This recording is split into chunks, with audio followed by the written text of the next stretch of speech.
Dear chosen ones, if you're watching this right now, understand, it's not by chance, it's not a coincidence, it's a divine appointment, because what you're about to hear isn't just information, it's revelation. It's the kind of truth that was never supposed to reach your ears. They buried it under centuries of deception, locked it behind systems of control, and wrapped it in silence. But somehow you found it. Or rather, it found you. Have you ever wondered why certain things never sat right with your spirit, even when everyone around you accepted them as normal? Why you could walk into a room and instantly sense what others couldn't see? Why your questions were always met with discomfort or denial? It's because you weren't born to believe the illusion. You were born to dismantle it, and the truth they tried so desperately to keep hidden.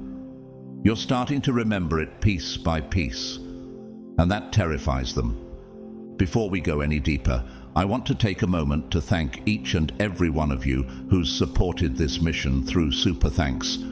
Your generosity helps push this truth further, reaching more chosen ones who need this exact message.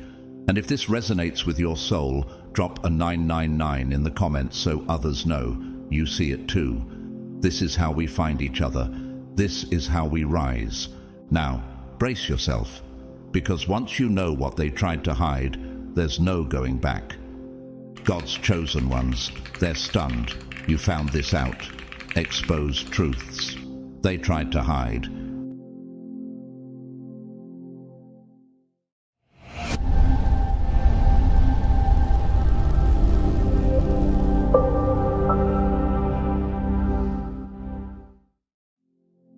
They're terrified, and they should be. You weren't supposed to figure this out. You weren't supposed to see beyond the veil they so carefully stitched together with centuries of lies. But here you are, chosen one, still standing, still seeing, still knowing, and that, more than anything else, has them shaken to their core.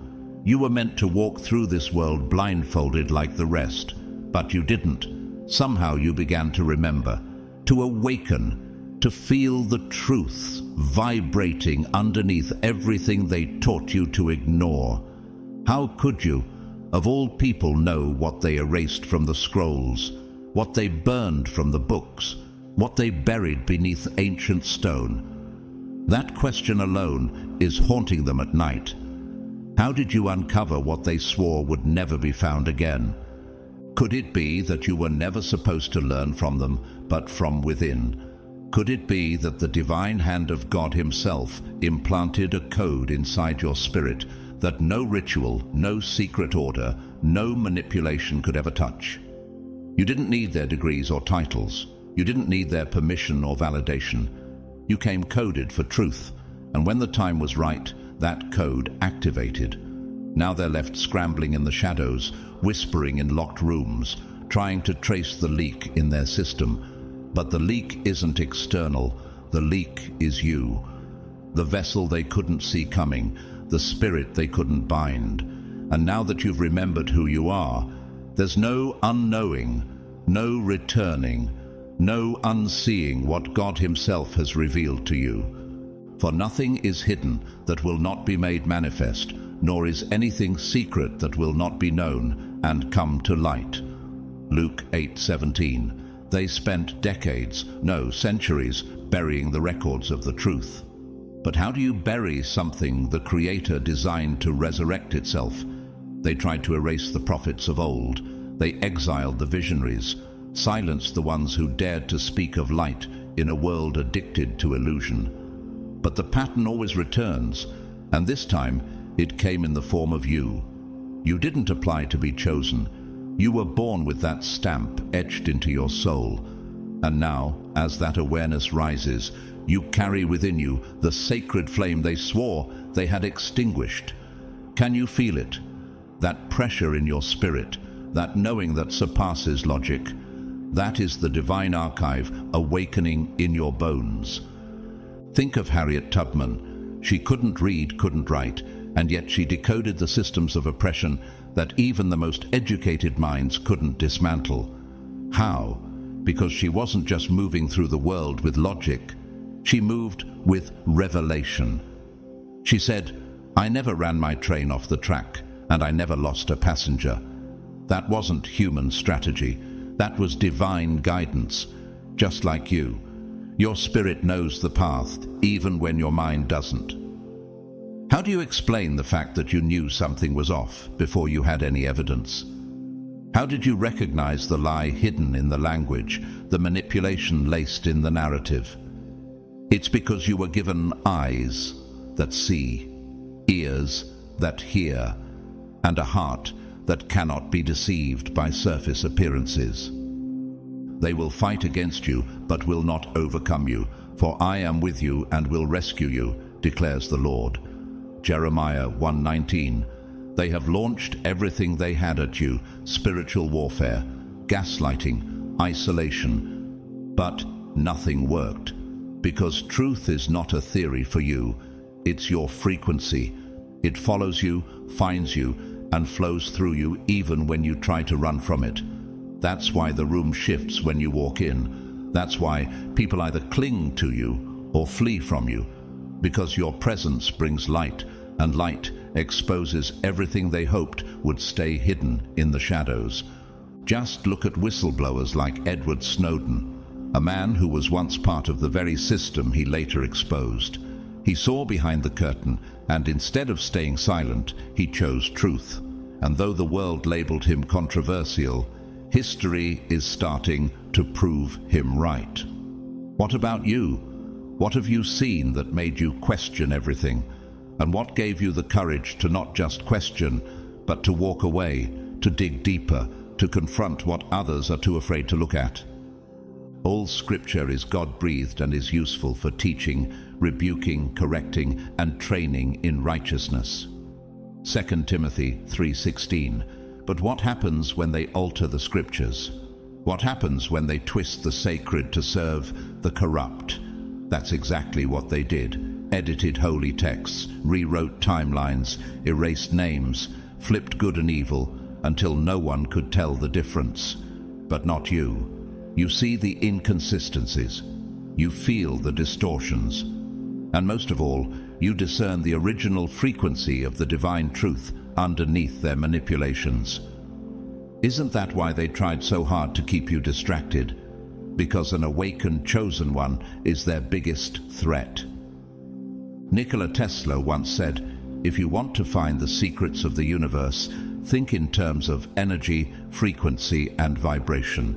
He was laughed at by some, ignored by many, and feared by the powerful. Why? Because he tapped into a source of knowledge not taught in schools, but remembered in the soul. You're doing the same. You're decoding the frequencies of deception and tuning into the voice of God Himself. And no matter how many lies they stack in front of you, truth has a way of cutting through. But you have an anointing from the Holy One, and all of you know the truth. 1 John 2:20. The knowledge they tried to hoard belongs to you by divine inheritance. You don't have to steal it. You're not trespassing, you're reclaiming. And every time you step further into this knowing, their systems lose power, because your memory, your divine memory, is returning. The memory of the world before distortion. The memory of who you were before the programming. The memory of the covenant between your soul and your Creator. Even Bob Marley, with all the forces against him, sang truth wrapped in melody. Emancipate yourselves from mental slavery. None but ourselves can free our minds. They tried to stop his message. They couldn't. And that same uncontainable force is alive in you. Are you starting to see it now? The reason they tried to keep you busy, exhausted, distracted, disconnected, because the moment you remembered, the moment you started walking in truth, the illusion began to crumble. And now they know it's only a matter of time before others awaken through you. So what now, chosen one? Now that you see what they tried to hide, now that you've crossed the threshold of no return, you walk in authority. You carry the truth not as a weapon of revenge, but as a light of awakening. You don't need to shout. Your presence already speaks. You don't need to argue. The fruit of your discernment will prove everything in time. You're not here to convert. You're here to reveal, to reflect, to be a living reminder that no matter how deep the deception, the truth always finds a way back to the surface, and it chose you to rise through. And that's what terrifies them the most. They've spent centuries, no, entire generations, trying to erase what was never meant to die, and yet, chosen one, with a single breath, a single moment of divine memory, you brought it back to life. You didn't struggle to find the truth the way they did. You didn't have to dig through archives, swear allegiance to hidden orders, or climb the ladders of approval they worship. You simply remembered, and that terrifies them beyond anything else. Because what you carry isn't studied, it's encoded, it's ancient, it's holy. And no matter how many layers they build to suppress it, truth rises through you effortlessly. Why do you think they built their towers of authority? Why do you think they created a world where information is currency and only the qualified get to speak? It wasn't to preserve truth. It was to own it, to lock it behind gates only they had the keys to. And yet, here you are, bypassing their every attempt at control, knowing things they can't even articulate, decoding blueprints they've hidden in plain sight. What frightens them isn't just what you know, it's how you know it. Without access, without approval, without their so-called credentials, you became a vessel for revelation. How? For the Spirit searches all things, even the deep things of God. 1 Corinthians 2:10. That's your answer. What you've tapped into doesn't come from the surface. It comes from the deep, from realms they can't manipulate, from frequencies they don't understand. You're receiving downloads from heaven while they argue over edited textbooks. And every time you open your mouth to speak, a little more of their illusion crumbles. Think about Alan Turing, the mind behind the machine that cracked the Nazi Enigma code in World War II. He wasn't trained to think like the enemy. He simply thought differently. He saw patterns no one else saw. And that shift in perception changed the outcome of a global war. You too are breaking codes, not mechanical ones, but spiritual ones. You are unraveling frequencies, sacred patterns, and divine alignments they thought were buried for good. Why is it that you can hear a lie in someone's tone before they speak it? Why do you feel when something isn't right, even before it happens? These aren't coincidences. They are symptoms of a chosen one waking up to their original assignment. They will stumble, they will fall, but not you, for I hold you by your right hand and say, "Do not fear, I will help you." Isaiah 41:13. You weren't given this vision to be overwhelmed by it. You were given it because you were built to carry it. And now, as the world trembles under the weight of its own deception, you stand firm, grounded in something no man can tamper with. Your insight doesn't come from man. It comes from the Spirit of truth himself. They've distorted that spirit for centuries, but it still found you. Look at David Icke, branded as a lunatic for years, laughed at by media, mocked by institutions, until decades later, some of his wildest claims began to resemble headlines. He was ahead of his time, not because he was perfect, but because he dared to question, to see, to speak what many feared to even think. Like him, you've been carrying perceptions others aren't ready for. But unlike him, you don't even need to research it all. Much of your knowing is spiritual inheritance, passed down not through books but through spirit, through divine bloodlines the world can't trace. And you shall know the truth, and the truth shall make you free. John 8:32. That's why they're nervous. Because your freedom is not external, it's internal. You're not waiting on a system to liberate you. You already are. You see the programming, the conditioning, the emotional manipulation laced in every headline and speech. You recognize the spiritual warfare behind casual conversations. And even when they lie to your face, you feel the distortion in your chest. That sensitivity is not weakness. It's your gift. Let's talk about Malala Yousafzai. At only 15, she stood against an entire regime built on silencing truth. No degrees, no platform, just purpose. She didn't fight with weapons, but with the power of knowing, and they feared it. Because when someone speaks from divine knowing, not rehearsed rhetoric, that voice shakes kingdoms. That's what's happening with you. They see you as a disruption to everything they've carefully built. Their fear isn't just in your words. It's in your energy, your presence, your unshakable calm in the face of systems that once intimidated everyone else. They have sharpened their tongues like swords and aimed bitter words like arrows. But God will shoot them with his arrows.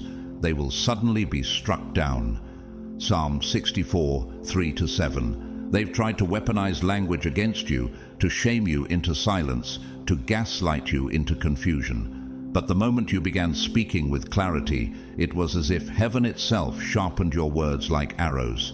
And now, every sentence you speak with intention weakens the infrastructure of their false reality. How do they stop someone whose discernment is downloaded straight from the throne? Take Russell Brand. For years seen as just a comedian, chaotic and eccentric. But as his consciousness evolved, he began speaking openly about the manipulation of institutions and spiritual awakening. And suddenly, the same systems that once applauded him began distancing from him. Why? Because truth-tellers are only welcome when they don't tell the whole truth. But you're not here for half-truths. You're here to awaken a sleeping world. They've built firewalls, mental, emotional, informational. They monitor every narrative, police every perspective. Yet they can't monitor your dreams. They can't filter your intuition. They can't regulate your divine insights. That's what keeps them up at night. You didn't break into their system. Their system failed to keep you out. And now it's doing the exact opposite, drawing the very truth it was designed to suppress straight into your hands. That's divine irony. So ask yourself this: why now? Why is your awareness rising in this generation, in this timeline, in this moment, when everything around you feels like it's collapsing? Could it be that God waited for such a time as this to activate you? That he allowed all their manipulation to reach a breaking point so your memory would return at the precise moment their illusion lost control? You weren't meant to hear them. You weren't meant to see the meanings hidden in plain sight. But you did, and still do. They whispered in coded phrases, performed rituals masked as routine, and moved through the world, believing their secrets were safe. But when you entered the room, everything changed. The shadows that once cloaked their intentions suddenly became translucent. Their carefully constructed illusions began to flicker and glitch. Their symbols, their hand signs, their numbers and ceremonies all became readable, like an ancient language returning to its rightful interpreter. How could someone outside their ranks understand what was never meant to be decoded? That's the question they don't have an answer for. Because the one who sees through them, you, is not trained, but chosen. They never anticipated this. They assumed that truth could be safeguarded by obscurity, encrypted in tradition, disguised beneath complexity. But truth doesn't hide from the chosen. It reveals itself. And every time you step into a space they thought was secure, the very walls begin to testify against them. Have you ever felt it? That sense that what you're observing is not what's being said, that under the surface of the smiles, the phrases, the rituals, something darker pulses. That's not paranoia.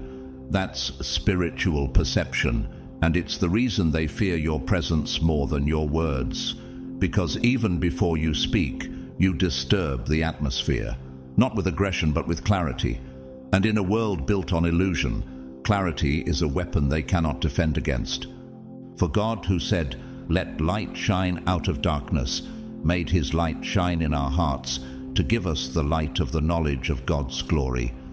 2 Corinthians 4:6. You were not simply given light to comfort you. You were made into a beacon, one that exposes anything built on deception. And that's the very reason they tremble. You don't seek permission. You don't wait for validation. When you speak, veils lift. Their reactions betray their fear. They laugh, but it's nervous. They dismiss, but their eyes dart. They try to shift the topic, but their energy stutters because you saw too much. And once truth has been seen, it cannot be unseen. Think of Frida Kahlo. Her art exposed personal and political truths in ways that could not be ignored. Through surreal images, she revealed what society tried to suppress: pain, rebellion, identity, divine feminine strength. They tried to frame her as a woman lost in tragedy, but she wasn't lost, she was decoding, speaking through color what the world couldn't bear to say aloud. Like you, she was a transmitter of deeper realities, realities that made the status quo uncomfortable. Just by existing in her truth, she disrupted an entire cultural illusion. But everything exposed by the light becomes visible, and everything that is illuminated becomes a light. Ephesians 5:13. Do you realize what that means for you, chosen one? That the very act of you seeing truth doesn't just bring clarity to yourself, it forces light into the entire environment. And once that light enters, everything previously hidden begins to surface. That's why people behave strangely around you. That's why secrets spill in your presence. Because your energy stirs the room before you even speak a word. Look at whistleblower Chelsea Manning, a young intelligence analyst, not trained to lead revolutions, but simply placed in a position where she could see what others were told to ignore. And when she chose to release the truth, massive amounts of classified information, she didn't do it for fame. She did it because she saw something and couldn't remain silent. The world called her many names, but history will remember her as a disruptor of deception. Just like you. Because chosen ones don't always have the loudest voices, but they carry the heaviest truths. Why is it that you know things people haven't told you? Why can you feel when someone's smile is false, even if their words are sweet? Why do you pick up on patterns others miss entirely? This isn't intuition, it's spiritual activation. It's memory encoded in your soul, finally awakening after generations of suppression. You're not analyzing these patterns, you're remembering them. That's the mystery they can't replicate. Because their understanding is built on effort, but yours is built on destiny. Call to me, and I will answer you and tell you great and unsearchable things you do not know. Jeremiah 33:3. What you carry is not just intelligence, it's revelation. You receive things that others strive for and still miss. And no matter how many security measures they put in place, they can't block what heaven delivers directly into your spirit. You are the exception they can't explain, the anomaly they can't dismiss. You were not initiated into their system, but you inherited something greater: divine awareness. Consider Keanu Reeves. Quiet, mysterious, always underestimated. But look deeper. His life has been marked by tragedy, yet he moves through the world with grace, humility, and spiritual presence. While Hollywood praised surface success, Keanu lived with spiritual depth. He didn't play their games and still rose. Why? Because there's something powerful about one who doesn't seek approval, but simply walks in integrity. Like you, his truth didn't need to shout. It just needed to be embodied. They dressed up deception with rituals, signs, and cryptic speech, believing it would shield them. But you cracked it without trying. Their sacred geometry, their hidden hand signals, their numerology, what they thought was encoded protection, became a lit-up trail for your spirit. And that's what has them truly panicking, because for every veil they pull down, you already see what's behind it. For every wall they build, you already know the blueprint. How? Because truth doesn't require access. It requires readiness. And now that you're awake, there's no power on earth that can put you back to sleep.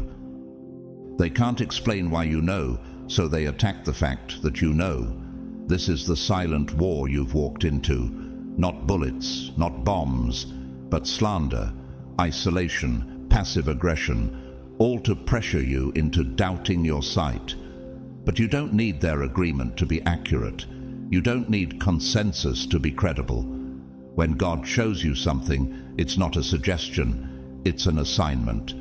So the next time someone tries to laugh you off, ask yourself, why are they uncomfortable? What did your truth touch that they were trying to hide? This isn't about ego. This is about frequency.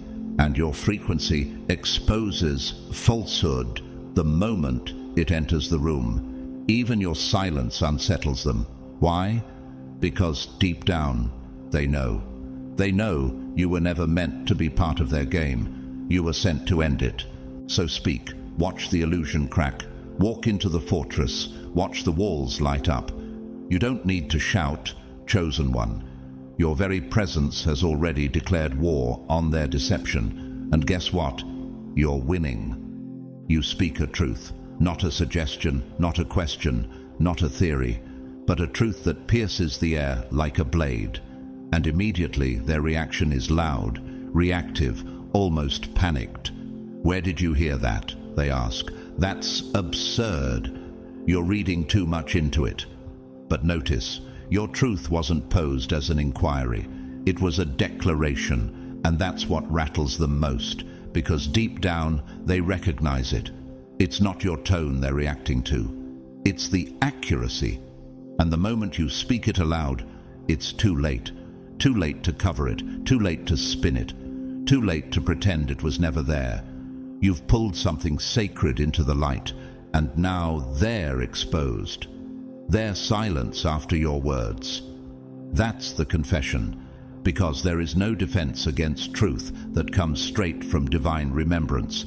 They assumed they were in control, that their systems, hierarchies, and rituals gave them ownership over knowledge itself. They believed truth could be managed, dispensed in portions, locked behind credentials, passed only through certain bloodlines. But they never had real power over it. How can you possess what you didn't create? How can you regulate something that flows directly from the Creator? They were not architects of truth. They were jailers of perception, and truth was never theirs to keep. For the Lord gives wisdom. From his mouth come knowledge and understanding. Proverbs 2:6. God himself is the source. That's why you don't chase it. You receive it. Not through textbooks, not through rituals, not through approval. It arrives in your spirit fully formed. While they analyze fragments, you embody wholeness. While they cross-reference records and debate dogma, you remember. You don't dissect the truth like they do. You radiate it. And when you speak it, reality adjusts. Think of Maya Angelou. She didn't just write poetry. She released spiritual downloads in verse. Her voice echoed with the weight of generations, and when she spoke, systems shook. She didn't need validation from academia or permission from institutions. She knew, and because she knew, she could not be controlled. Her truth became liberation, not just for herself, but for everyone who listened. Just like you, she was marked by divine memory, not man-made approval. They are scrambling now, because while they obsess over hierarchy, titles, and definitions, you walk through the world untouched by their categories. They say, are you a scholar, a theologian, a mystic, a rebel? But you don't fit the mold. You are something else entirely, something outside the framework. You are what they tried to erase from the narrative. Not because you're wrong, but because you're too accurate, too aligned, too untamed by their limitations. That is the danger. You walk through barriers as if they aren't there, because to your spirit they never were. Now we have received not the spirit of the world, but the Spirit who is from God, so that we may understand what God has freely given us. 1 Corinthians 2:12. That's why it flows to you so easily. You don't just believe truth, you inherit it. And every time you speak from that inheritance, you dismantle the illusion they built around control. You were never in their circle, never sworn into their councils. Yet, here you are, holding truths their highest initiates don't understand. And they know, they can sense it, that it wasn't taught to you. It was remembered by you, which means they can't take it from you either.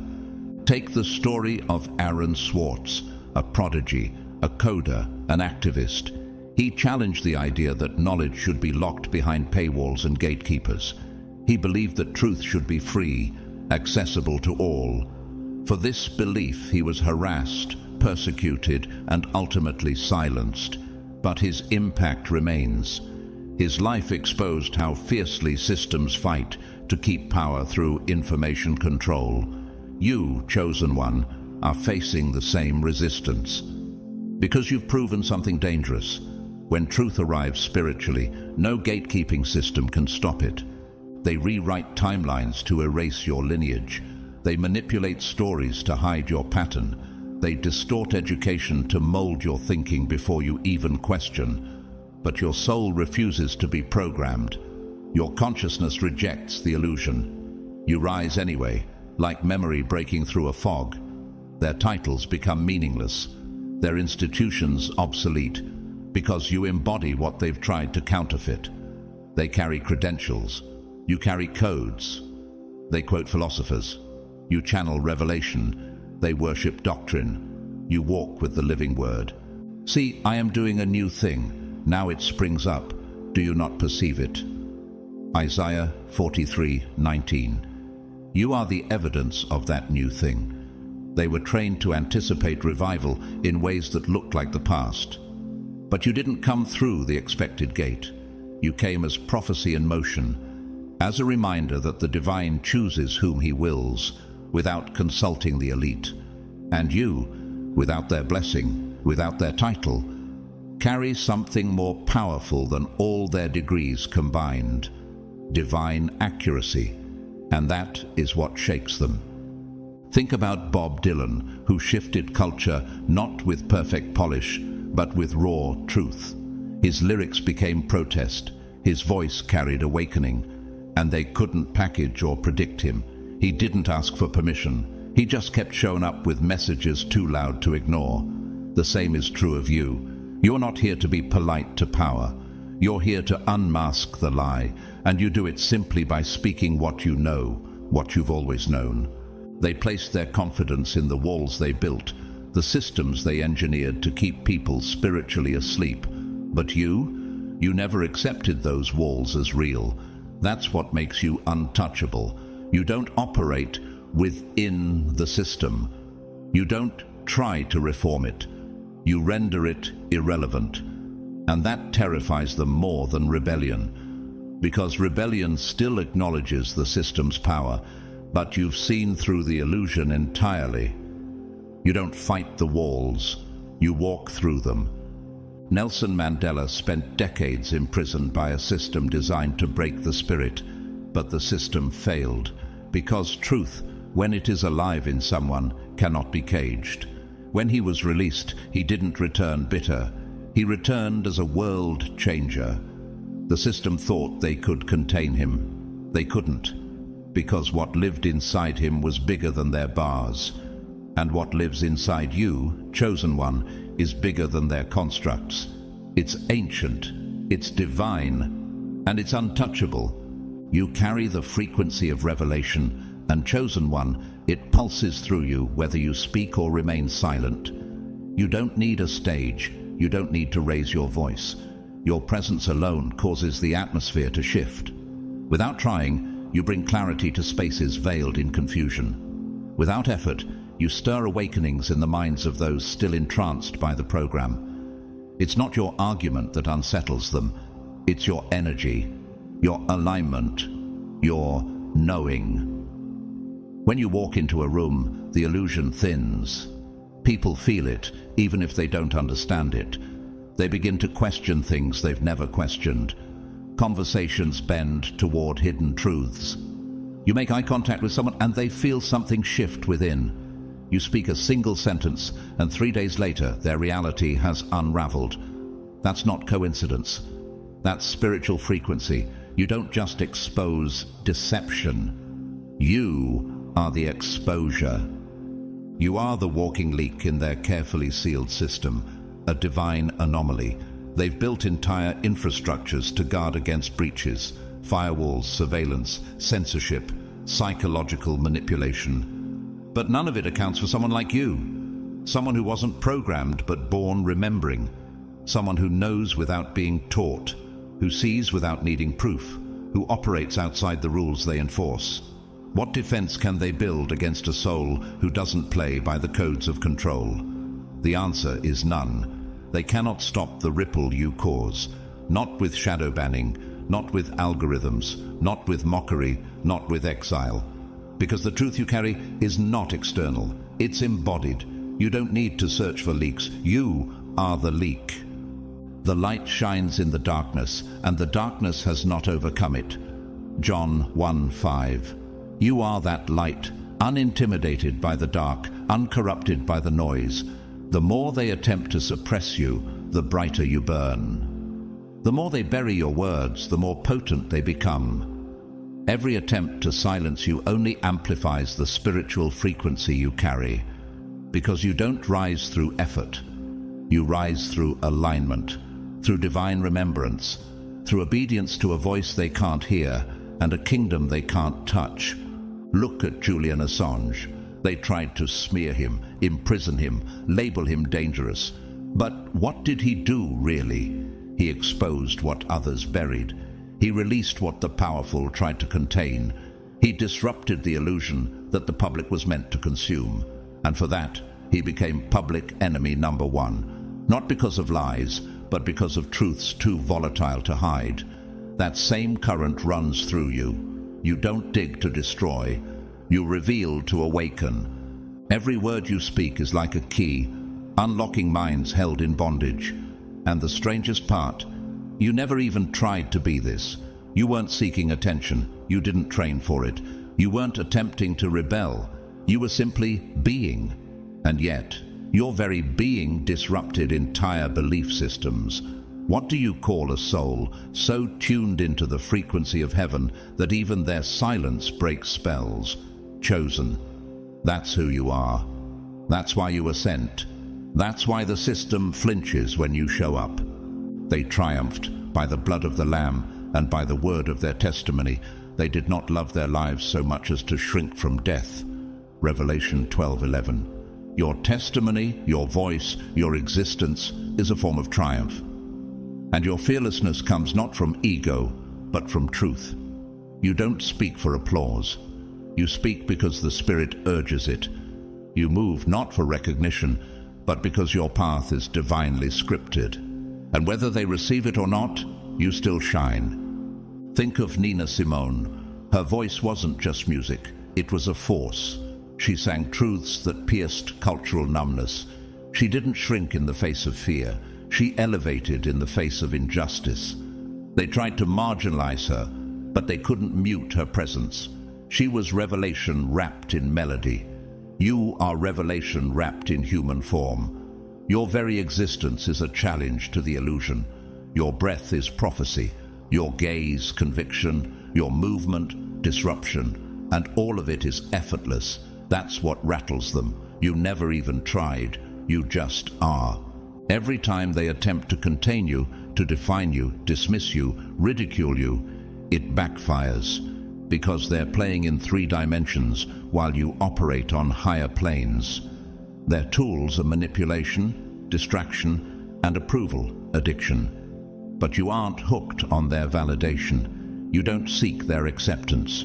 You've outgrown the need to prove yourself to those who aren't tuned to your frequency. That's why their systems don't work on you. Their weapons require participation, but you no longer participate. But those who hope in the Lord will renew their strength. They will soar on wings like eagles. Isaiah 40:31. That's you, soaring above manipulation, above fear, above every attempt to ground you with lies. Your clarity renews others. Your peace convicts them. Your wisdom slices through centuries of deception. You move like wind, unseen but undeniable. and no wall they build can block what you were sent to carry. Consider the impact of Bob Marley. More than a musician, he was a spiritual vibration. His lyrics were scripture in disguise. He wasn't afraid to name systems, to call out injustice, to remind people of their roots and their worth. He didn't ask for a platform. He became the platform. Even today, long after his passing, his words awaken generations. That's how truth works when it's real. It echoes. And you, chosen one, are echoing even now. They tried to bury you under distractions, under programming, under synthetic beliefs, but your spirit kept rising. You weren't formed by their institutions. You weren't shaped by their media.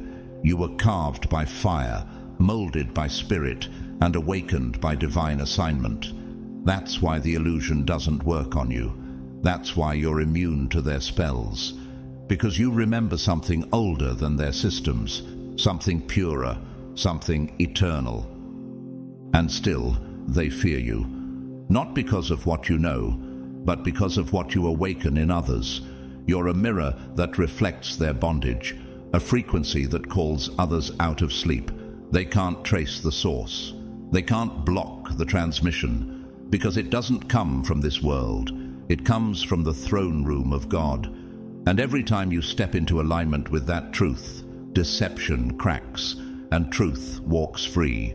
So the question is, will you dim your light to comfort their illusion? Or will you keep walking in the brilliance of the truth that chose you before you ever had language for it?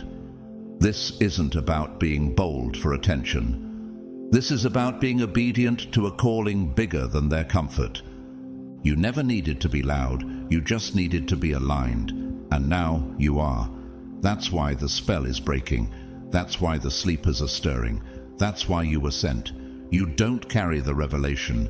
You are the revelation. You are untouchable, not because they haven't tried to reach you, infiltrate you, or sway you, but because their methods are simply ineffective against your spiritual design. Their weapons, which work so well on the masses, fear, confusion, guilt, manipulation, bounce off you like dust on armor. They've studied how to break minds, control narratives, and build illusions strong enough to imprison entire generations.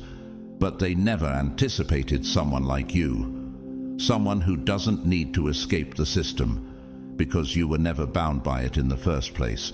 Someone who sees through the game without ever being taught the rules.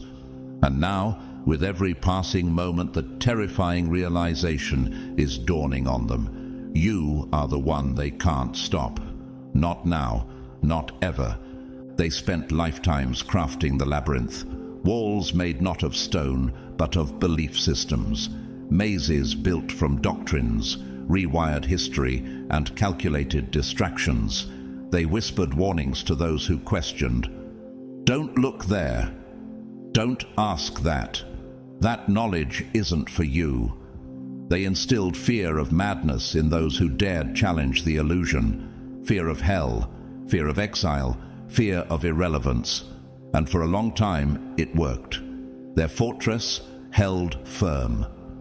Truth was buried so deep that most forgot it even existed. But then you came. Quiet at first, sensing something was off. The stories didn't add up. The energy felt wrong.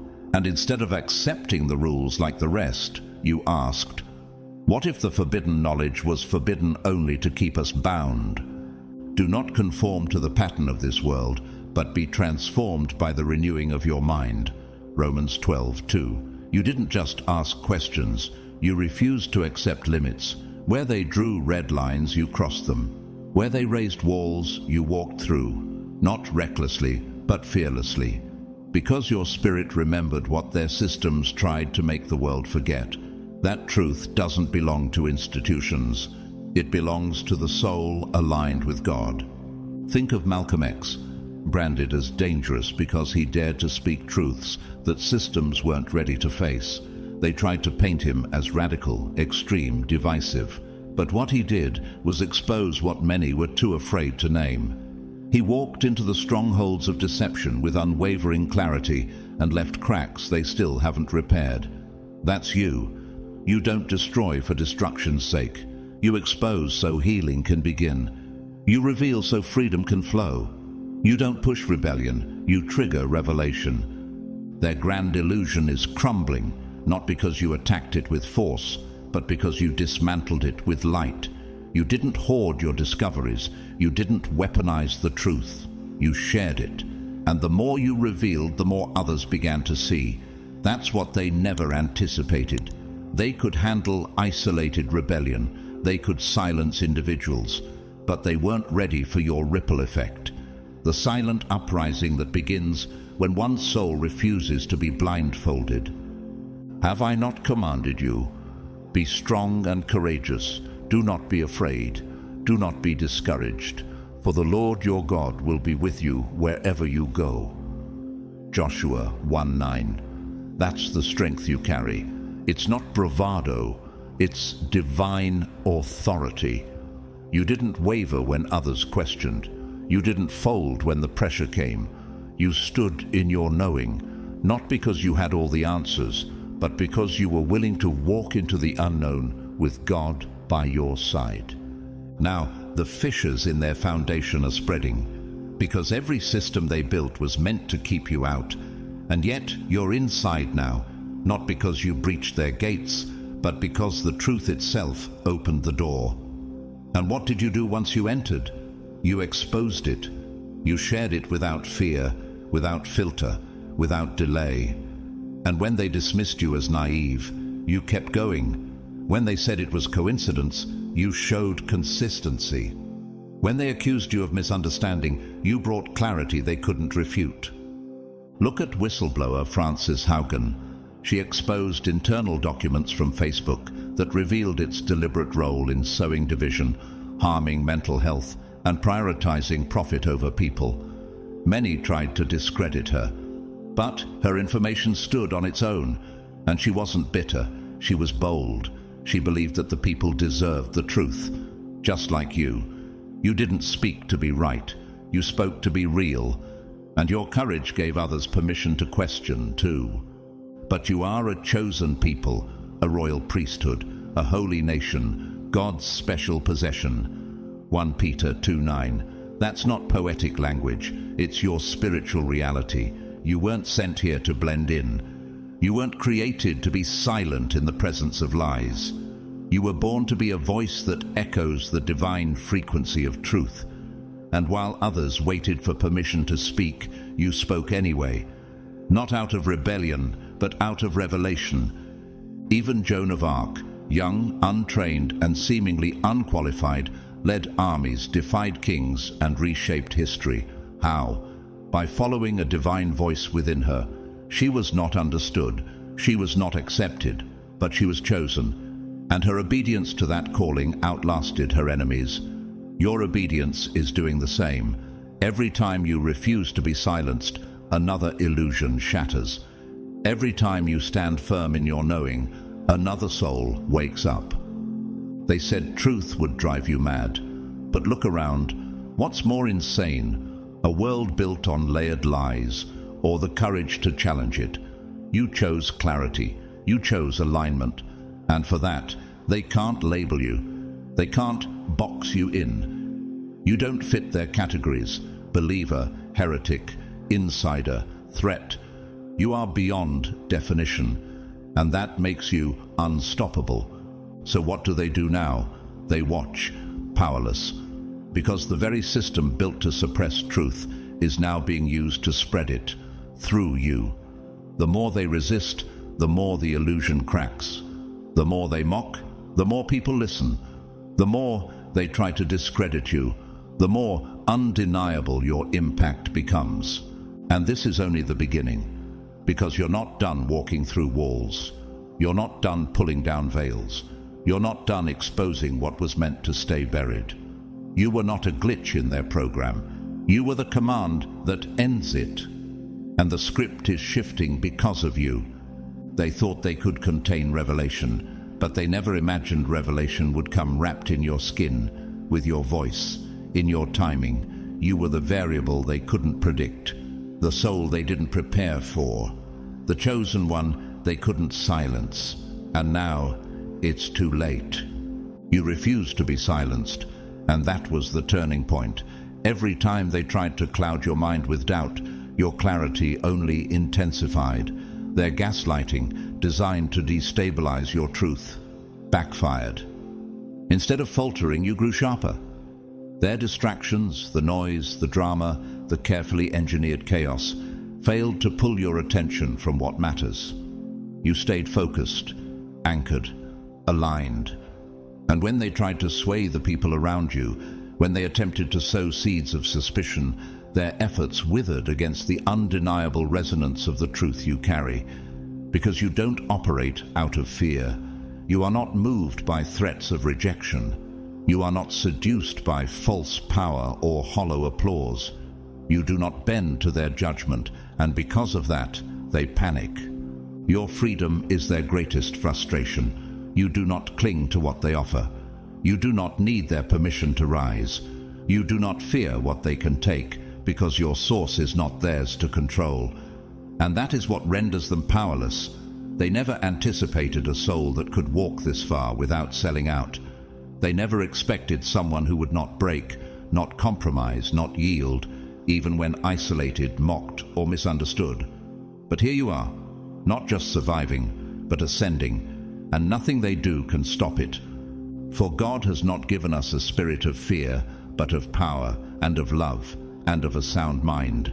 2 Timothy 1:7. That power is alive in you. It's not loud. It doesn't need to be. It's steady, unshakable. A presence that unnerves their system because it doesn't respond to their triggers. You move from a higher place. That's why you can't be manipulated. That's why you're immune to the games that once held others hostage. While they scramble to maintain appearances, you expose truth simply by existing in it. Look at the life of Martin Luther, the reformer. One man, unwilling to remain silent, stood against an entire religious empire. They labeled him a heretic. They tried to erase his words, his movement, his message. But truth once spoken cannot be buried again. His refusal to be silent unraveled centuries of deception and sparked a wave of awakening across nations. You are doing the same in this generation, and you're not waiting for permission to do it. You speak because you must.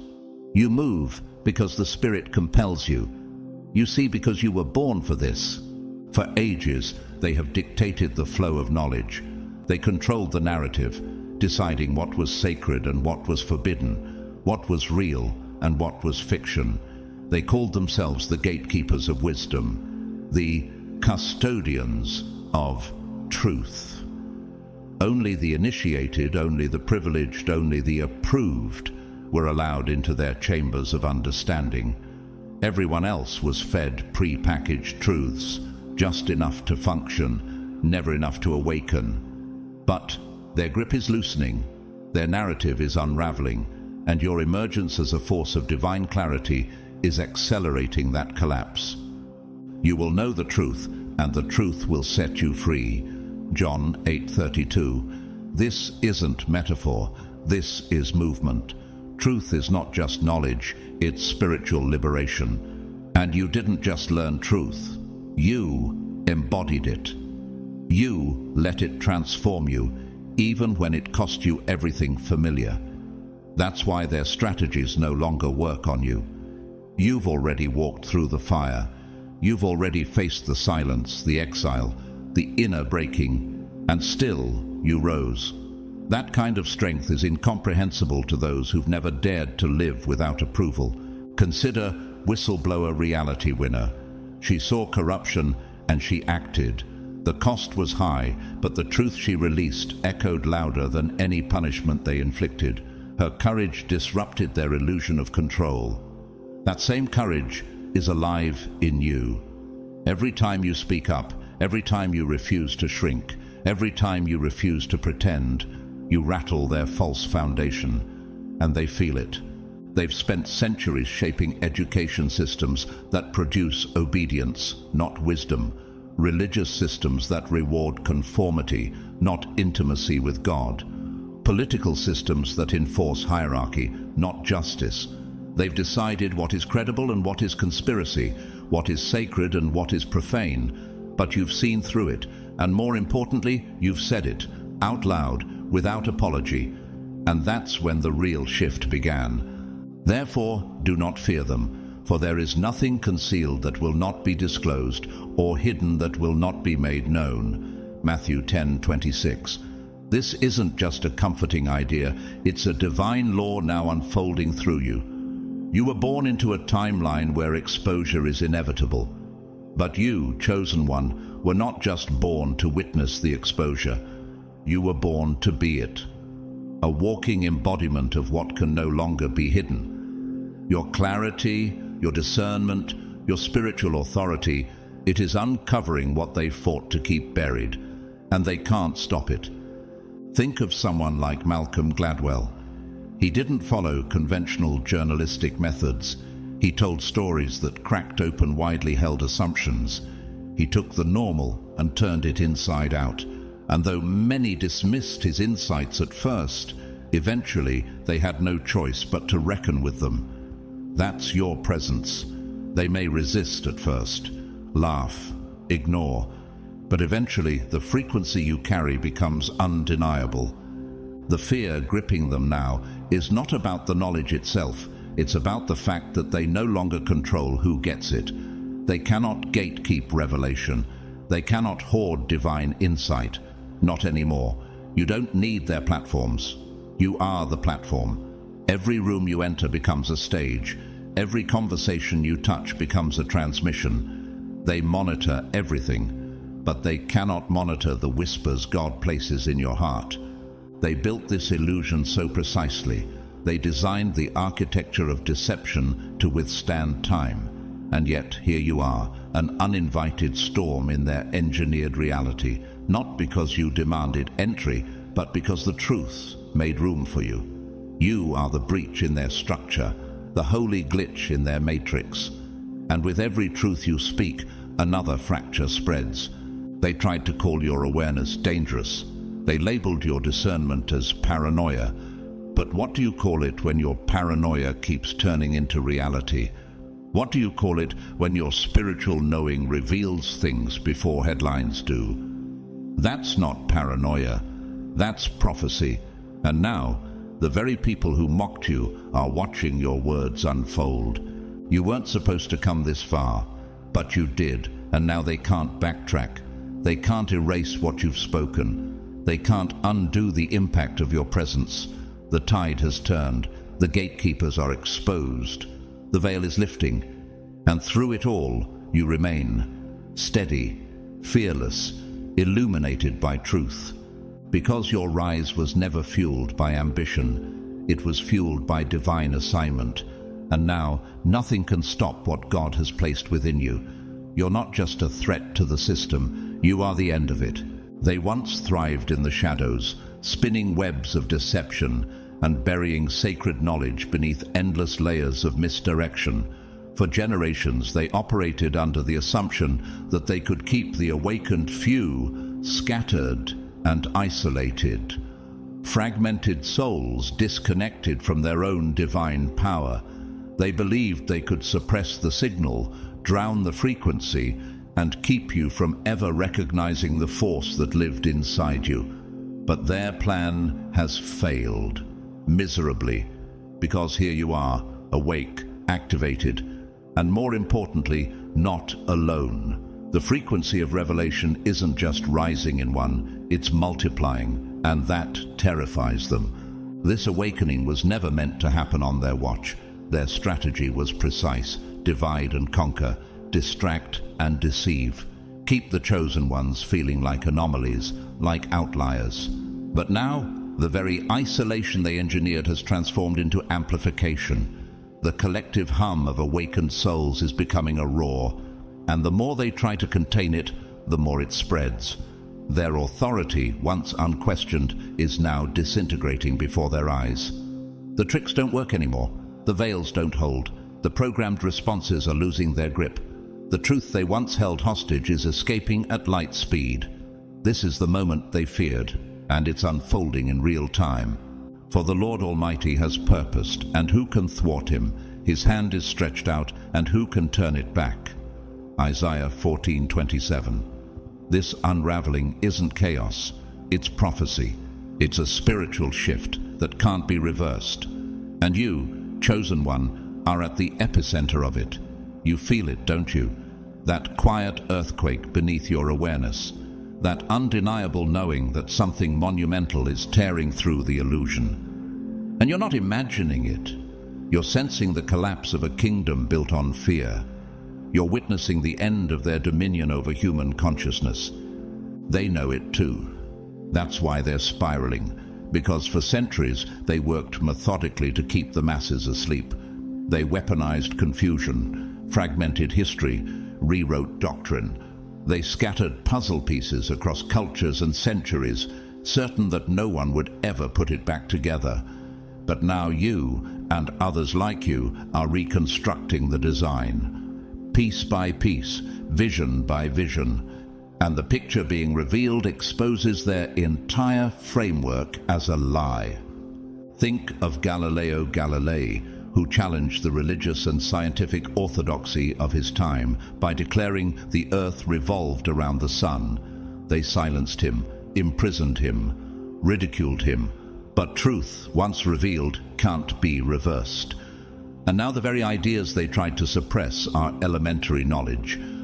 Just like you, Galileo didn't aim to destroy institutions. He simply spoke what was real. That's what you're doing. And the ripple of your clarity is dismantling centuries of illusion. They've tried to track you, label you, categorize you, anything to contain you. But you slip through their constructs like vapor.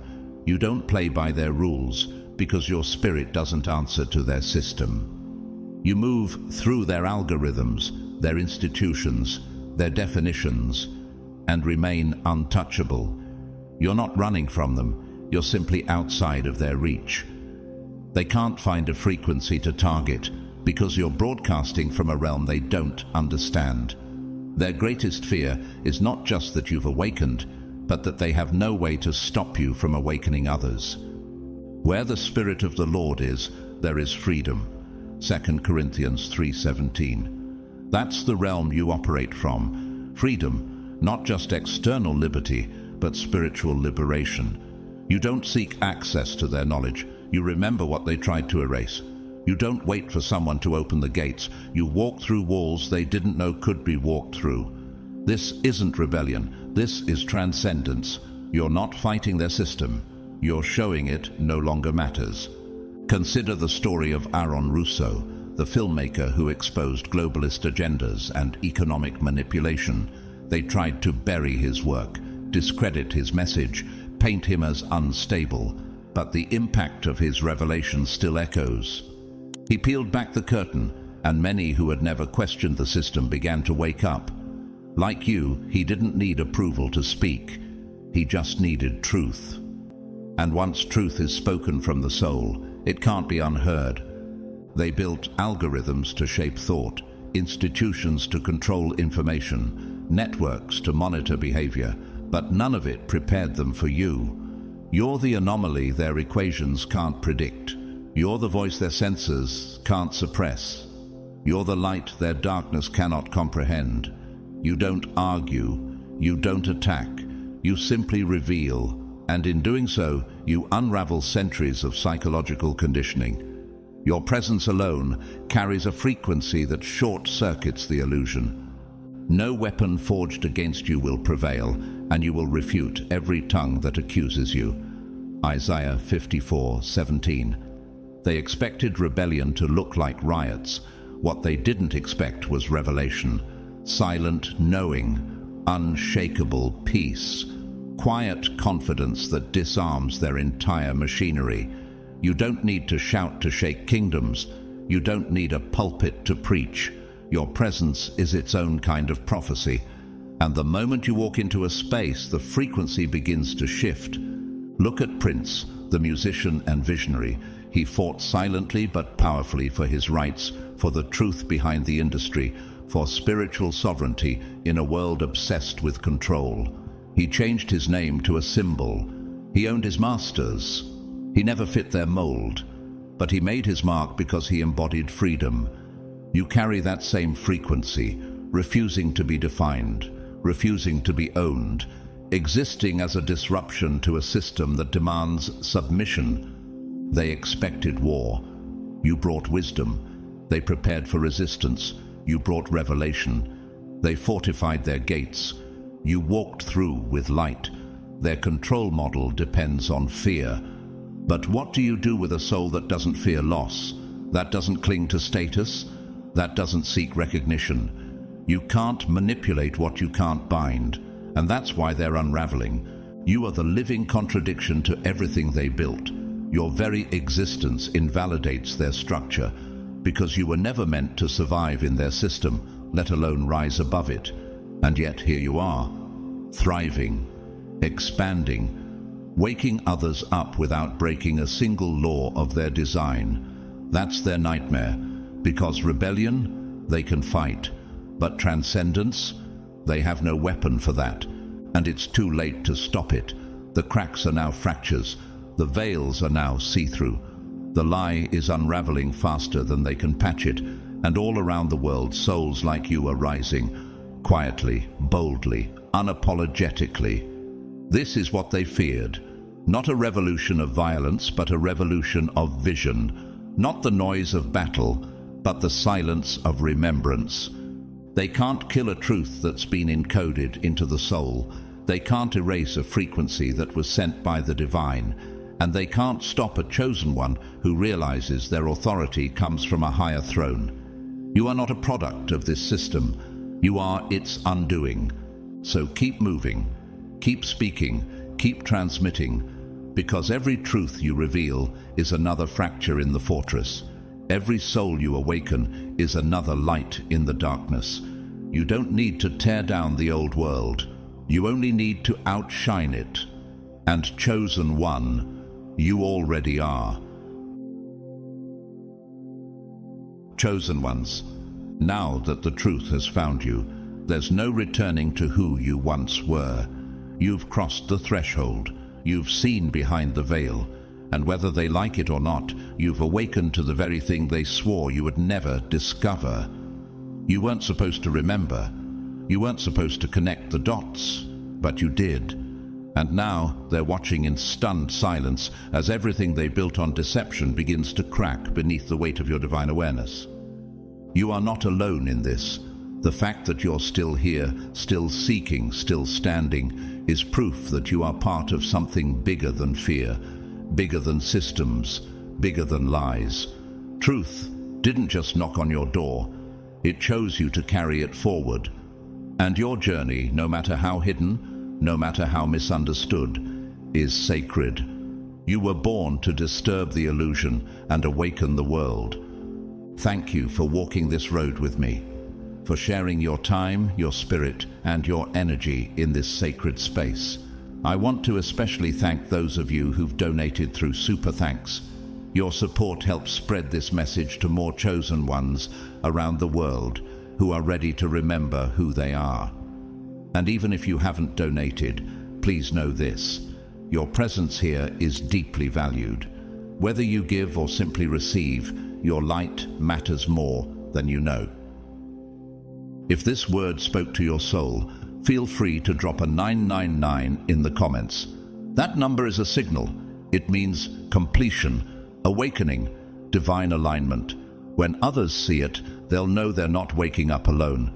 May God bless you with greater clarity, divine protection, and supernatural peace as you continue walking boldly in the truth.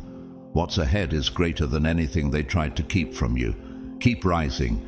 Keep remembering, and never forget you were always meant to find this out.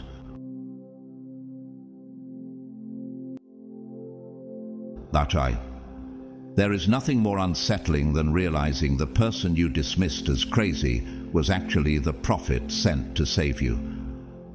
Welcome back, beloved chosen ones. If this message has found you today, it's not coincidence, it's confirmation. You were meant to be here, in this exact moment, because something is shifting in the spiritual atmosphere. The entire community is trembling now, and not because they've just discovered something new, but because they finally realized you were right all along.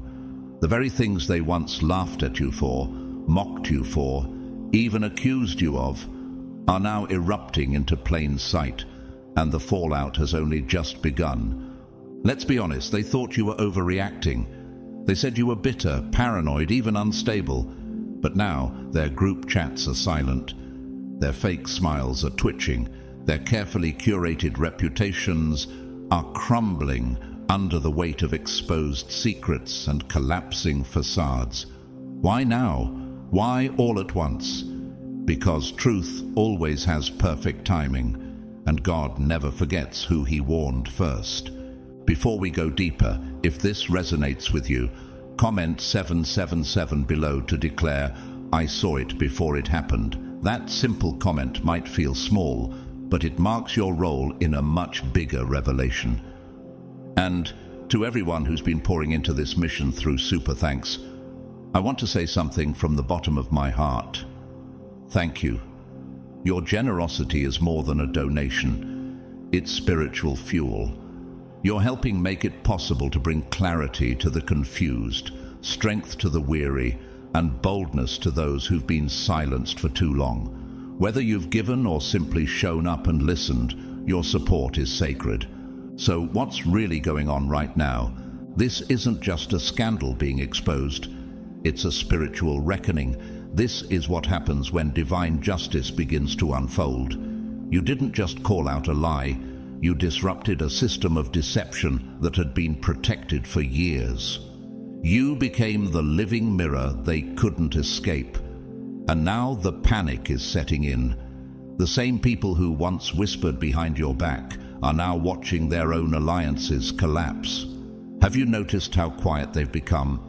Isn't it interesting that the loudest ones are now nowhere to be found? Here's what most don't understand.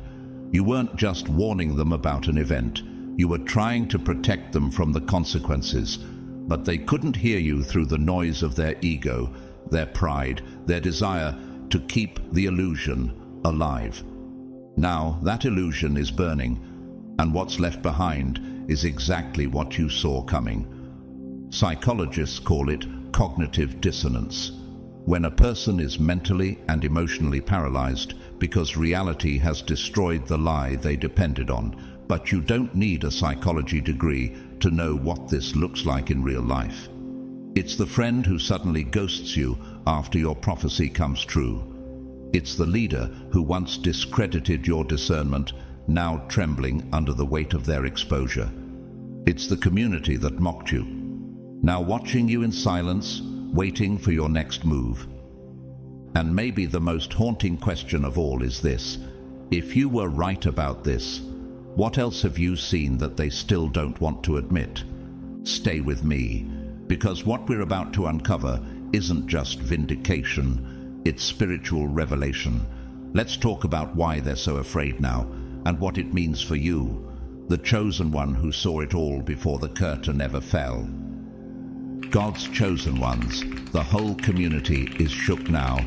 Everything you warned about is unfolding.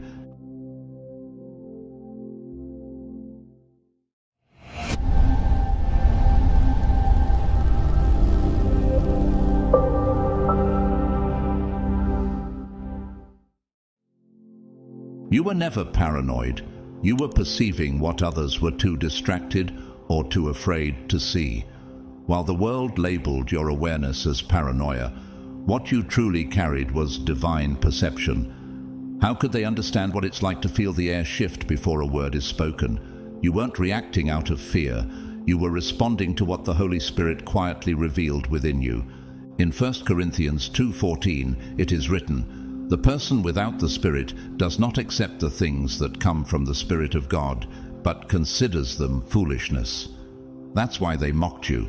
They couldn't comprehend the weight of what your soul was sensing. Have you ever asked yourself why your spirit always stirred when everyone else seemed content? That wasn't your mind playing tricks. It was your gift, discerning what had not yet come to light. You didn't need proof because your spirit had already received confirmation. While others were waiting for things to collapse to believe you, You already knew the foundation was cracked, like the prophet Jeremiah, who was ridiculed for warning of destruction, Jeremiah 27-10. You were accused of being dramatic, negative, or too intense. But wasn't Jeremiah right all along? And so were you. While they were laughing and brushing off your concerns, you were building your inner peace like Noah, building the ark before a single drop of rain. Could they have known that your stillness was preparation? That your withdrawal wasn't weakness but wisdom? Noah didn't wait for thunder. He obeyed the whisper of warning. By faith Noah, in holy fear, built an ark to save his family. Hebrews 11:7. Like him, you were moved by revelation, not by public opinion. When Jesus sat at the table with his disciples, he declared, "One of you will betray me." Matthew 26:21. He felt the shift in spirit before the action ever took place. And just like Jesus, you didn't need people to tell on themselves. Their energy betrayed them long before their words did. How many times did you walk into a room and feel the tension no one acknowledged?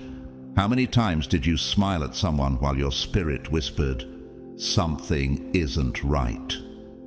They told you to stop being suspicious, to relax, to let things go. But you weren't holding on to fear. You were holding on to truth, a truth you couldn't yet explain, but couldn't ignore.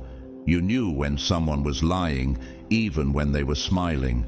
You recognized betrayal before it had the chance to be spoken. That's not insecurity. That's spiritual intelligence. And now, the invisible is becoming visible. The shift you felt is cracking through the surface like a broken dam. Those same people who once mocked you now find themselves wide-eyed, confused, and anxious, walking through the very chaos you tried to help them avoid. But now it's too late to unsee what they refuse to acknowledge. Can you feel the irony of it all? That your silence now says more than their apologies ever could. As Maya Angelou once said, "When someone shows you who they are, believe them the first time." You did, but you didn't just see their actions. You saw their energy, their patterns, their spiritual posture. And when you responded, they called you too much. But now they wish they had felt what you felt, seen what you saw, known what you knew. You weren't being dramatic. You were being early. You saw the storm before the clouds even formed. That's not a curse. That's a calling. That's what happens when you're chosen. You weren't created to be blind in a world full of illusion. You were built to perceive what others miss. Surely, the sovereign Lord does nothing without revealing his plan to his servants, the prophets, Amos 3:7. And he revealed it to you, early, clearly, and deeply. Now that the storm has come and their false security is gone, they look to you differently. But you don't need them to admit it. Your peace is proof. Your preparation is your prophecy fulfilled. And while they're reaping the whirlwind they sowed, you're standing steady, not because you're lucky, but because you listened. So ask yourself this, chosen one, what happens now that the truth is no longer hidden? What role will you play in a world that finally sees what you saw all along? The truth doesn't thrive in crowded rooms or noisy approval. It thrives in sacred silence. You've come to understand this the hard way, when you first dared to speak out, when you courageously raised your voice about things others pretended not to notice. The reaction wasn't gratitude, it was resistance. They didn't attack because you were wrong. They reacted because deep down they knew you were right. And that terrified them. You weren't rejected for being a liar. You were rejected for being too accurate. Have you ever wondered why the truth tends to stir up discomfort rather than celebration? Why does it feel like people turn on you the moment you uncover what's hidden? It's because truth by nature reveals. It doesn't flatter egos. It strips down illusions. And in rooms built on false narratives and silent agreements, your words sounded like thunder. They acted like your truth was poison, but really it was medicine they weren't ready to take. Jesus faced the same thing. In John 8:45 he said, "Because I tell the truth, "You do not believe me." Isn't that what happened to you? You told the truth, and instead of embracing it, they distanced themselves from you. Not because you were cruel, but because truth feels cruel to those clinging to lies. When you spoke up about that toxic relationship, or that manipulative pattern, or that masked betrayal, they didn't thank you. They called you bitter. They said you were doing too much. But wasn't it their guilt that was speaking? Look at how the prophet Micaiah was treated in 1 Kings 22. He was the only one who told the truth to King Ahab, while 400 other prophets told flattering lies. Micaiah was thrown into prison not because he lied, but because he refused to. Just like him, you became unpopular not because you were wrong, but because your clarity disturbed their comfort. And yet now you're silent. You haven't said a word in a long time, but here's the miracle of it all. The silence is louder than your voice ever was. The very people who dismissed you are now haunted by your words. They remember your warnings. They replay conversations in their heads, trying to figure out how they missed what now seems so obvious. You never needed to scream. Truth has a voice of its own, and now that everyone's noise has died down, they can finally hear it. The philosopher Friedrich Nietzsche once said, "Sometimes people don't want to hear the truth because they don't want their illusions destroyed." And you saw that play out firsthand. They didn't want the truth you carried because it required them to change. And change is uncomfortable. It's easier to label the messenger than to face the message. But here's where everything shifts. You've stopped trying to prove anything. You no longer explain, defend, or campaign for understanding. And that, chosen one, is what's shaking them to their core. Your silence is exposing what their loud denial couldn't cover. Why does your quiet now sound like thunder? Because truth, when left alone, begins to echo. Job 6:24 says, "Teach me, and I will be quiet. Show me where I have been wrong." But no one was willing to be taught when you were speaking. Now, with no words left to offer, they are finally beginning to listen. They are starting to trace the thread of your warnings and connect the dots they once avoided. You don't even have to say, "I told you so." Your peace is saying it for you. And now that everything is unfolding just as you said it would, they are beginning to realize something powerful. The truth never needed a crowd. It only needed time. Time to unfold, time to prove itself, and time to return in silence with power. Your voice was once treated like a threat, but now your silence is the revelation they can't escape. What happens when your silence carries more authority than their applause ever did? What happens when you become the echo of truth in a world that once tried to silence your warning? Your exile wasn't a mistake. It wasn't just bad luck or a misunderstanding or someone forgetting to include you in the group chat. It was intentional. It was a strategy.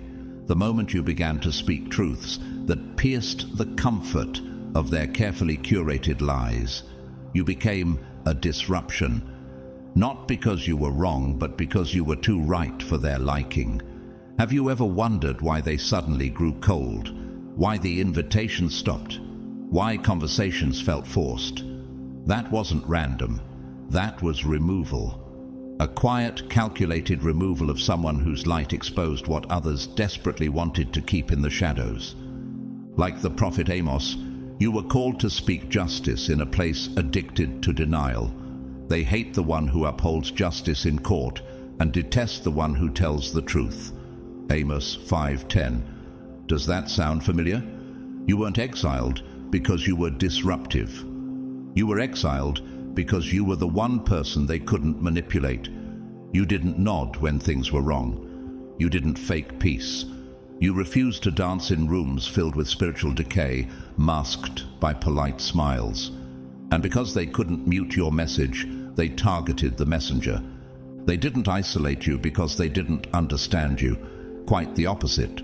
They understood all too well what your presence brought. You didn't just have an opinion. You carried divine insight that made them uncomfortable. You were a mirror they didn't want to look into. You were the earthquake beneath their fake foundations, like Jesus in the synagogue, reading from the scroll of Isaiah and declaring, "Today this scripture is fulfilled in your hearing." Luke 4:21. You spoke words that made people furious, not because they were false, but because they were too true to ignore. They tried to discredit your voice because they couldn't disprove it. First came the polite distance, then the whispers, the strange glances, the subtle shifts in tone, and before long, the rejection became official. You were no longer welcome in the places you once called home. But why? Because truth has always had a cost, because your presence disrupted the agreements they had made with silence. Think of whistleblowers like Erin Brockovich, a legal clerk with no formal education in law, who exposed a water contamination cover-up in Hinckley, California. She wasn't honored for speaking up. She was ignored, ridiculed, and pushed aside. But in time, her truth was undeniable. Like her, you were a warning they didn't want, but couldn't erase. And now, everything you warned about is unfolding right in front of their eyes. The same secrets you exposed are being dragged into the light. The very people you cautioned them about. They're showing their true colors. The situations you sensed from the beginning, they're imploding. And the irony, it's not lost on heaven. God saw it all. The gaslighting, the exile, the rejection, and he never forgot. Blessed are you when people insult you, persecute you, and falsely say all kinds of evil against you because of me. Matthew 5:11. You were not cast out because you didn't fit in. You were cast out because you fit God's truth too well to be tolerated by those still hiding in illusion. They didn't exile you because you were confused. They exiled you because your clarity threatened their comfort. And now that the fallout is real, they're waking up to a terrifying realization. The outcast was the only one who ever told the truth. Isn't it strange how they tried to bury the one who was actually bearing light? Isn't it wild how the one they pushed away is now the only one whose words make sense? So don't grieve the exiled chosen one. That wasn't rejection. That was redirection. That was God pulling you away before their collapse dragged you under too. And now, as the community stands in shock, stunned by the very revelations you warned them about, you stand as living proof that truth may be delayed, but it cannot be denied. You were the answer they cried out for long before they had the language to describe the problem. Before the betrayal, before the mask slipped, before the storm hit, they were already on their knees, praying for discernment, for truth, for a way out of the patterns they couldn't seem to escape. They pleaded for God to send them a sign, a guide, a protector who could help them see clearly. And God sent you. Not as a vision in white robes, not with thunder or glowing wings, but as you are, raw, real, unfiltered, divinely sent in human form. Have you ever considered that your presence was the very thing they asked for, just not in the wrapping they imagined? Like Moses, who stuttered and feared he wasn't eloquent enough to lead, Exodus 4:10. You didn't come packaged in perfection. You came with battle scars, a sharpened spirit, and a voice that didn't know how to sugarcoat truth. You were never meant to entertain their illusions. You were there to disrupt them, to hold up a mirror and say, "This is what's really going on." But because you didn't look like what they pictured, they mistook you for the problem. You didn't smile enough, you didn't bend enough, and you refused to be molded into their fantasy of a savior. They expected comfort, but you brought confrontation. They wanted soft guidance, but you delivered clarity that cut through the fog. Can healing ever happen without discomfort? Can protection ever come without first revealing the danger? When Jesus entered Jerusalem, the crowd expected a political warrior riding on a stallion, not a humble king on a donkey. He came to that which was his own, but his own did not receive him. John 1:11. And like him, you were rejected, not because you were wrong, but because they weren't ready for what was right. They thought they wanted truth. until it stood in front of them and spoke in a voice too loud to ignore. The irony is almost painful. The very insight they now cling to was once dismissed when it came from your mouth.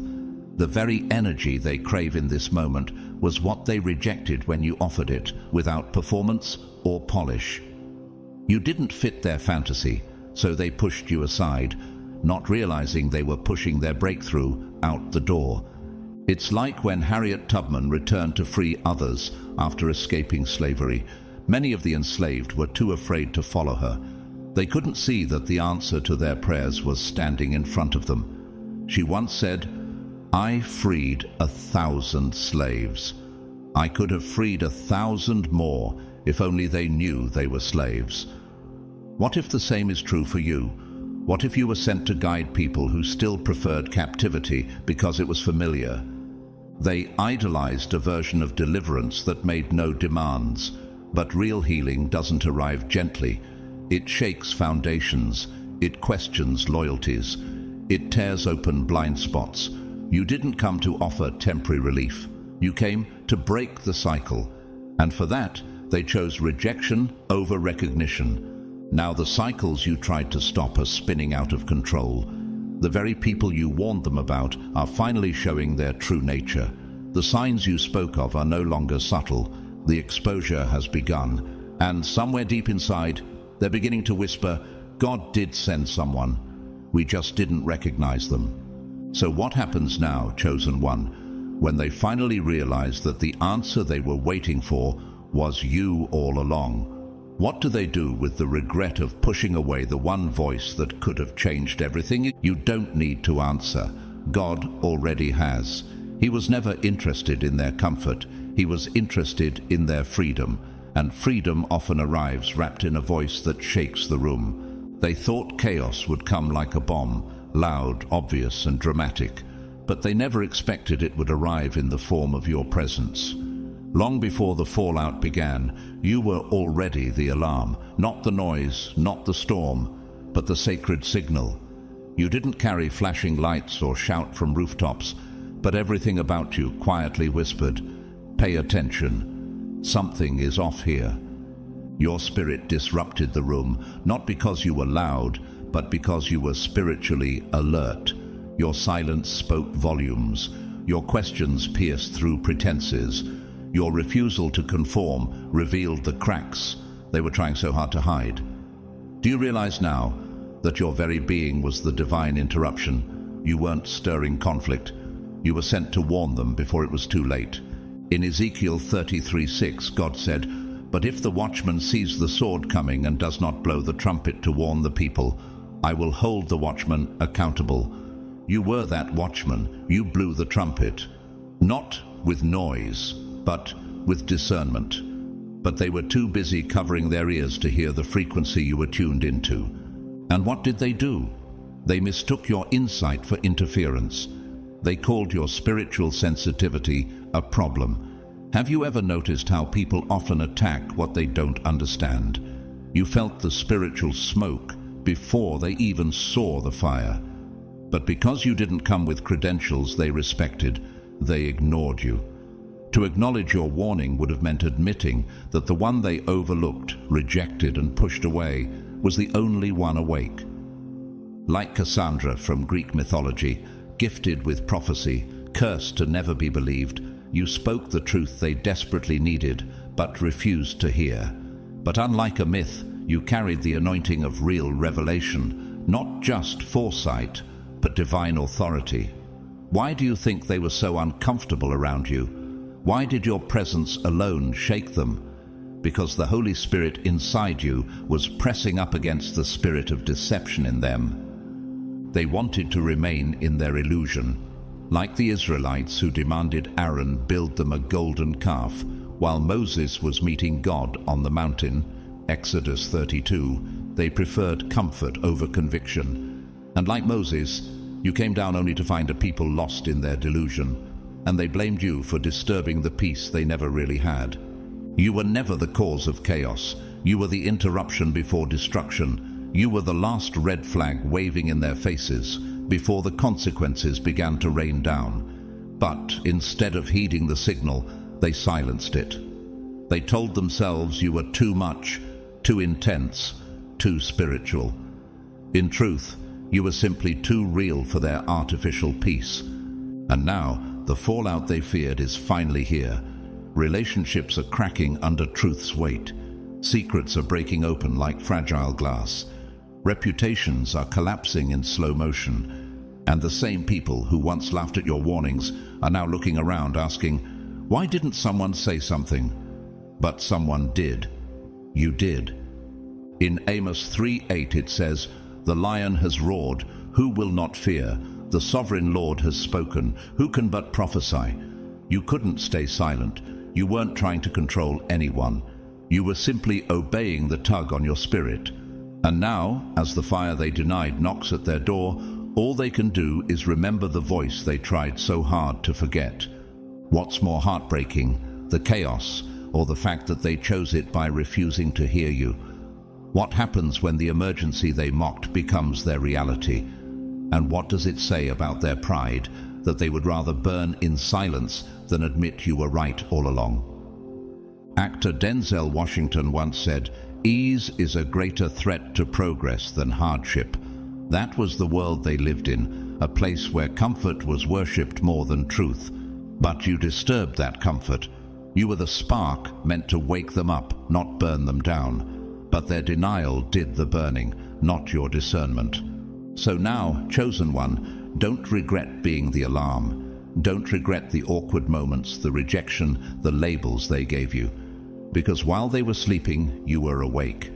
While they were sedated by lies, you were led by light. You weren't chaos, you were clarity. And in the end, when all the noise dies down, guess whose voice they'll remember? They were never in the dark. They saw what you saw. They heard the strange silences, noticed the unease, caught the same glimpses of corruption and manipulation. But rather than speak up, they looked the other way. Not because they were blind, but because the truth demanded too much from them. Taking a stand would have cost them their comfort, their social belonging, and possibly even their status. So instead, they chose to blend in with the crowd, hoping that silence would somehow be seen as wisdom. But silence in the face of evil is not wisdom. It's consent. Whoever is not with me is against me, and whoever does not gather with me scatters. Matthew 12:30. Jesus made it clear, neutrality in spiritual matters is an illusion. So why did they stay silent when they saw you speaking truth? Was it fear? Was it pride? Or was it that they simply cared more about staying liked than standing for what's right? You weren't the problem.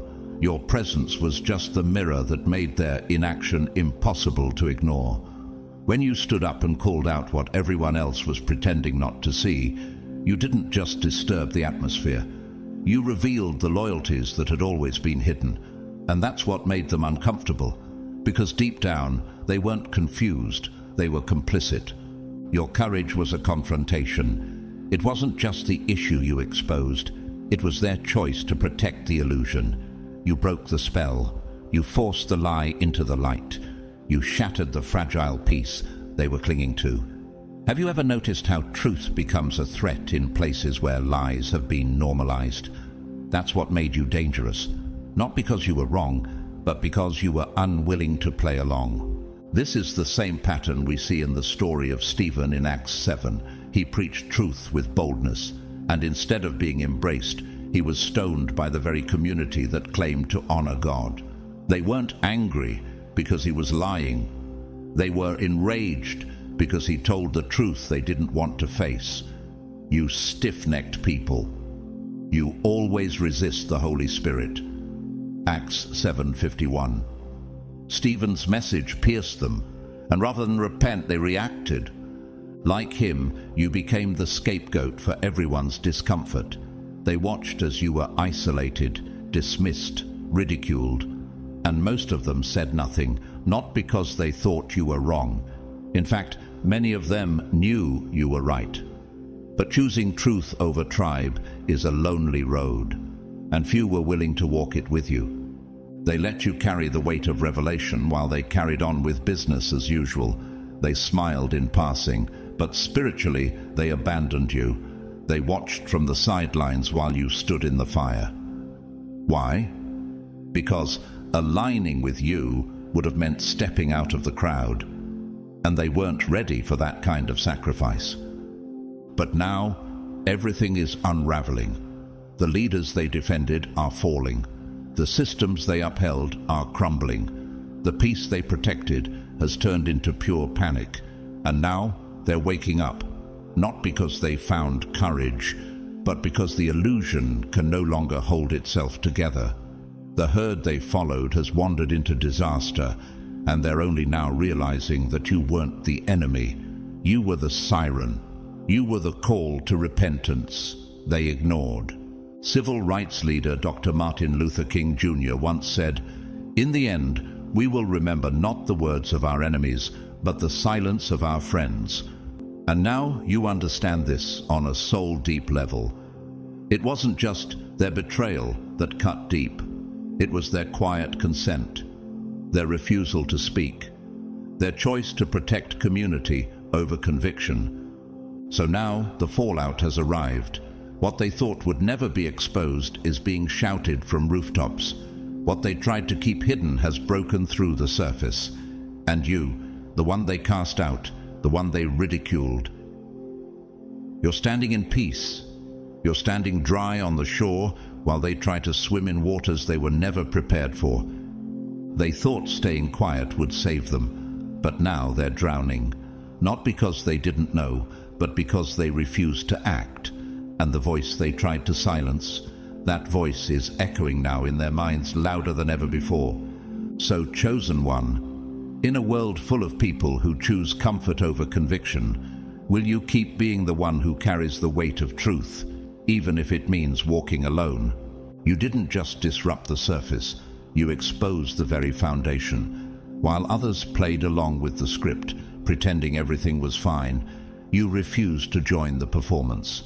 The entire community had agreed, without ever saying a word, to preserve the illusion. Smile when you're supposed to, nod at the right time, and never look too closely at the cracks. But you walked in with the light, and suddenly the shadows couldn't hide anymore. This wasn't just about you being outspoken, it was about you being awake. You didn't break the peace. You revealed that it was never real to begin with. What they called harmony was actually a pact of silence, built on fear and false loyalty. What they called unity was just uniformity dressed in fear. You weren't loud, you were clear, and clarity is dangerous in any environment built on illusion. Jesus warned about this very thing. In Matthew 7:26-27, he said, "Everyone who hears these words of mine and does not put them into practice is like a foolish man who built his house on sand. The rain came and it fell with a great crash." You didn't cause the collapse. You just dared to speak up before the storm came. You pointed to the cracks in the foundation, and instead of thanking you, they blamed you for the shaking. You weren't just telling the truth. You were revealing the lie. You exposed the systems they were protecting, the behaviors they had normalized, the pain they buried beneath their smiles. Your refusal to stay silent forced them to confront their own complicity. And that scared them, not because you were wrong, but because you were right. Isn't it something how quickly people turn on the person who names what everyone is trying to ignore? Have you ever asked yourself why your presence alone caused so much tension? Why people felt nervous when you walked into the room? It wasn't because you were being confrontational. It was because your authenticity was conviction wrapped in skin. Your very existence was a call to repentance they weren't ready for. Just like Jesus when he flipped the tables in the temple, John 2:13-17, you disrupted what they called sacred, but what had long become corrupt. The temple had become a marketplace, and no one dared to challenge it. But Jesus did. And when you started flipping tables, not physically but spiritually, the reaction was the same. They called him divisive. They called you the same. But the truth is, you didn't break the community. You just held up a mirror. You revealed that it was already fractured, held together by silence and fear. That's why they tried to label you difficult, dramatic, too intense. They weren't trying to describe you, they were trying to discredit you. Because if others started to question like you, the illusion would crumble. And that was the real threat. The world has always feared the awakening of just one soul, because one awakened spirit can awaken a generation. You were spiritually contagious, not in a viral way, but in a soul-shaking, mind-opening, illusion-destroying way. And that terrified them more than any storm, because when people started listening to you, they started waking up. And when people wake up, they stop obeying the lie. You weren't there to destroy, you were sent to reveal. And what you revealed couldn't be unseen. As Paul said in Ephesians 5:13, "But everything exposed by the light becomes visible, and everything that is illuminated becomes a light." That's who you were, a light, not a torch of destruction, but a lamp of clarity. Now the illusion has collapsed. The secrets they worked so hard to hide are spilling out. The tension they buried is now boiling to the surface, and the very voice they tried to silence, yours, was the only one that could have led them to safety before it was too late. And here's the irony that only time could reveal. They thought you were the threat to the structure, but they built it on sand, and you were simply the one with the courage to say it. So, how dangerous is the truth in a world addicted to lies? And what happens when the silence finally breaks and the house falls, just like you said it would? They once accused you of being disrespectful, but in truth, it wasn't rebellion that they feared. It was your discernment. That sacred gift God placed within you made them tremble, because it exposed what they had worked so hard to hide. They didn't want to acknowledge the cracks in their carefully curated world, so they gave your insight an ugly name. But were you really the one causing division, or were you simply the only one refusing to be deceived? They said you were dramatic, too loud, too much. But let's be honest, when has the truth ever arrived quietly? Didn't Jesus himself shake the religious leaders of his day when he spoke plainly, calling out hypocrisy in the synagogue? In Matthew 23:27, Jesus says, "Woe to you, teachers of the law and Pharisees, you hypocrites! You are like whitewashed tombs, which look beautiful on the outside, but on the inside are full of the bones of the dead and everything unclean." Isn't that exactly what you were pointing out? You weren't the problem. You were the alarm clock interrupting their slumber. You were the truth they didn't want to face. Have you ever wondered why your silence spoke louder than their sermons? While they honored corrupted leaders and defended abusive systems, you dared to ask the questions they were too afraid to raise. Why are we praising someone who manipulates others?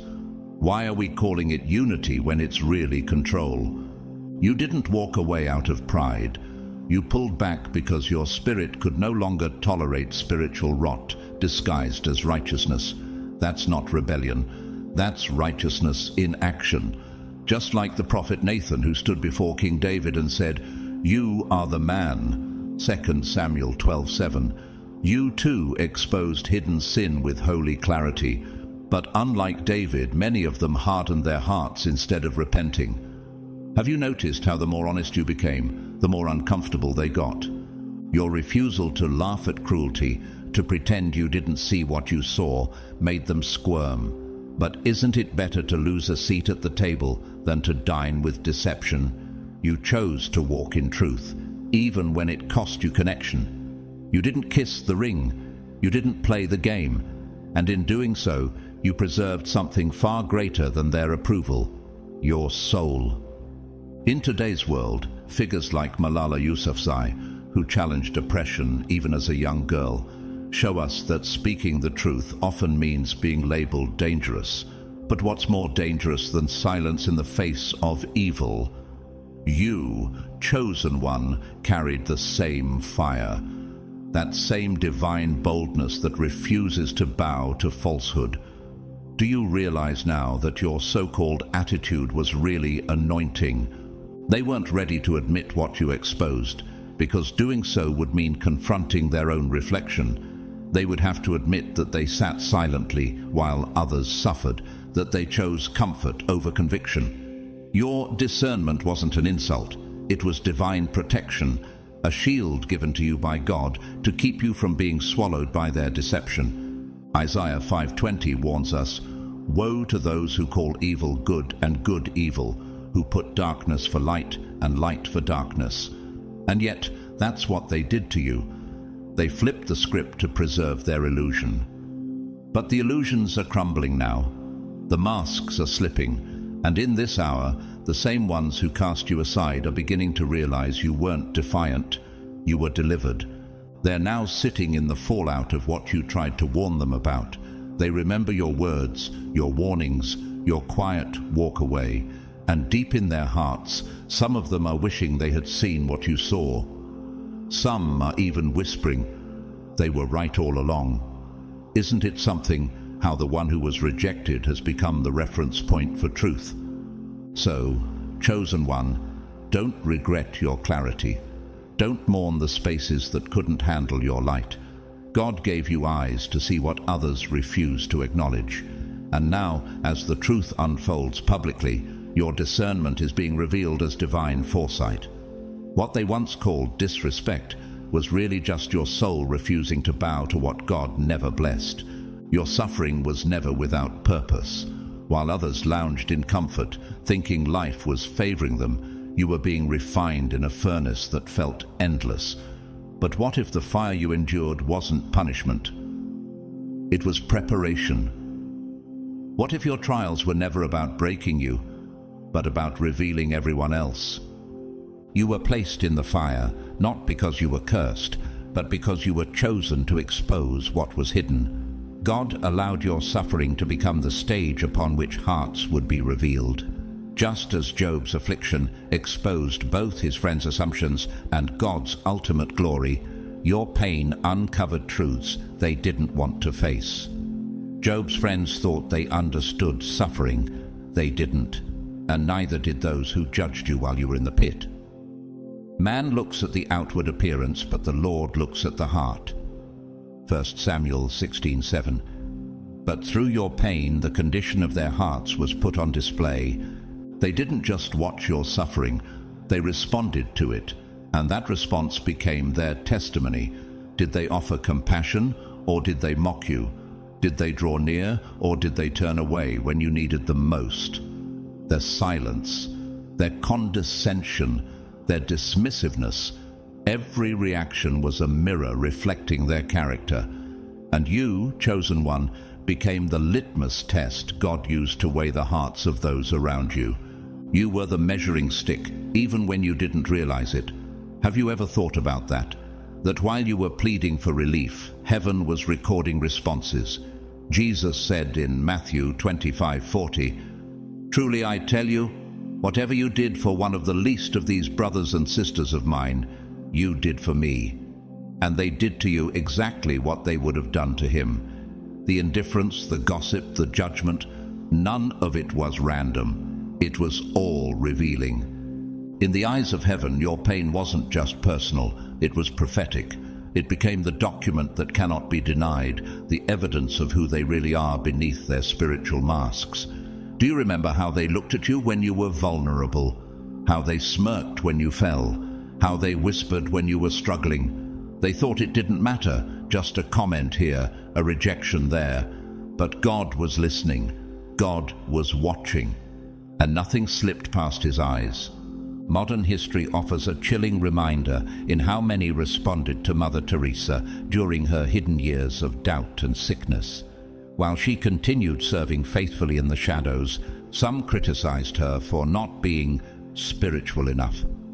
Yet, now, in hindsight, the world recognizes her suffering as sacred, and your story is no different. The very people who mocked your sorrow are slowly waking up to the weight of what they missed. Now that everything you warned them about is unraveling, they're scrambling to make sense of the collapse. The systems they clung to are failing. The people they trusted have been exposed. And in that rubble, One truth is haunting them more than the rest. The way they treated you is now the loudest witness against them. Have you noticed how suddenly they remember your words? How those who once scoffed are circling back with wide eyes and stammered excuses? That's not coincidence, that's consequence. And when the final chapter is written, when God unveils every hidden thing, your suffering will be used as a lens to measure theirs. Your endurance became their test, and many failed. But don't you dare think your pain was wasted. It was never just about surviving betrayal or isolation. It was documentation, heaven's record of who stood where and why. It was divine evidence that will testify in your favor. Romans 8:18 declares, I consider that our present sufferings are not worth comparing with the glory that will be revealed in us. Every tear you cried is part of that glory. You didn't just walk through fire, you carried truth through it. And now, as the world watches things unravel, they're beginning to understand. The one they called weak was the one carrying the heaviest weight. The one they overlooked was the one who saw clearly. And the pain they dismissed has become the mirror of their own hearts. You were never just a victim. You were a divine instrument of exposure. And as the smoke clears, your scars will speak louder than their applause ever did. They thought you were just making predictions, that maybe you were being dramatic or overly cautious. But what they failed to understand was that you weren't forecasting the future, you were exposing the patterns shaping it. You didn't just speak about what might happen. You revealed what was already happening beneath the surface, a cycle silently spinning beneath their feet. You didn't point to a single event. You uncovered an entire spiritual ecosystem, deeply rooted in generational dysfunction, broken agreements, and unrepented sins. You saw the hidden blueprint beneath the chaos, the blueprint they were too distracted to perceive. While they focused on surface-level drama and momentary crisis, you saw the deeper current pulling everything into repetition. You discerned the spiritual patterns that kept them bound. You weren't just talking about the betrayal that just happened. You were tracing the pattern of betrayal that had haunted their bloodline for generations. You weren't just commenting on their relationship fallout. You were pointing to emotional strongholds passed down like heirlooms. My people are destroyed for lack of knowledge, says Hosea 4:6. But you had knowledge, and that made you dangerous in a system built on denial. And yet, they laughed. They dismissed your clarity because it threatened their comfort. They didn't want to believe that the chaos surrounding them was the result of internal disorder, that the storm was seeded by their own choices. But what if you were never trying to scare them? What if you were trying to save them from the inevitable? You saw the cycles. Like the Israelites in Judges, caught in a repeating pattern of disobedience, consequence, and repentance, they kept returning to the same dysfunction, expecting different results. But you weren't fooled. You noticed how each new crisis looked eerily familiar. Each betrayal felt like déjà vu. Each loss echoed something ancient. Ecclesiastes 1:9 says, "What has been will be again. What has been done will be done again. There is nothing new under the sun." You understood that truth and tried to help them break free, but they weren't ready. You were the voice shouting from the watchtower, saying, "This isn't just an accident, it's a pattern." And when you spoke, you weren't speaking from fear, you were speaking from vision. You read the signs like a script already written by choices they never questioned. Have you ever noticed how people prefer denial over discernment? It's less painful to call you negative than to admit they're stuck in spiritual loops. Even outside the church, figures like Carl Jung, the Swiss psychiatrist, once said, "Until you make the unconscious conscious, it will direct your life and you will call it fate." That's exactly what was happening to them.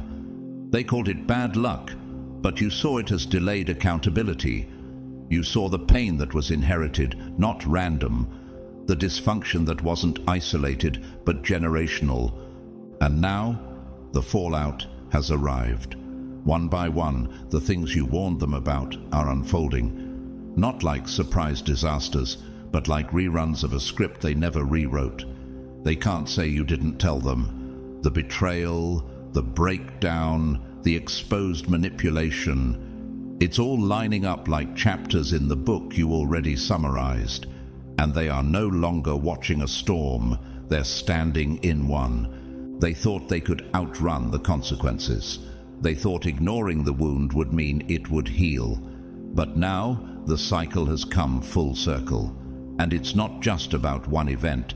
It's the momentum of every unhealed hurt, every unchecked sin, every truth they refused to face. You weren't a prophet of doom, you were a mirror.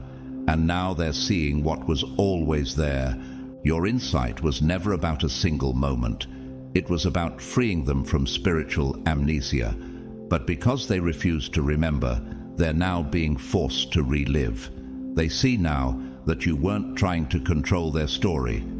You were trying to help them rewrite it. But the page has turned, and now they're stuck in a sequel they never expected. Galatians 6:7 says, "Do not be deceived. God is not mocked. A man reaps what he sows." And what's growing in their fields right now is exactly what was planted in the past, even if they tried to pretend otherwise. So don't second-guess your discernment. Don't shrink your insight to fit into their denial. What they once called exaggeration is now being confirmed as revelation.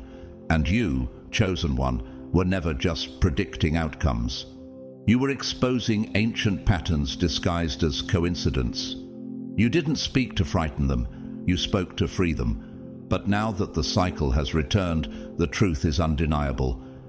They're not just living in the aftermath, they're living in the evidence. And deep down, some of them finally understand you weren't reacting to the moment, you were reading the map. And now the destination has arrived. You were never placed among them to blend in. You were never meant to mirror the social codes they lived by, or to become one of the familiar voices echoing in their circles. You weren't sent there for comfort or popularity. You were spiritually assigned. Your presence wasn't a coincidence. It was heaven's strategy. Have you ever asked yourself why you always felt like the outsider, even when you tried to belong? It wasn't rejection. It was redirection. You were not meant to be accepted. You were meant to awaken. You weren't called to follow the rhythm of the crowd. You were called to reflect the light of truth, even when that light exposed things they didn't want to see. That's why your quiet unnerved them. That's why your peace felt like confrontation. You weren't trying to start conflict. You were simply sent to reveal what they had spent years concealing. Just like the prophet Elijah, who stood alone on Mount Carmel against hundreds of false prophets. 1 Kings 18. You too were chosen to stand apart, not to fit in, but to call truth out of hiding. They misread your detachment. They whispered that you were proud, standoffish, maybe even judgmental. But if only they knew the weight you carried, the divine assignment you never asked for but could not avoid. You saw through the masks. You discerned the power dynamics and subtle betrayals beneath the polite conversations. Your spirit wouldn't let you pretend. While others played along in the games of social survival, you were watching patterns unfold from a higher vantage point. You were never aloof. You were alert. People often mistake clarity for arrogance. But clarity, when it comes from God, doesn't puff up. It sets apart. Your distance wasn't born of superiority, it was born of insight. John 15:19 says, "If you belong to the world, it would love you as its own. As it is, you do not belong to the world, but I have chosen you out of the world. That is why the world hates you. You weren't emotionally enmeshed because you were spiritually aligned with a different assignment. You were a divine observer planted to witness, to discern, and to reveal." Think of Dr. Martin Luther King Jr., a man deeply misunderstood in his time. Many saw his conviction as arrogance, his resistance as pride. But history has since revealed that he was not seeking approval. he was obeying a higher calling. Like him, your detachment was never a lack of love. It was a deep love, guided by truth. You weren't standing back to judge. You were standing apart to see clearly. Now, as everything begins to unravel, as the truth can no longer be swept under the rug, they're beginning to understand. The very manipulation you called out is now overt. The emotional games you refuse to play have become everyone's burden. And slowly they're realizing that your distance wasn't indifference, it was discernment. You didn't withdraw to avoid the fight. You withdrew to remain aligned with God. And in this unfolding moment, something powerful is happening. The same ones who dismissed your silence are watching your words play out. The ones who said you were too intense are now scrambling for the peace you preserved. Your role was never to be popular. It was to be precise. And now, the divine assignment that once isolated you is becoming your vindication. They're seeing it now, that the very one they excluded was the one God had appointed. You weren't meant to be liked. You were meant to be light. The chaos they are facing is confirming everything you saw in advance. Isaiah 42:16 says, "I will lead the blind by ways they have not known. Along unfamiliar paths I will guide them."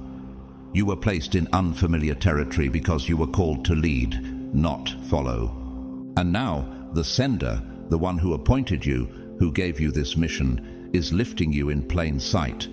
The elevation they can no longer ignore is not man-made, it is divine recognition. What they once rejected as irrelevance, they now see as revelation. The one they pushed aside is being upheld as a voice of truth. So do not mourn your isolation. It was not punishment, it was protection. You weren't abandoned, you were anointed. Your assignment was never to blend in, but to stand apart and shake the atmosphere with silent clarity. And now, the world is seeing why you were always meant to be different. They thought your silence meant you had nothing to say, that your absence from the argument meant you were out of strength or out of courage. But what they failed to see, and what heaven always knew, is that your silence was not weakness. It was strategy. You weren't retreating out of fear. You were rising above the noise with wisdom.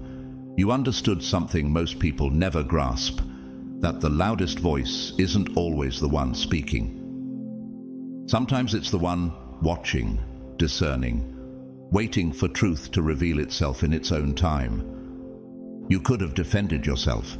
You could have shouted your innocence, corrected their lies, fought to be seen and heard. But instead, you made a divine decision to let time speak for you.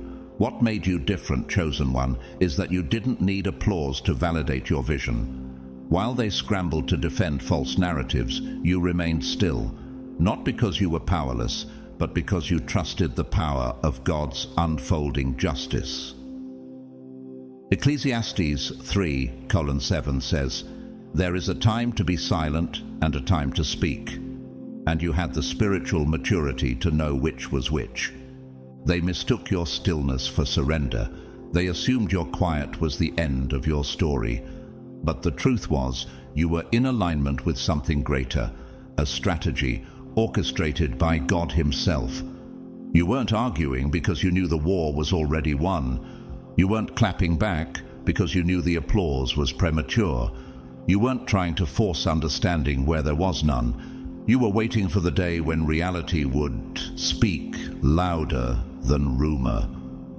In that sacred quiet, you watched, you listened, you discerned. You didn't waste your oil proving your worth to people who were committed to misunderstanding you. You didn't play into the chaos, and in doing so, you preserved your anointing.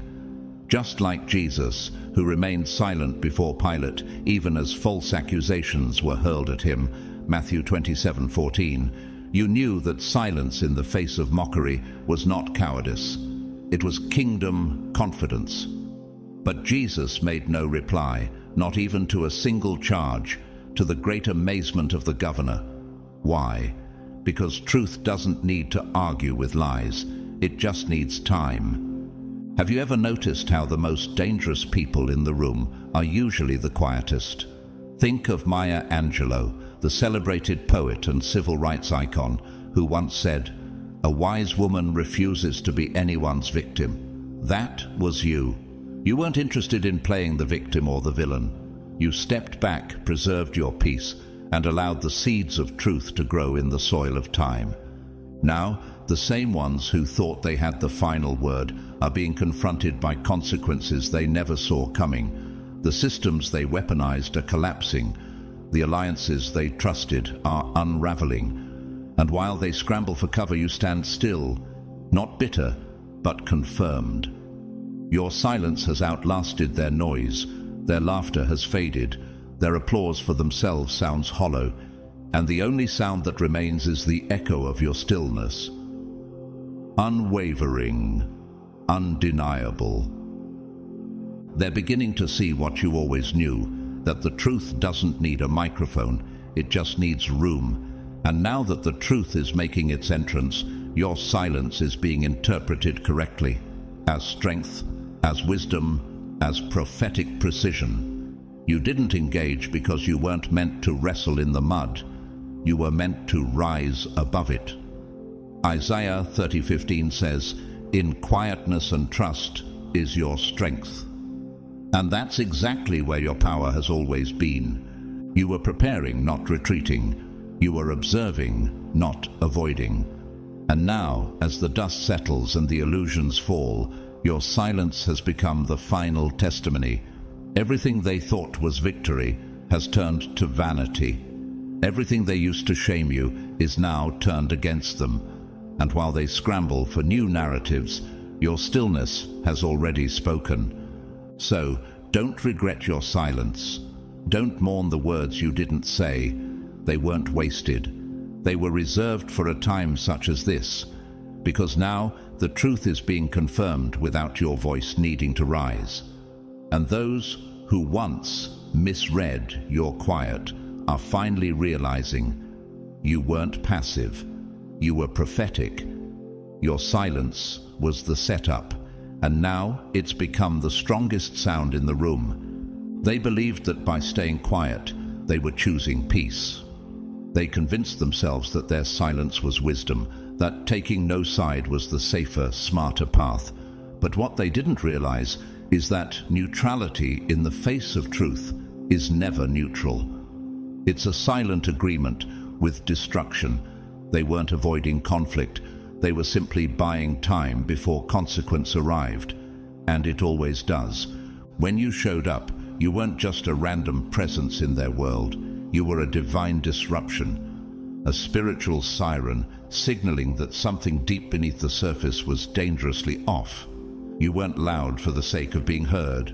You were sent to embody the truth they didn't want to see. You represented conviction in a place that had learned to worship comfort. Ezekiel 33:6 says, "But if the watchman sees the sword coming and does not blow the trumpet to warn the people, I will hold the watchman accountable." You were that watchman. You blew the trumpet, and they chose to close their ears. They told themselves stories to ease their guilt. They said, "I'm just staying out of it," or "It's not my place to interfere." But what they were really doing was choosing convenience over courage. And in that moment, they traded spiritual responsibility for temporary relief.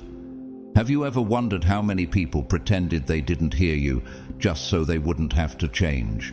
They didn't want conflict, not because they loved peace, but because they feared what the truth would cost them. But your presence alone was an invitation, not just to see clearly, but to act boldly. When you walked into the room, you didn't need to shout. The very atmosphere shifted. That unease they felt wasn't intimidation. It was conviction. You weren't calling for chaos, you were offering correction. And instead of embracing the discomfort that leads to growth, they backed away, thinking if they ignored the warning long enough, it would disappear. It didn't. What they failed to grasp is that truth never vanishes. It simply waits. And now the very storm they thought they dodged is crashing through the front door. The silence they used to protect themselves became the soil where deception grew strong roots. Proverbs 29:1 warns, "Whoever remains stiff-necked after many rebukes will suddenly be destroyed without remedy." That warning wasn't just ancient wisdom, it was your presence. You were the rebuke they refused to acknowledge. Look at history. In the early days of Nazi Germany, many pastors and community leaders chose silence. They believed avoiding confrontation would keep them safe, but their silence became complicity, and by the time they tried to speak, it was too late. Dietrich Bonhoeffer, the German pastor who ultimately resisted the Nazi regime, once said, "Silence in the face of evil is itself evil. Not to speak is to speak. Not to act is to act." You, chosen one, were never afraid to speak, and that's why they resisted you. They thought your voice was disruptive, but now they see it was divine. They thought you were creating tension, but now they're drowning in the consequences of their inaction. And here's the part that stings the most. They realize now that had they only listened, had they only responded when you first showed up, things could have been different. But they dismissed you, not because they didn't understand, but because deep down they did. They sensed the shift, felt the weight of your presence, but chose the easy road.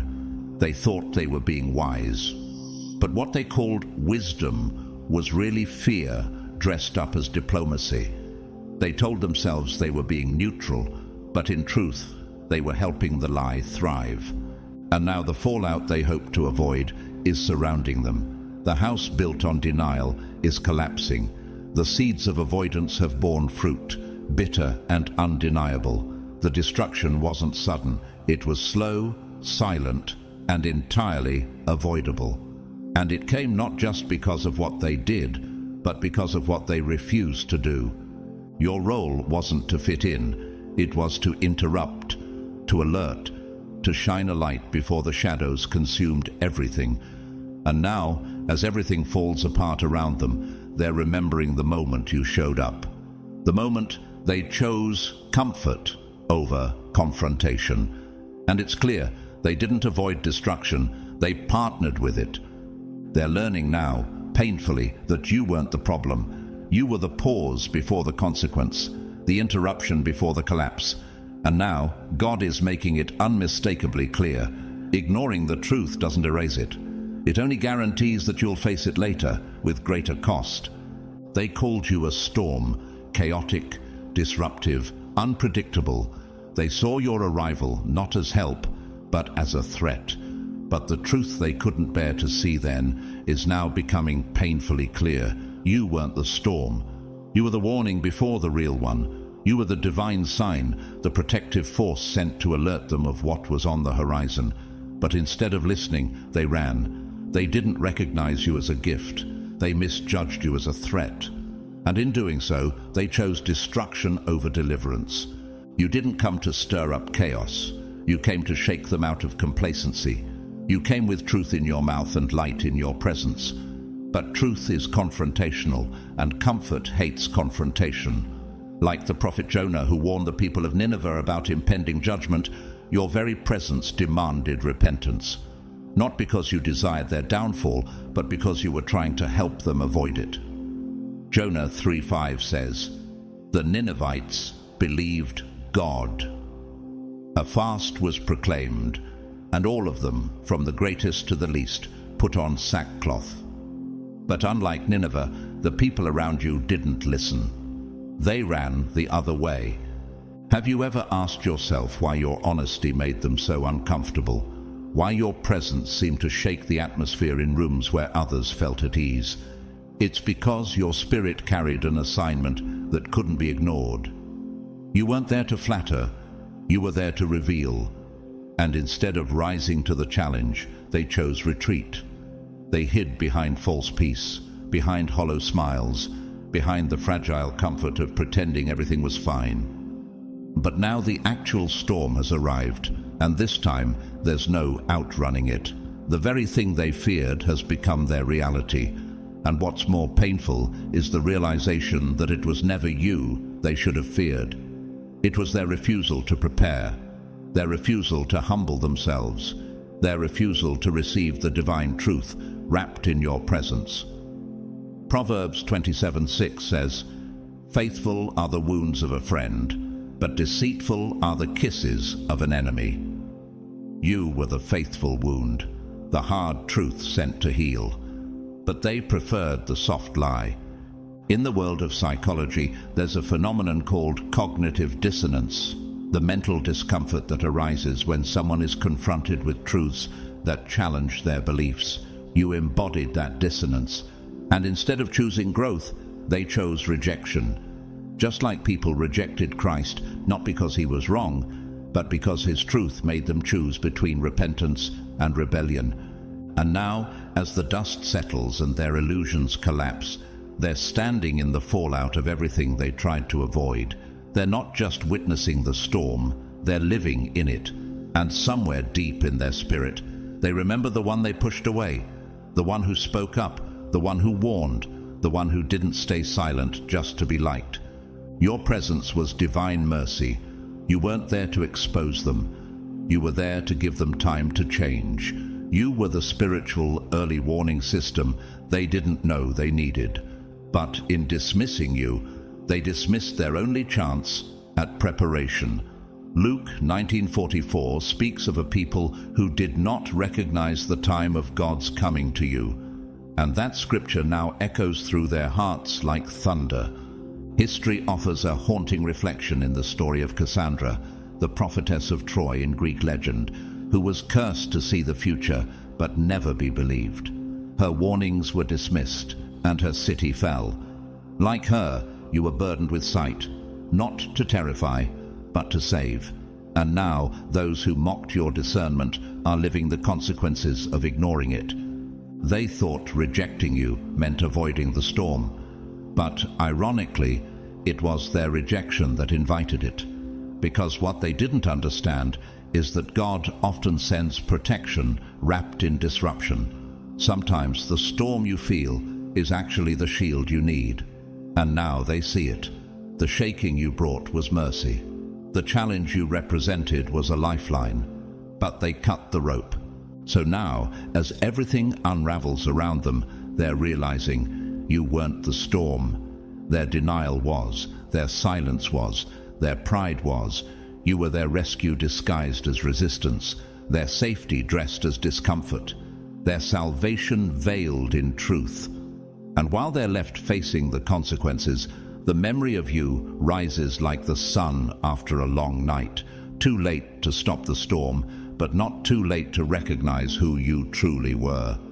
In the end, everything you carried, everything you endured, and everything you spoke in faith has led to this moment. The moment when the veil is lifting and the truth you held quietly for so long is finally breaking through their illusions. The very storm you tried to prepare them for is now here, and they're beginning to realize, not with their words but in their hearts, that you were never the threat. You were the warning, the protector, the appointed voice they were never ready to hear. You were never meant to blend in or be part of their system. You were never called to conform to a culture of comfort, flattery, or false peace. God didn't send you to fit in. He sent you to break cycles. Like Moses standing before Pharaoh, you were never just a voice. You were a divine interruption. Exodus 9:16 says, "But I have raised you up for this very purpose, that I might show you my power, and that my name might be proclaimed in all the earth." And now, God's purpose through you is becoming undeniable. You weren't just someone who happened to survive the storm. You were the storm. Not a storm of destruction, but of revelation. You didn't bring chaos. You brought clarity. You didn't come to tear down what was good. You came to challenge what was false. You were the shaking they needed but resisted, the mirror they avoided, the voice they tried to silence. And now everything they feared is unfolding, not because you cursed them, but because they ignored the blessing you carried. Have you noticed how quiet their laughter has become? how the ones who mocked your detachment now mimic your discernment. They once confused your silence for pride, but now they see it for what it truly was. Restraint guided by purpose. You didn't withdraw out of arrogance. You stepped back because your assignment was never about being liked.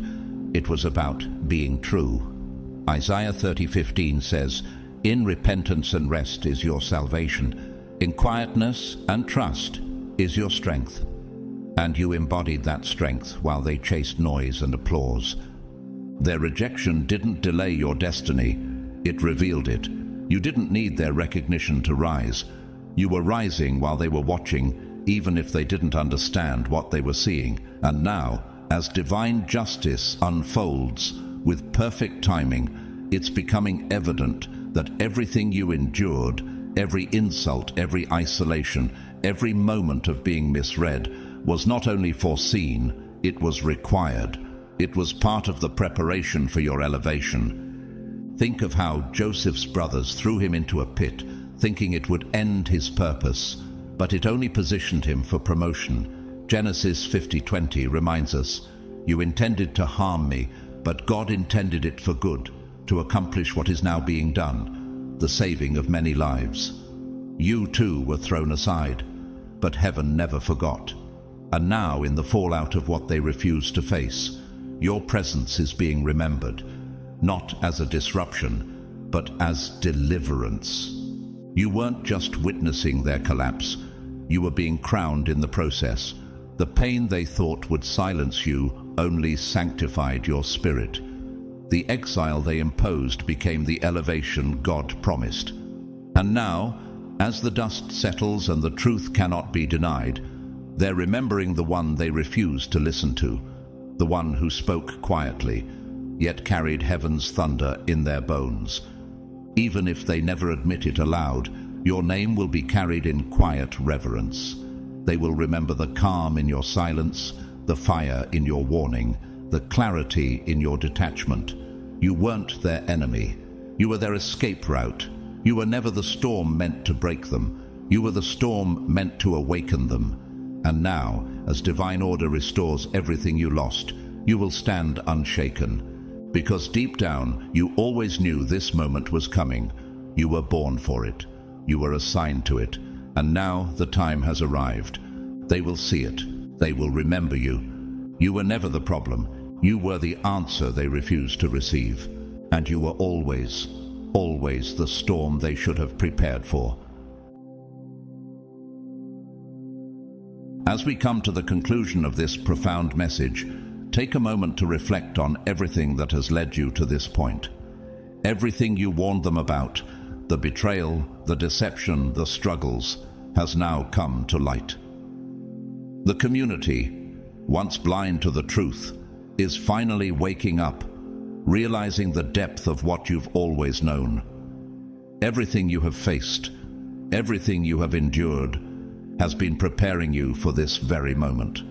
The truth that you carried quietly, that you lived through with unwavering faith, is now unfolding before the eyes of those who once doubted. But even as the truth comes to light, understand this: you were never meant to fit in. You were never meant to be part of the crowd. Your role was far greater. You were sent as a light in the darkness, a voice that spoke the truth, even when it was unpopular. Now, as everything you've warned about is unfolding, it's clear that God has placed you exactly where you are for this purpose: to witness, to stand firm, and to help guide others through the storm. As we close today, I urge you to continue standing strong in your truth. Don't be discouraged when others may still question or doubt what you've always known to be right.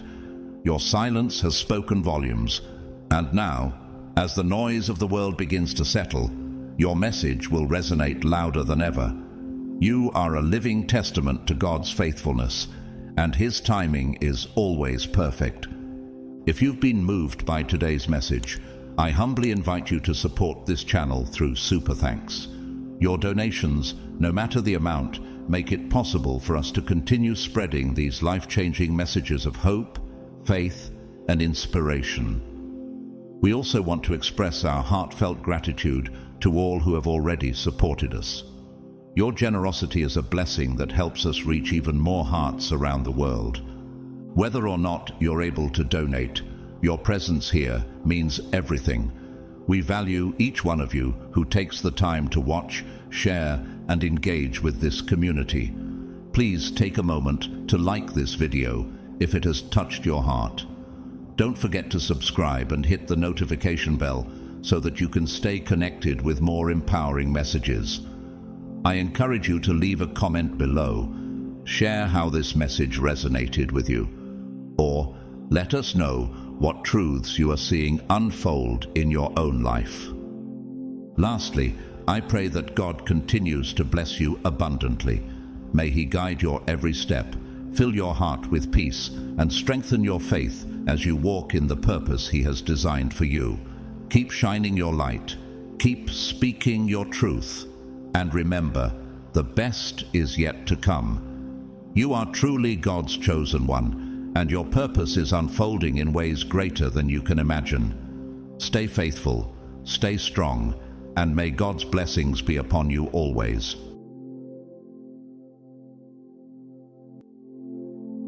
Welcome, my beloved souls. They said it couldn't be done. They swore you would fail. But now here you are, undeniable, unstoppable, and completely transformed by the very storms they thought would destroy you. And oh, how the tables have turned. There's a certain poetic irony in watching the same people who once doubted you now struggle to process the magnitude of your success. Their silence says more than words ever could. The disbelief in their eyes, the subtle shift in their tone, the way their excuses pile up like broken shields. They don't know how to handle what you've become. Before we dive deep into this message, I want to pause for a moment and say thank you to every soul who has supported this channel through Super Thanks. Whether you gave a little or gave a lot, please know that your gift means everything. It allows this message to reach further, go deeper, and continue impacting lives around the world. But hear me clearly. Even if you've never donated, I'm just as grateful for your presence. Your support through watching, liking, commenting, and simply showing up. It's all fuel for this divine assignment, and I thank you with my whole heart. Now, let me ask you something real. Have you ever risen from a place they left you for dead? Have you ever shocked the very people who counted you out? If this message hits home, if you know you're one of the chosen ones who broke every limit and shattered every prediction, then type 777 in the comments right now. Let the world know you didn't just make it, you ascended. Chosen one, research shows that people often experience more emotional pain seeing someone they underestimated succeed than they do from their own failures. And you, chosen one, have become that living, breathing ache. You didn't just succeed, you became undeniable. You turned their projections into poetry. You became the one they can't mention without confronting their own mediocrity. And that's not your fault. You weren't supposed to rise. Not like this. Not with your background. Not with your past. Not with the obstacles you faced. But still, you rose. You thrived. You turned impossible into done. And now, they're not just annoyed, they're mad. The kind of mad that lingers in silence. The kind that makes them sit in the driveway a little longer before facing the reality that they never tried. The kind of mad that watches your highlight reel with a clenched jaw, whispering, "How did they do it?" They try not to bring up your name anymore, not because they don't see you, but because they can't unsee you. You've become their silent nightmare, a reflection of everything they could have done, could have been, but didn't pursue. You didn't build your life to spite them. You built it because you refused to let pain be your prison, and now you shine in ways they never imagined, doing things they told you were impossible. They can ignore you, but they can't erase you. They can throw shade, but they can't stop your shine. You were never meant to just survive. You were born to dominate, to lead, to break barriers they never even dared to approach. And that's why your very presence makes them squirm. Because every step you take forward shatters another excuse they told themselves for staying small. But here's what they'll never understand. This wasn't about proving them wrong. It was always about proving yourself right. So let them watch. Let them whisper. Let them feel what they feel. It doesn't change your calling. While they sit in the shadows of what could have been, you, chosen one, are out here making history. And trust me, it only gets better from here. God's chosen ones, you've done the impossible. They're so mad, they want to cry.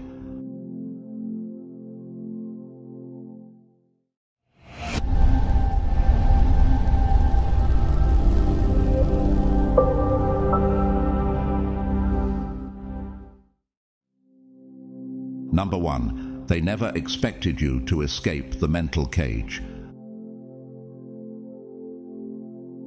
They never thought you, the chosen one, would awaken. How could someone like you, who was underestimated, overlooked, and constantly second-guessed, possibly escape the prison they built around your mind? You were supposed to stay small. You were supposed to stay silent. They planted thoughts in your spirit, seeds of limitation disguised as care, control wrapped in concern. Be realistic, they said. Stay in your lane. But why were the boundaries always tighter for you, God's chosen one? Have you ever wondered why their advice always seemed more like invisible chains than real guidance? You were conditioned to believe that your potential had borders, and those borders were not to be crossed. What if that belief was never yours to carry? Romans 12:2 says, "Do not conform to the pattern of this world, but be transformed by the renewing of your mind." And that's exactly what happened. You renewed your mind, and in doing so, you broke every rule they tried to write on your soul. For a while, their words echoed so loudly that you questioned your own instincts. You doubted your ideas. You buried your dreams. You hesitated at the edge of opportunity, thinking, maybe they're right. But one day, maybe slowly, maybe in a divine flash, you woke up. You saw through the illusion. What they called realistic was just fear with a different name. You realized that staying still would kill more than just your progress. It would silence your calling. That moment was your exodus. Just like Joseph, who was sold into slavery by his brothers, you were cast into a mental dungeon by those who feared your destiny. But Genesis 50:20 reminds us, "You intended to harm me, but God intended it for good to accomplish what is now being done, the saving of many lives." Your breakthrough wasn't just for you. It exposed every lie they tried to bury you under. They expected you to need their approval, but you stopped asking. They assumed you'd seek validation, but you stopped needing it.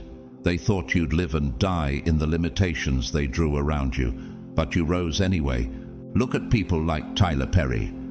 Homeless and sleeping in his car, he was told over and over again that he wasn't the right fit for Hollywood. Yet today, he owns one of the largest film studios in the world.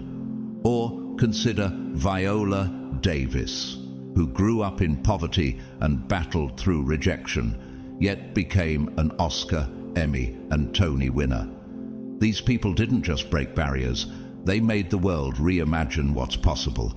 Just like you, their success wasn't luck. It was divine alignment and relentless faith. Now your very existence at this level is a confrontation to those who tried to keep you small.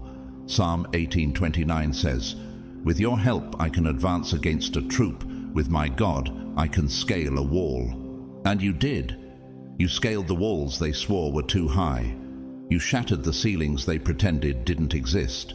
And now, without saying a word, your life is speaking volumes. Your success doesn't just inspire, it exposes. Do you see why they're uncomfortable now? Why they whisper about you when you leave the room? It's not your wins that offend them. It's the mirror those wins hold up to their faces. Because if someone like you could rise above the fear, the doubt, the background, the struggle, then what's stopping them? The truth is, they never held you back. They only held themselves back, and your victory proves it. Isaiah 61 declares, "Arise, shine, for your light has come, and the glory of the Lord rises upon you." That's why you shine so brightly now. It's not arrogance, it's not rebellion, it's divine radiance. And that radiance doesn't ask for permission, it just illuminates. Like the story of Jim Carrey, who once wrote himself a $10 million check for acting services rendered while broke and living in his car. Years later, he cashed that check for his role in Dumb and Dumber. That's the power of a vision that refuses to die. So now you walk differently. You think higher. You live freer. You didn't just break the mental cage. They now live in the shadow of the freedom you claimed. And because of that, they're not just mad. They're shaken. Philippians 4:13 reminds you, "I can do all things through Christ who strengthens me," and you did the impossible, not to prove them wrong, but to prove that God's favor cannot be boxed in by human doubt. The world is watching, chosen one, and now they know it wasn't luck, it wasn't accident, it was God's anointing on your life, and that anointing, it cannot be denied. Number 2, you didn't just win, you changed the rules of the game. Chosen one, did you ever stop to realize that your victory isn't what's making them uncomfortable? It's how you achieved it. They weren't afraid of your success as long as it looked like theirs. But when you broke every expectation and took a divine path they couldn't trace, that's when the fear settled in. They thought you would stay locked in the same cycle, trying and failing like they did, obeying the same unspoken laws they never dared to question. So, how did you break out? What gave you the courage to abandon their version of reality? Isaiah 43:19 declares, "See, I am doing a new thing. Now it springs up. Do you not perceive it?" And indeed, what God birthed in you wasn't meant to follow the world's tired pattern. While others clung to their traditions, you leaned into revelation. While they begged for open doors, you built your own. They were still waiting for permission. You were already walking in purpose. How did you know the old system was never meant to carry your calling?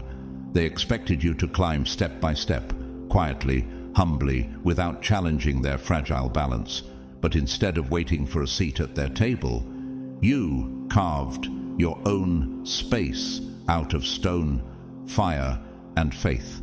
That's when they panicked, not because you won, but because your win wasn't dependent on their approval. Ecclesiastes 7:12 reminds us, "Wisdom preserves those who have it." And it was wisdom, not tradition, that fueled your rise. Think of Ava DuVernay. Hollywood didn't hand her anything, no formal training, no golden connections, just grit and vision. Now she directs history-shaping films and runs her own studio. Her power came not from playing the game, but from changing it. Can you see the parallel to your own journey? They're not just shocked by your outcome. They're disturbed by what your outcome reveals about the choices they never made. Are they truly angry with you? Or is your very existence challenging every excuse they've ever believed? When you walk into the room, do they see you? Or do they see the version of themselves they were too afraid to become? Matthew 9:17 says, "Neither do people pour new wine into old wineskins. They pour new wine into new wineskins, and both are preserved." You are that new vessel, chosen one. The old rules could never contain your calling, so you stepped outside the system and became the system. You don't just disrupt spaces, you redefine them. Issa Rae started with homemade videos on YouTube, no budget, no industry access. She didn't ask for a gatekeeper's blessing, she brought the blessing with her. Now she's one of the most influential forces in entertainment. Like you, her very existence proved that the path they swore didn't exist was always possible with faith and boldness. Are you starting to see the pattern? Those who change the game never look like they belong in it at first. They look out of place, strange, too ambitious. But isn't that exactly how David looked before facing Goliath? Just a boy with a sling, confronting a system built on fear. Yet 1 Samuel 17:45 reminds us, "You come against me with sword and spear, but I come against you in the name of the Lord Almighty." And like David, your unconventional method was never weakness, it was your divine edge. They thought you'd need their platform, but you built your own. They thought you'd ask to join their circle, but you drew your own. Your boldness didn't just make you win, it broke their illusion. Now they scramble to adapt to a game you created, one they can't even understand. Why? Because they never prepared for a reality where you didn't need them to rise. Look at Pharrell Williams. For years, his sound was labeled too weird by industry insiders, but he stayed authentic, and eventually the world caught up. Now he's a pioneer, not because he blended in, but because he didn't. That's what you've done. And the truth is, they don't know how to compete anymore because your game has no blueprint, only God's voice.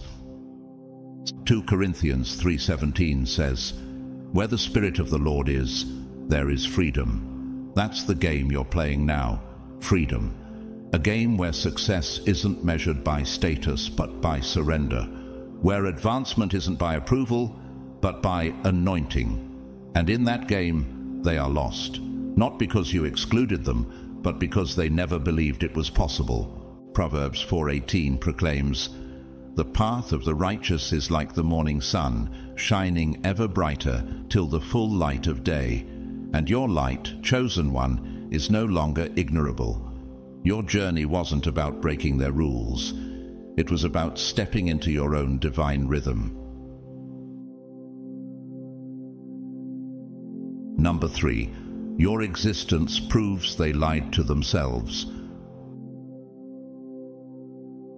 Chosen one, did you ever stop to think about why your success feels like a threat to them, not just to their ego, but to their entire belief system? It's because your very existence, your very rise, demolishes the comforting lie they've told themselves for years, that it was never possible for them.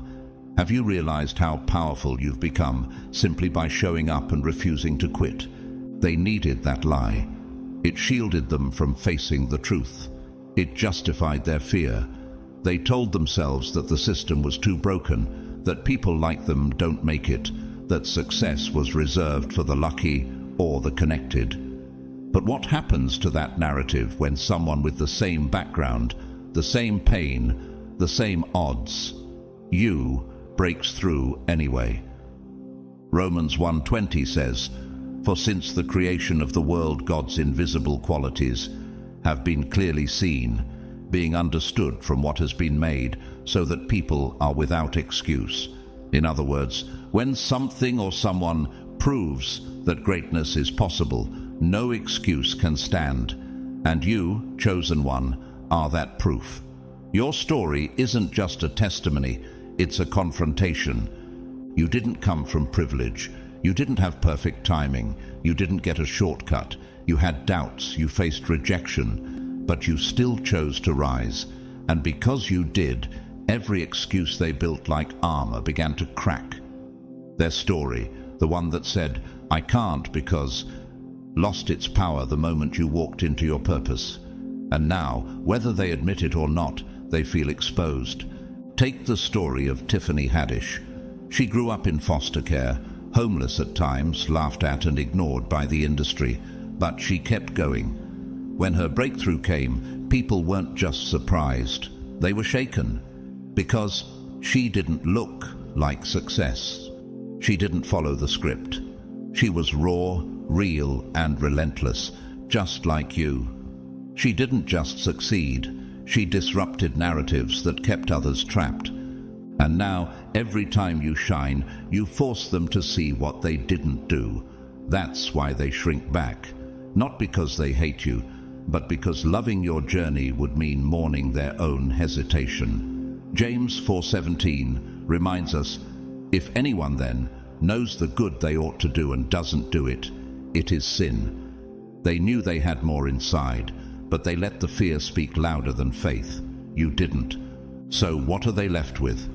If they can't deny your rise, they have to reinterpret it. That's when they whisper, "It's just luck," or "They had help." Have you noticed how they minimize your fight? How they ignore the nights you cried, the days you nearly quit, the battles you fought in silence? Because to fully acknowledge your process would mean admitting they had the same opportunity and didn't take it. Look at Tyler Mitchell, the first black photographer to shoot a Vogue cover at just 23 years old. He didn't wait for permission. He created his own lane. His breakthrough shattered decades of "this is how things are done." It wasn't luck, it was vision and courage, like yours. So when people say you got lucky, ask yourself, is that their truth or their defense mechanism?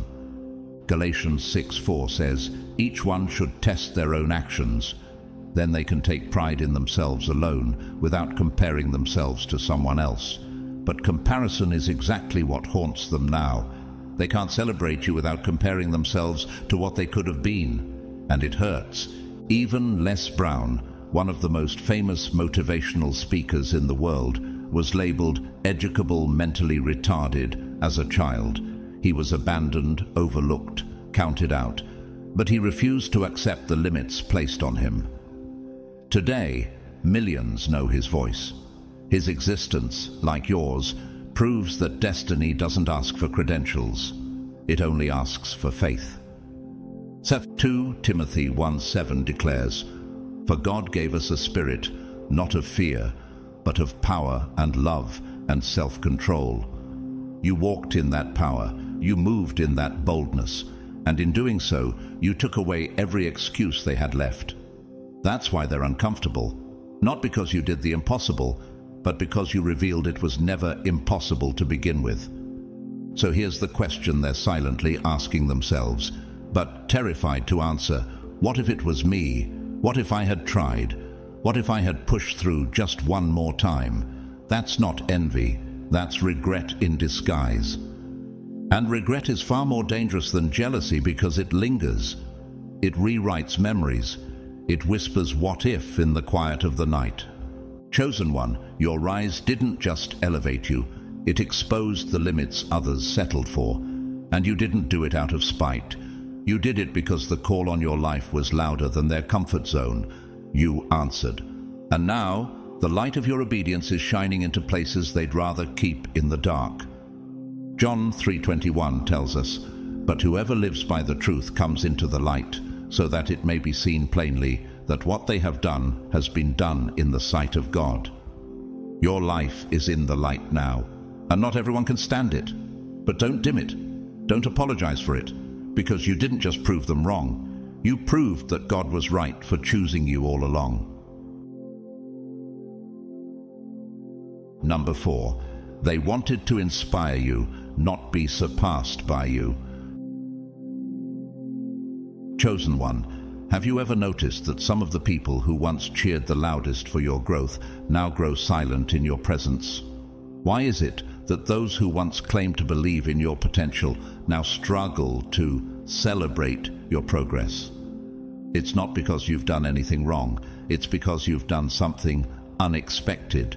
You outgrew them, and that reality is harder for them to swallow than anyone else's success ever could be. In the beginning, they wore the mask of the wise guide, the one with answers, experience, and perspective. They loved being needed, being praised for their wisdom, their connections, their encouragement. And to their credit, some of their intentions were pure at first. But did they ever truly believe you would rise above them? Or were they only comfortable being your ceiling, not your launching pad? Proverbs 27:21 says, "The crucible for silver and the furnace for gold, but people are tested by their praise." It's easy to support someone when they're behind you. It's easy to give advice when you're not threatened by their potential. But your growth didn't stop at their comfort zone. You absorbed their encouragement and exceeded their example. You took the torch and ran farther than they ever dared. Can you remember when their tone began to change, when their compliments felt more like backhanded remarks? It wasn't your confidence that offended them, it was your evolution. And isn't it strange? They were fine being your mentor until you no longer needed a mentor. They wanted to shape your journey, not be left behind by it. John 3:30 says, "He must become greater, I must become less." But not everyone is ready to decrease when your light starts to increase. Look at the life of Simone Biles. Early in her gymnastics career, many older athletes and coaches praised her talent. But as she soared to unprecedented heights, setting new records, redefining excellence, some began to criticize her routines as too difficult, too flashy. Why? Because she was rewriting what greatness looked like, and not everyone was ready for that change. Your success didn't betray anyone. It just revealed the hidden expectations they never admitted. They wanted to help you, but within limits. They wanted to be admired for guiding you, not confronted with the truth that they may have capped you. And now every time you succeed, it forces them to confront their own stagnation. You evolved. They didn't. That's the truth they won't say out loud. Philippians 2:3 reminds us, "Do nothing out of selfish ambition or vain conceit.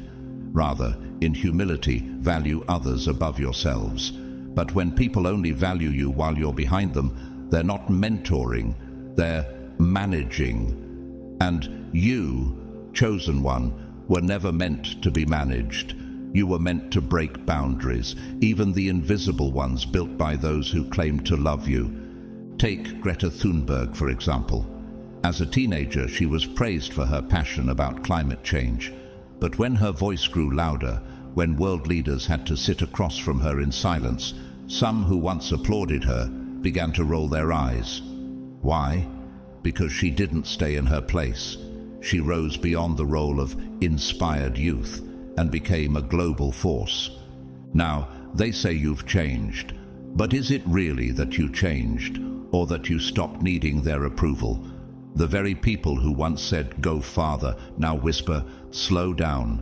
But you're not slowing down. You've been called for more, and their reaction isn't your burden to carry. Isaiah 54:2-3 encourages us, "Enlarge the place of your tent. Do not hold back. Lengthen your cords, strengthen your stakes, for you will spread out to the right and to the left." You've outgrown the space they imagined for you because God designed you for expansion.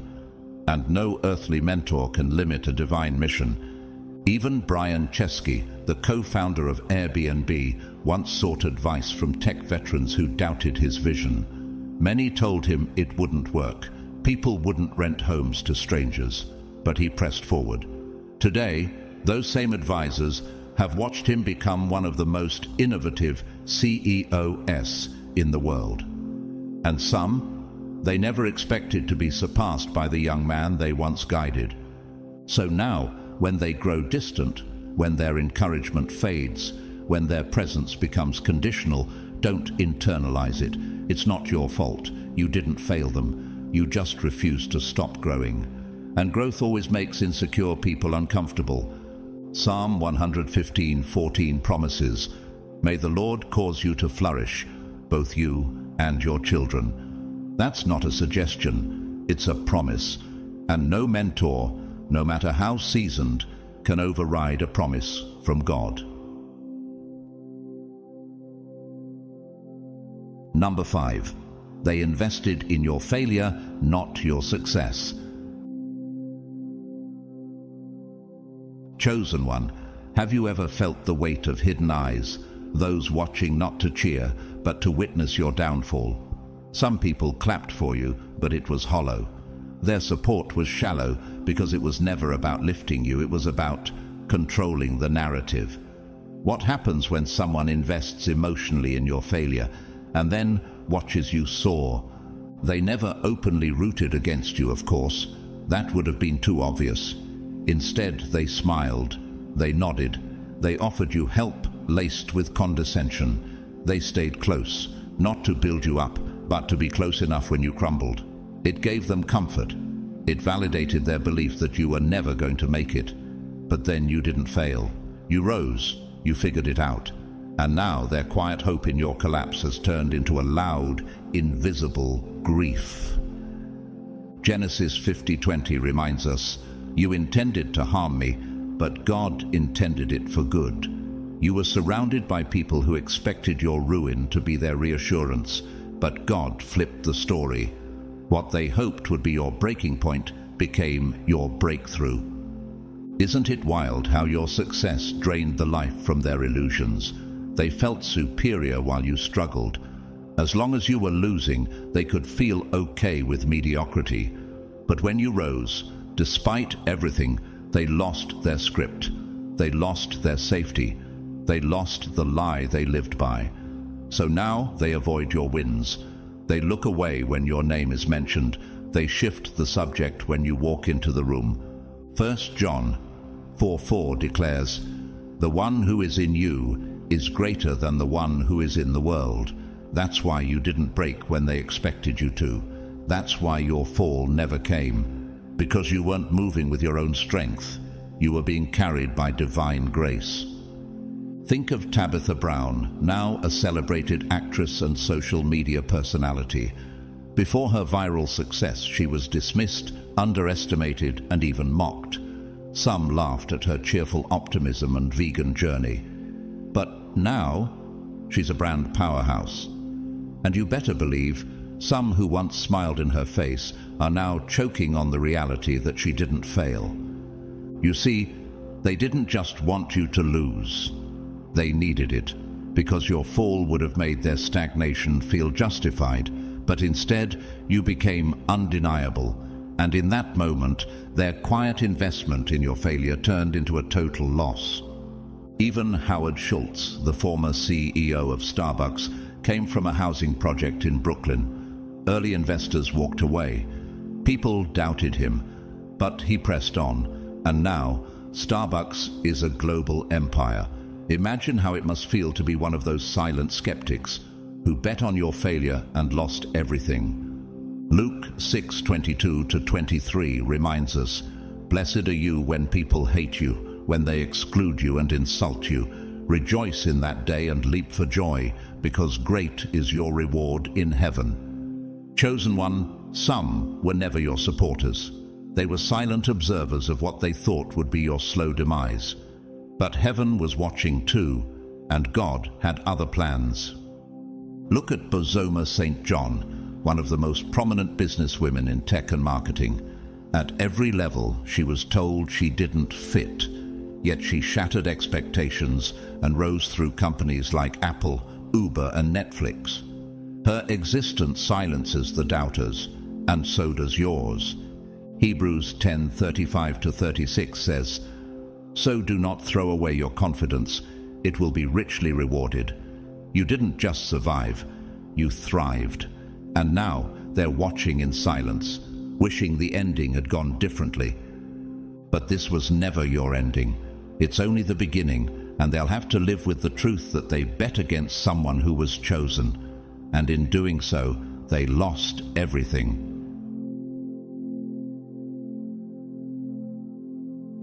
Number 6, you didn't just succeed, you made them look like frauds. Chosen one, have you ever wondered why some people seemed confident giving you advice, but their lives didn't reflect any of the wisdom they shared? Why did they speak so loudly about the path to success, yet remain stuck in the same place year after year? The truth is, they weren't guiding you, they were performing for you. They wore the mask of authority, hoping you'd never question the lack of fruit in their own lives. But you did more than question it. You exposed it, not through confrontation, but through action. Matthew 7:16 declares, "By their fruit you will recognize them." It's easy to sound wise. It's harder to produce results. They counted on you being the eternal student, the listener who never surpasses the speaker. But, chosen one, you broke that cycle. You took their theories and applied them with divine discipline. And the outcome? Your life became the proof they never had. Think about that. They weren't expecting you to succeed. They were expecting you to stay small under the illusion of their superiority. When you rose, they were exposed, because now the question is unavoidable. If you could do it with less resources, less status, and more adversity, what excuse do they have left? Just like Melanie Perkins, the co-founder of Canva, who was told repeatedly that her idea was too ambitious. For years, investors turned her away, yet she continued building. Today, Canva is a billion-dollar company. And many of the critics who once mocked her now use her platform. She didn't argue with their doubts. She invalidated them with results, just like you. Proverbs 14:23 says, "All hard work brings a profit, but mere talk leads only to poverty." That's the distinction between you and them. While they crafted narratives, you built reality. While they postured, you prepared. While they performed, you produced. And now their words fall flat under the weight of your accomplishments. They'll say it was luck. They'll say you skipped steps. But in truth, what they fear is your consistency. They can't stand that you succeeded without needing their constant validation. You showed the world that knowledge without execution is nothing. That theory without action is dust. And that's why they try to discredit you. It's the only defense they have left. Remember Marques Brownlee, MKBHD. Starting with tech reviews on YouTube as a teenager, he was overlooked by tech veterans who dismissed his opinions. But through excellence, clarity, and unmatched consistency, he became the go-to voice in the tech world, respected even by the companies that once ignored him. Like you, he didn't wait for approval. He earned respect through results. But your rise doesn't just reflect your strength, it reflects their hesitation. You didn't steal their spotlight, you simply lit your own path. Luke 12:3 reminds us, "What you have said in the dark will be heard in the daylight, and what you have whispered will be proclaimed from the roofs." And now their private arrogance has been made public, not by your words, but by your works. Even Sophia Amoruso, the founder of Nasty Gal and Girl Boss, built her empire from scratch with no formal business training. Her rise made others uncomfortable because it highlighted what could have been possible for them if they'd just tried. Her journey, like yours, was less about perfection and more about perseverance. 1 Corinthians 4:20 tells us, "For the kingdom of God is not a matter of talk, but of power."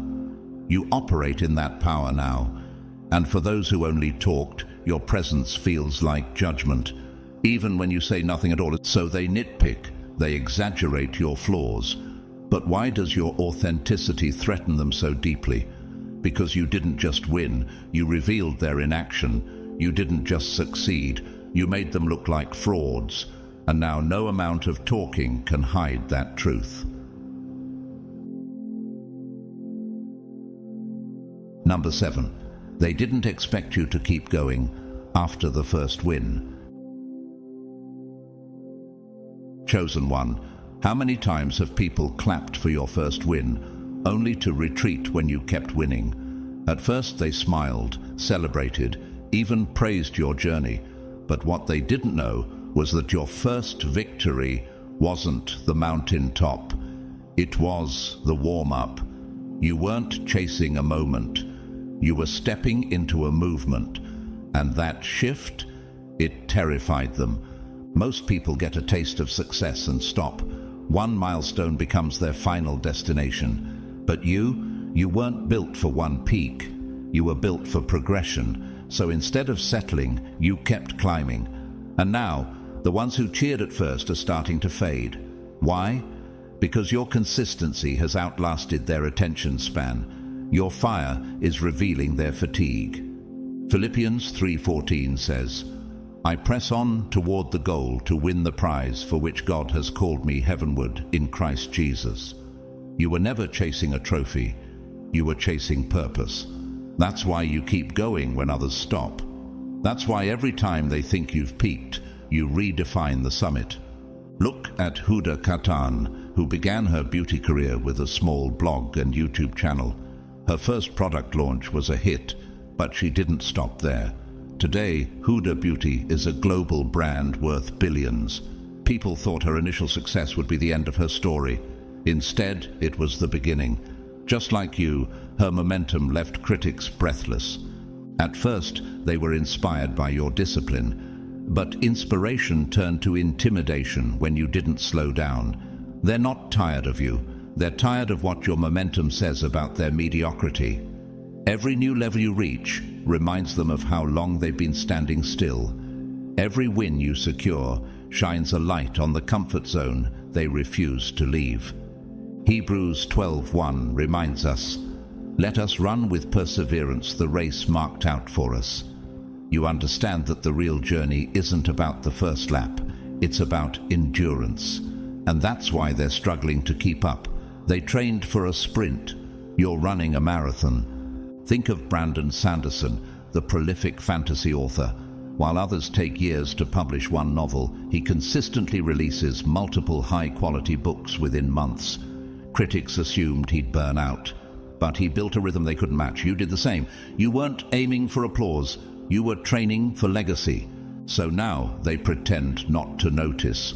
They change the subject when your name comes up. They act like it doesn't impress them. But deep down, they're wondering, how is this person still going? The answer is simple. You're anointed, not average. Chosen, not casual.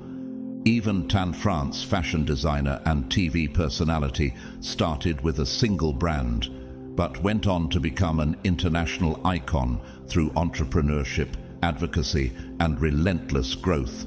His success kept expanding because he didn't stop at the first yes, neither did you. Isaiah 40:31 promises, "But those who hope in the Lord will renew their strength. They will soar on wings like eagles. They will run and not grow weary." That's your secret. Your strength isn't natural, it's supernatural. Your journey isn't fueled by ego, it's fueled by calling. So the next time they roll their eyes, minimize your wins, or act unimpressed, remember, it's not about their reaction, it's about your responsibility. You weren't built to peak early, you were built to rise continually. And no matter how many times they think you're done, the next chapter is already being written. 2 Peter 1:10 urges, "Make every effort to confirm your calling and election. For if you do these things, you will never stumble." Chosen one, keep building, keep climbing, keep showing up. Because the truth is, they never expected a storm they couldn't outrun. And now, they can't even see your dust trail. Number 8. They wanted to control your growth, but you grew wild. Chosen one, have you ever felt like someone was cheering you on, but only as long as they could determine how high you were allowed to climb? Have you noticed how their support turned into silence the moment your growth went beyond their boundaries? Why were they comfortable when you were blooming, but only within the fence they built? In the beginning, they smiled at your progress because it made them feel powerful, even noble. They positioned themselves as mentors, as gatekeepers, as architects of your rise. But the moment your growth exceeded their control, their praise turned into passive resistance. Why did their compliments suddenly come with conditions?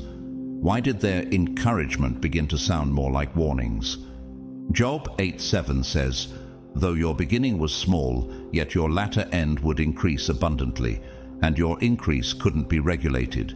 It couldn't be scheduled or scripted. It was wild, planted by God, watered by trials, and released in season. You didn't grow through them, you grew beyond them, and they never planned for that.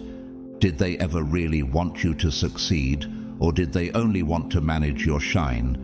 They encouraged your steps, as long as they could take credit for them, but the moment your momentum outpaced their control, you became a threat to their narrative. Rachel Hollis didn't grow her empire through mainstream publishing deals or Hollywood connections. She blogged, posted and stayed relentless. People tried to box her in, but she expanded beyond what anyone predicted. Doesn't that sound familiar? Isaiah 55:9 reminds us, "As the heavens are higher than the earth, so are my ways higher than your ways." And maybe that's what really shook them. Your destiny stopped responding to their expectations. They couldn't guide you anymore, and they certainly couldn't claim ownership over your success. Why did they suddenly pull back when you reached new levels? Why did their energy change when you didn't need their applause? Was it really you who changed, or was it their ability to control the room that slipped away? Look at The Rock, Dwayne Johnson. He was expected to fit a mold, an athlete, maybe an action hero, but never an empire builder. Now he's in boardrooms, on Forbes covers, building global brands. His growth wasn't polite, it was unstoppable. And so is yours. They told you to stay grounded, but what they really meant was stay manageable. They smiled while you were dependent, but now that you've become a force, they're uncomfortable. And yet, Psalm 92:12 declares, "The righteous will flourish like a palm tree." Palm trees don't ask to grow tall, they just do. So did you. Do you remember the moment when they stopped offering opportunities and started offering limits?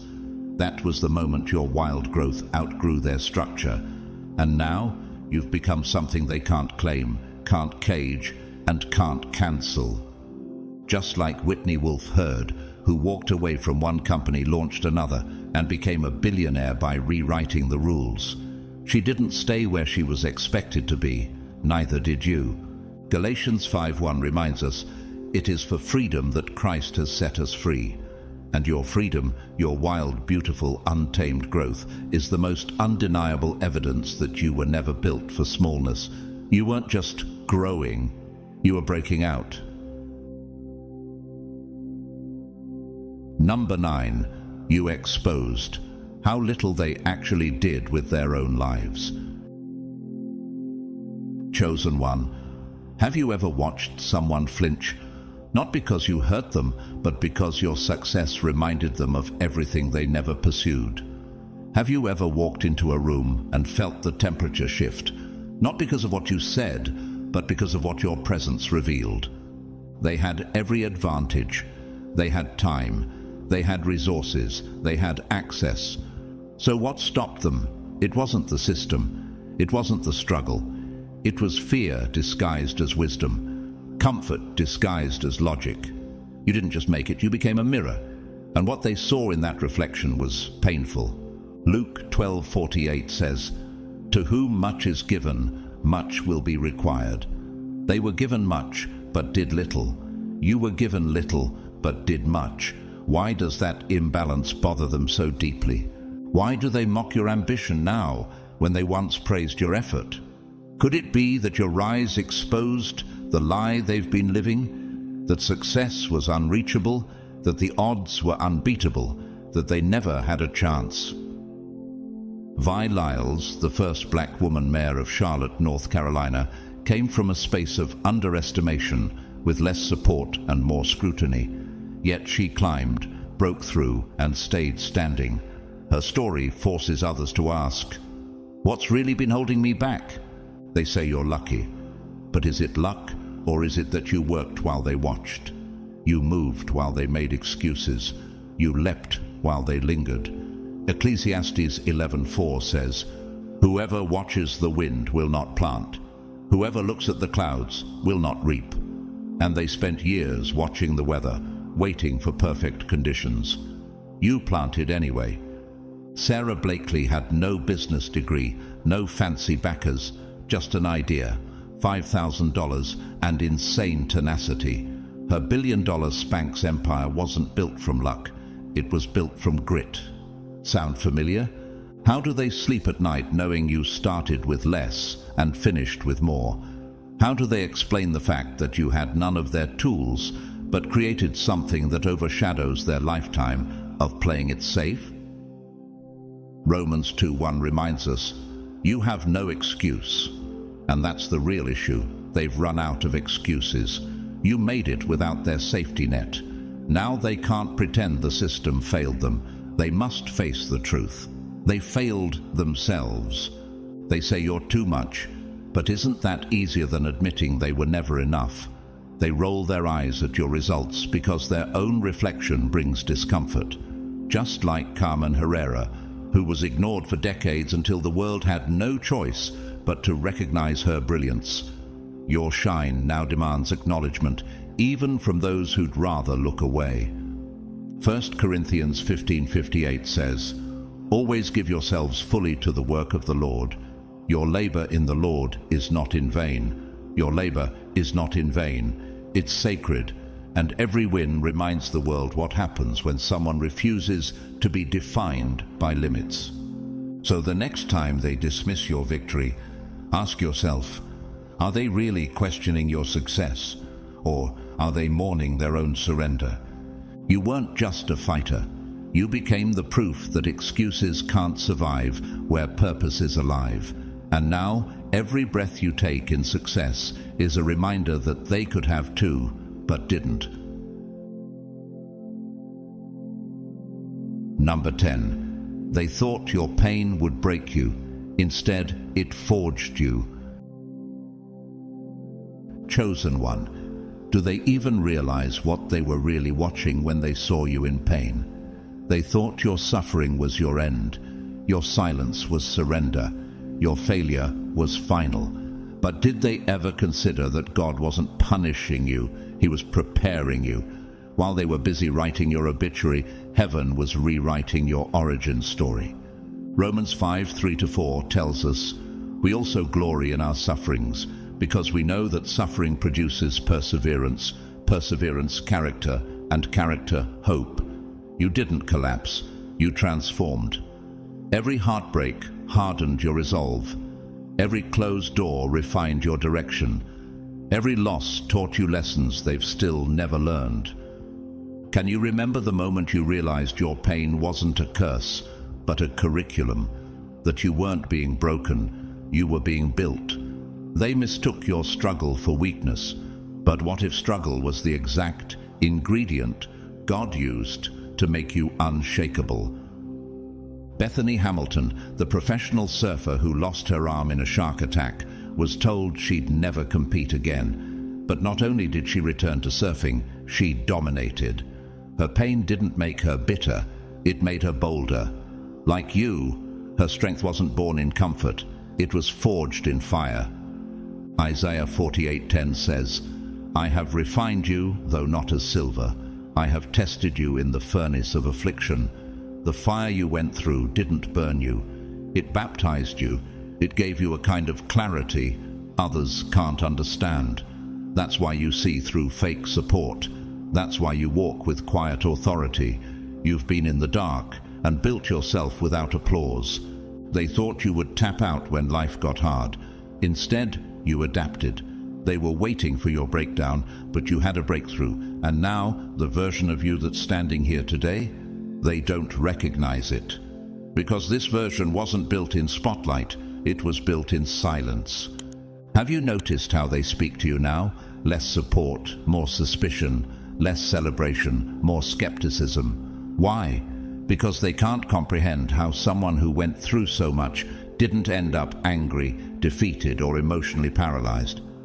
How did you walk through the fire and come out shining? Take Howard Schultz, former CEO of Starbucks. Raised in public housing, facing constant rejection, he pitched his vision to over 200 investors before one finally said yes. He wasn't built in boardrooms, he was forged in no's. And like you, he used pain as fuel. Psalm 34 verse 19 reminds us, "Many are the afflictions of the righteous, but the Lord delivers him out of them all." You weren't spared from affliction, you were sustained through it. And in that process, your soul was toughened, your discernment sharpened, your mission solidified. Even Taraji P. Henson, who moved to Los Angeles as a single mum with just $700 to her name, was underestimated at every turn. But instead of folding under pressure, she kept going, and now stands as a force in the entertainment world. What they thought would crush her became her crown, just like you.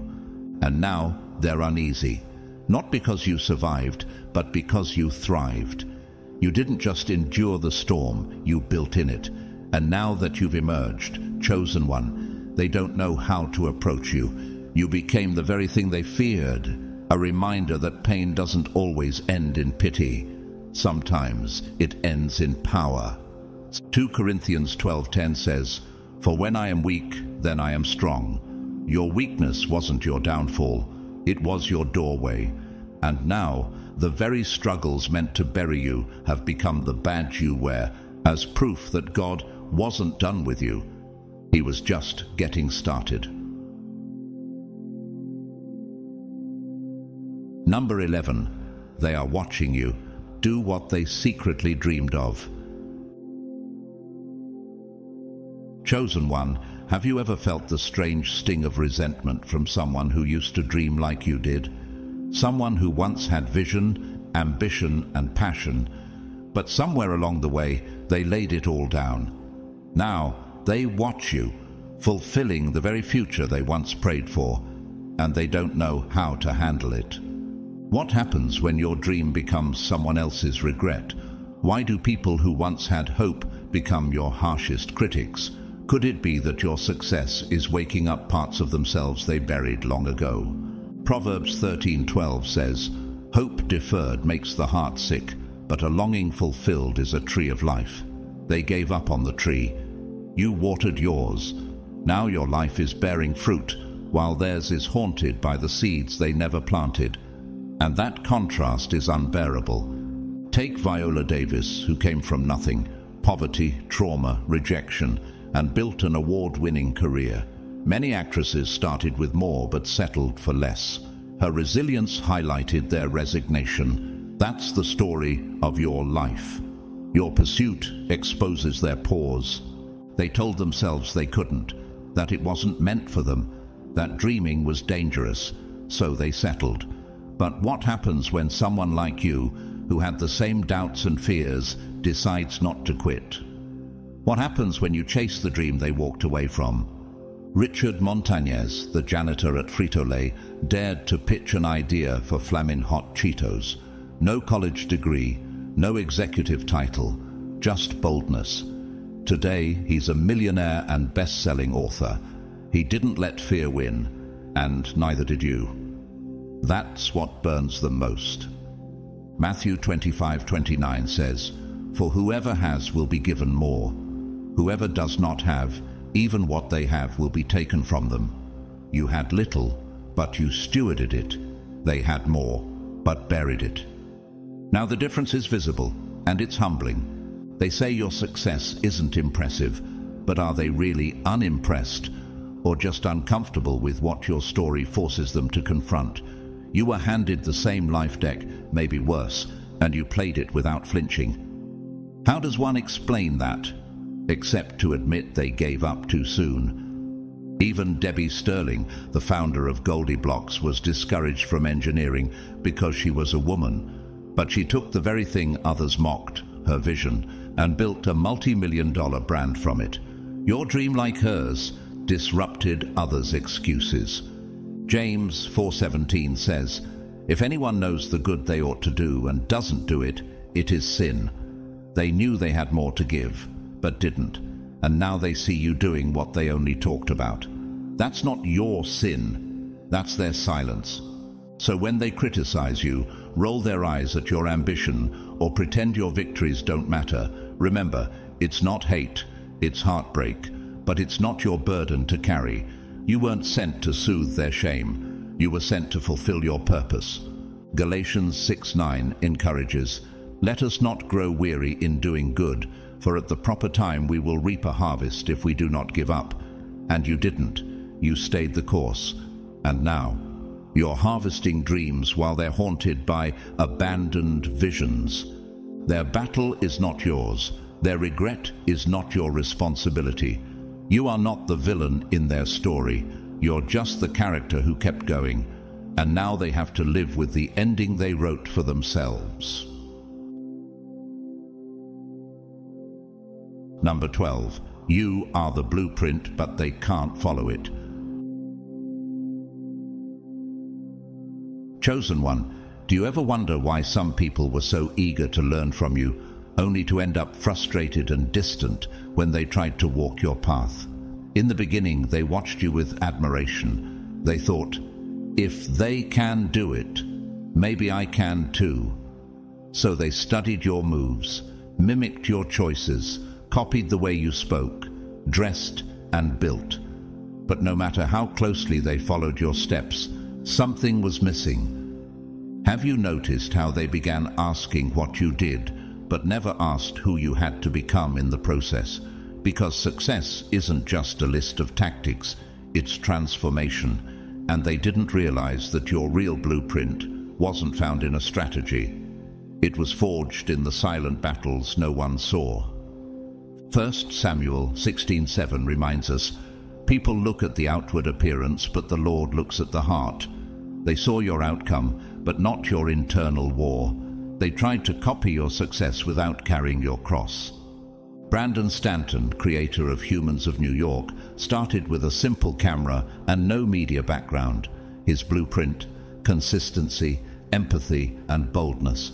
Thousands have tried to replicate his storytelling style, but few connect the way he does. Because it isn't just about the format, it's about the person behind the lens, just like you. They thought success was a formula: do this, get that. But you weren't solving an equation. You were surviving spiritual warfare, emotional droughts, and mental fatigue. They didn't see you pacing at midnight, praying when nothing made sense, pushing forward when the vision felt distant. What they call luck was actually your unrelenting obedience. Philippians 4:12-13 says, I know what it is to be in need. I can do all this through him who gives me strength. They didn't see the need, they only saw the result. And now they wonder why your blueprint isn't working for them. Because what you built wasn't from convenience, but consecration. Marcus Brownlee, MKBHD, didn't explode overnight. He built slowly, methodically, through years of disciplined content creation. Many copied his camera angles, but not his consistency. They thought it was style. It was actually sacrifice. So when their attempts didn't work, they got bitter. They said you had secret advantages. They whispered they had it easier, as a way to soften the sting of the truth. You simply had more heart. They wanted the platform without the pain, the reward without the resilience. But that's not how favor works. Proverbs 24:10 says, if you falter in a time of trouble, how small is your strength? And while they faltered at the first sign of challenge, you persevered. You weren't building just a brand, you were building character. You weren't just taking steps, you were climbing through storms. Melanie Perkins, CEO of Canva, was laughed out of rooms for years. Today she runs one of the most widely used design platforms in the world. Why? Because she kept pushing while others gave up. Her blueprint wasn't just in her pitch decks, it was in her persistence. So now they talk about you with subtle bitterness. Why? Because they realized the blueprint wasn't broken. They just weren't built for the process. James 1:4 urges, let perseverance finish its work so that you may be mature and complete, not lacking anything. But they gave up too soon. You didn't. And the hardest truth they have to swallow, they still don't have what it takes, because they haven't let God mold them like you did. You didn't just succeed, you became the proof that favor follows faith, not formulas. Number 13, they prayed for your survival, not your domination. Chosen one, can we talk about something most people won't admit out loud? There are people in your life who were completely okay with you surviving, but not thriving. They wanted to see you stable, not soaring. Getting by, not breaking boundaries. They were fine clapping for you, as long as you stayed close enough to be relatable. Have you ever wondered why certain people celebrated your small wins, but started acting distant the moment you started walking in your divine authority? Why do they call it humble beginnings when you're behind, but label you too much when you're ahead? Deuteronomy 28:13 promises, "The Lord will make you the head, not the tail." But not everyone is prepared to see you at the front. Your elevation exposed the unspoken truth. They never rooted for your excellence, they rooted for your containment. Take Lewis Hamilton, the world-renowned Formula One driver. Early on, people applauded his potential, but when he shattered records and dominated the sport, suddenly criticism replaced support. His excellence disrupted their expectations. Yours does too. They prayed you'd be okay, but they never imagined you'd become unstoppable. And now, every step you take forward forces them to examine the steps they never took. Galatians 1:10 asks, "Am I now trying to win the approval of human beings or of God?" You were never sent to appease their insecurities. You were sent to fulfill a kingdom assignment. Do you remember when they said, "I'm proud of you," but now they say, "Don't forget where you came from"? Do you feel the shift? That's not humility talking, that's fear. Because when you rise too far, they lose their ability to relate. And your growth makes them question why they stayed small. Beyoncé, once just a great singer, became an icon. As her vision expanded, so did the resistance. Why? Because she wasn't just surviving in the music industry, she was mastering it. And people fear mastery more than struggle. That's why they're uncomfortable watching you dominate. Isaiah 60:22 says, "The least of you will become 1,000, the smallest a mighty nation." But when the one they labeled least starts to lead, everything in their world gets exposed, not by arrogance, just by contrast.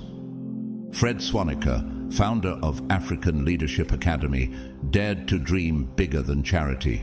He built institutions of transformation, but as he scaled, so did the tension from those who were okay with good enough. He didn't stay in the lane they set, and neither did you. Now they say, "You changed." But have you really changed? Or did you simply become everything they were afraid to reach for? Psalm 18:29 boldly declares, "With your help I can advance against a troop. With my God I can scale a wall." And chosen one, you scaled it, not just to make it, but to take territory. You're not surviving anymore. You're dominating. And domination is intimidating to those who never wanted you to do more than scrape by. So now they're left with a choice: level up, or stay in the shadows and throw quiet shade. But either way, that's not your concern. You weren't put here to be palatable. You were called to be powerful. Their discomfort is not your responsibility. Their jealousy is not your weight to carry. Their regret is not your assignment. Isaiah 41:10 promises, "Do not fear. I will strengthen you and help you. I will uphold you with my righteous right hand." You didn't just survive. You were appointed to dominate. And whether they accept it or not, that anointing cannot be denied. Number 14, you've become their silent nightmare. Chosen one, have you ever walked into a room and felt the tension rise?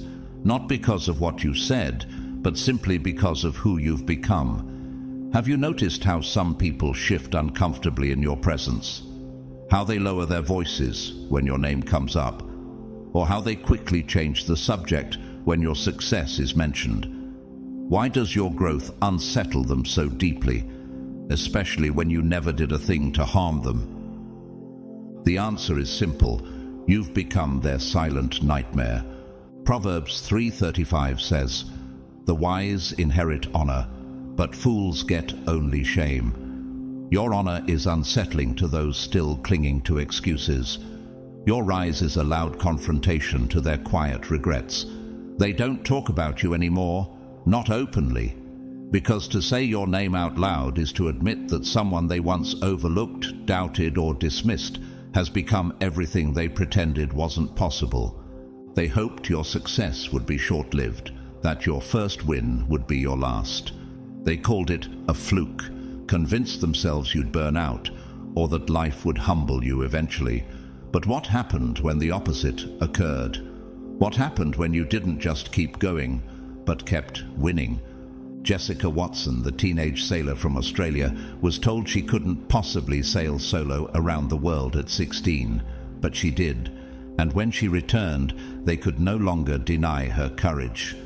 Like you, her quiet dominance destroyed loud doubt. They thought you'd fade into the background, that you'd be a one-hit wonder, but instead, your consistency shattered their narrative. You didn't slow down, you scaled higher, and now you haunt them, not as a villain, but as a reflection of what they could have been, if only they had believed in themselves as much as you believed in your calling. Ecclesiastes 9:11 says, "The race is not to the swift, nor favor to the learned, but time and chance happen to them all." You didn't win because you had more. You won because you endured. You took your time and turned it into purpose. You took your chance and turned it into impact. They scroll past your victories trying not to care, but every post, every mention, every new level you reach triggers that inner voice that whispers, "That could have been me." That's not your fault, chosen one. That's their unfinished business screaming through their silence. You never needed to clap back. You didn't need revenge.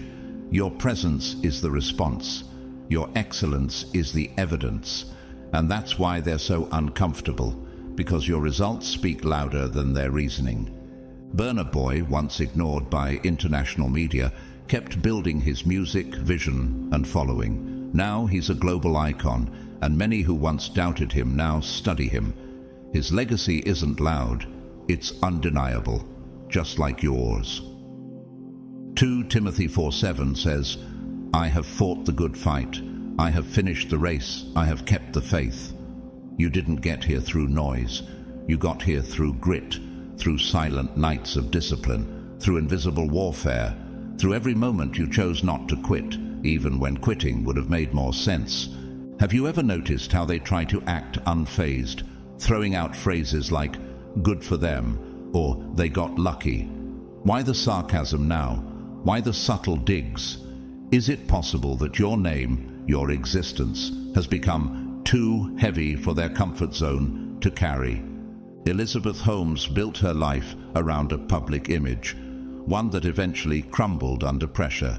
But you built yours in private. And that's why it's unshakable, because what they thought was temporary turned out to be truth, and the truth is now confronting their denial. Psalm 75, 6-7 says, "No one from the east or the west or from the desert can exalt themselves. It is God who judges. He brings one down. He exalts another." And God exalted you, not because you were perfect, but because you were positioned. Not because you were popular, but because you were prepared. They hoped for your survival, not your dominance. And now, every time you rise, it shakes the foundation they built on comparison, comfort, and compromise. You didn't just pass them, you made them pause. And the silence? That's not peace, that's pain. Kalpana Chawla, the first woman of Indian origin to go to space, faced tremendous opposition and limited support.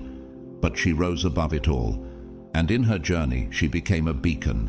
Her excellence forced people to rethink what was possible, just like yours. Isaiah 62:3 declares, "You will be a crown of splendor in the Lord's hand, a royal diadem in the hand of your God." That's why you shine, even when they try to ignore it. That's why you lead, even when they pretend you don't exist. Because your crown was never given by man, it was ordained by heaven. So let them watch from the shadows. Let them whisper. Let them try to dismiss what they can no longer deny. Your journey isn't about them. It never was. You didn't fight through storms, rejection, and pain just to win their approval. You were never meant to just survive. You were built to reign. You were built to shift the atmosphere. You were built to walk in rooms and change what's possible, and now that you're doing it, they can't unsee it. Their silence is their confession, their discomfort is their exposure, and your success is the sermon they can't ignore. Let them toss glances and shade, it changes nothing. Let them avoid your name, it echoes louder in their minds. Because while they sit in the shadows of what could have been, you're out here making history. Beloved chosen one, if this message stirred something inside you, if it opened your eyes, confirmed your strength, or simply reminded you that you're not alone on this journey, thank you for being here. Thank you for walking this path with courage, honesty, and faith. Your presence in this space is not taken for granted. If you feel led to support this mission, you can now donate directly through the Super Thanks feature below. Your gift helps us continue creating content that uplifts, empowers, and awakens those who are called. And whether you give or not, please hear this. I am deeply grateful for you either way.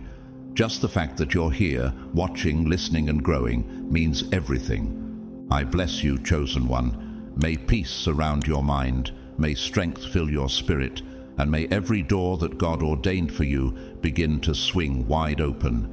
May you continue to walk in boldness, clarity, and divine favor. Unshaken, unbothered, and unstoppable.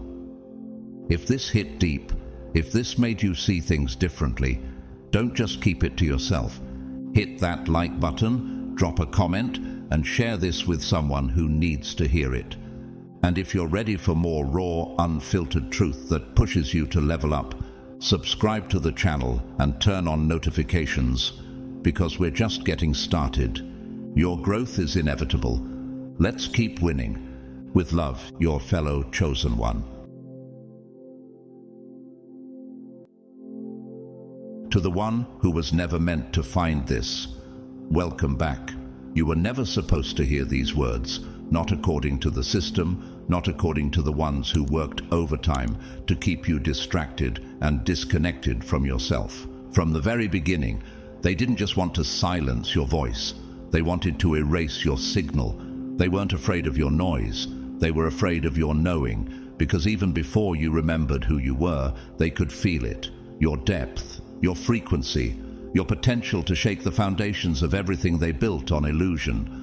They tried to bury you, not in dirt, but in doubt, in noise, in comparison. They handed you confusion and called it truth. They gave you betrayal and called it your fault. They masked manipulation as mentorship, rejection as fate, fear as wisdom. And they hoped that if they repeated those stories long enough, you'd forget your own. But you didn't, not fully, because here you are, still watching, still listening, still remembering.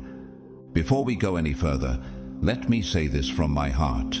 Thank you to those of you who have supported this message through Super Thanks. Your generosity helps this light reach farther and shine longer, and I'm deeply grateful. But whether you donate or not, your presence here already means everything. Just by being here, by choosing to watch, by choosing to awaken, you've already changed the frequency of this space, and that matters. So if this message is already stirring something inside you, drop a 999 in the comments, hit like, and help send this out into the algorithm. Not for fame, not for trend, but as a signal to the others, because when more chosen ones wake up, the system starts to crumble faster.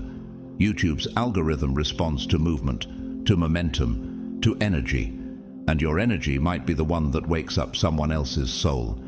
You weren't overlooked. You were hidden for protection. You weren't delayed. You were being positioned. You weren't rejected. You were rerouted. Because your path was never meant to follow the crowd. When the universe chooses someone, it doesn't give them comfort. It gives them pressure, fire, isolation. Not as punishment, but as preparation. You weren't shaped on stages. You were shaped in silence. And that's exactly why you carry something that can't be copied. They thought your breakdown was the end, but it was your beginning. They mistook your isolation for weakness, but it was your realignment. They thought you forgot, but deep down, a part of you always knew. Now, something in you is rising again. You can feel it, can't you?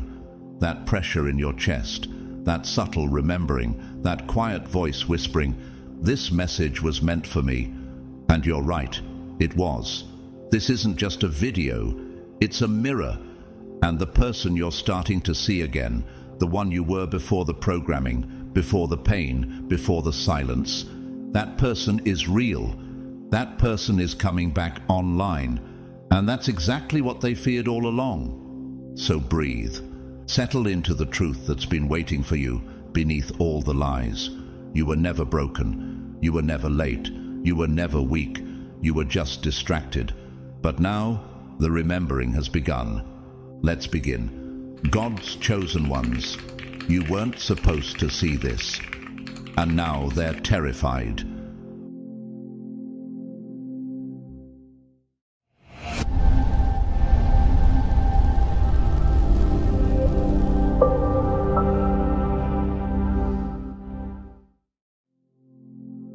Number one, they weren't fighting you. They were fighting what sent you. Have you ever paused and asked yourself, why does everything seem so intense around me, even when I try to stay quiet? Why do people react so strongly to your presence, even before you speak? The truth, chosen one, is this. They weren't fighting you. They were fighting the divine force that sent you. What if every attack on your life wasn't a coincidence, but a reaction to a frequency you didn't even know you carried? They thought they were silencing just one person. But, in trying to stop you, they picked a fight with the universe itself. And here's what they didn't count on. The universe never loses its own. You weren't their enemy, but you were their alarm. You didn't threaten them with words, but with energy. What if your mere existence was the codebreaker in a system built on sleep? Could that explain the resistance you've faced your whole life? John 15:19 tells us, if you were of the world would love you as its own. But because you are not of the world hates you. They felt it long before you did. And so they came for you, not because you were weak, but because something ancient had already claimed you. They couldn't name it, but they felt the tremor in the spiritual realm every time you came close to remembering who you were. Have you ever felt like your struggles began before you could even form a thought about yourself? Like chaos surrounded you before you had a chance to dream? That's no accident. Your enemies saw the glow before you saw your reflection. And while you were still trying to understand why people betrayed you, abandoned you, or mocked you, they were reacting to something they couldn't contain. Look at history. Harriet Tubman was hunted not for escaping, but for freeing others. Martin Luther didn't spark the Reformation because he wanted attention. He exposed a corrupt system with the boldness of someone who had heard something true. Alan Turing, the brilliant mind behind breaking Nazi codes, wasn't feared because he failed. He was erased because he succeeded in ways they didn't understand. What do all these people have in common with you? They didn't just survive darkness, they disrupted it. Jeremiah 1:5 declares, "Before I formed you in the womb I knew you. Before you were born I set you apart. I appointed you as a prophet to the nations." That appointment came without approval from this world. The moment you were sent, the war began. And yet, you're still standing. Why? Because the fire didn't destroy you, it revealed you. And deep down, haven't you always known there was more to you than what you were told? So why did betrayal sting so deeply? Why did isolation become a pattern? Why did people turn on you when all you offered was love? Because this wasn't punishment, it was positioning. What if everything that broke your heart was actually preparing your spirit? What if every rejection was divine redirection? Romans 8:28 reminds us, "And we know that in all things God works for the good of those who love him, who have been called according to his purpose." The chosen are not shielded from pain, they are refined through it. That pain shaped you, sharpened you, and awakened you. And now you're no longer just reacting, you're remembering. And what is it that you're remembering? That you were never ordinary, that you were never created to fit in, that the fire wasn't your end, it was your beginning. Just like Corrie ten Boom, who smuggled hope into the darkest places and proved that faith is louder than fear. Or James Baldwin, who wielded truth like a sword through his words and refused to let silence become safety. And even when they were attacked, erased or misunderstood, their frequency kept vibrating, just like yours is beginning to. Isaiah 54:17 boldly states, "No weapon that is formed against thee shall prosper, and every tongue that shall rise against thee in judgment thou shalt condemn." So when they gossiped, they lost power. When they tried to bury you, they didn't know you were a seed. You were never made to be manageable. You were made to be miraculous. Still wondering if this message is really for you? Still doubting whether the battle you've faced is connected to your calling? Then ask yourself this: why would the enemy invest so much energy in destroying someone who posed no threat? Why did the attacks come before the confidence? Why was your childhood soaked in confusion while others lived in comfort? Because the system knew something you were never supposed to find out, that once you remember, their hold on you dies. This is not just a personal awakening, it's a cosmic correction. And now, every illusion is trembling under the weight of your truth. Do you feel it? Ephesians 6:12 gives clarity. For we wrestle not against flesh and blood, but against principalities, against powers, against the rulers of the darkness of this world. The fight was never just physical, it was spiritual. And now that you're stepping into awareness, their fear is justified. You are the glitch in their matrix. You are the code they can't rewrite, the force they cannot cage. So let them call you too intense, too sensitive, too bold. That's just their language for, we don't know how to control this. Let them discredit your journey. It no longer defines you. Because now you've stopped apologizing for existing. Now you've stopped dimming your light for comfort. And every time you rise, you remind them that their era is ending. Still questioning if this really applies to you? Let this be the final word. They didn't attack you because you were weak. They came for you because you were chosen. And now that you've begun to remember, it's too late for them to undo it. You didn't arrive at this message by mistake. You were summoned to it. The illusion is cracking, the truth is awakening, and you, chosen one, are no longer just walking through life, you are rewriting it. Number 2. You doubted your light, and that was their only win. Chosen one, have you ever stopped to ask, when did I first begin to dim my own light? Who planted the seed that made you second-guess the very brilliance that was meant to set you apart? This wasn't just random insecurity. This was a strategy, a quiet war waged in the shadows, not to destroy your light, but to convince you to switch it off yourself. And for a time, it worked. But not because you were weak, because you were never supposed to doubt your own power in the first place. They couldn't extinguish your flame, so they convinced you to fear its heat. They couldn't silence your truth, so they manipulated your perception. Can you see it now? That every time you apologized for being too intense, every time you hid your gifts to make others feel comfortable, every time you questioned your intuition, it wasn't humility. It was programming. You were taught to believe that shrinking made you safer, but all it did was make you forget who you are. Galatians 5:1 reminds us, it is for freedom that Christ has set us free.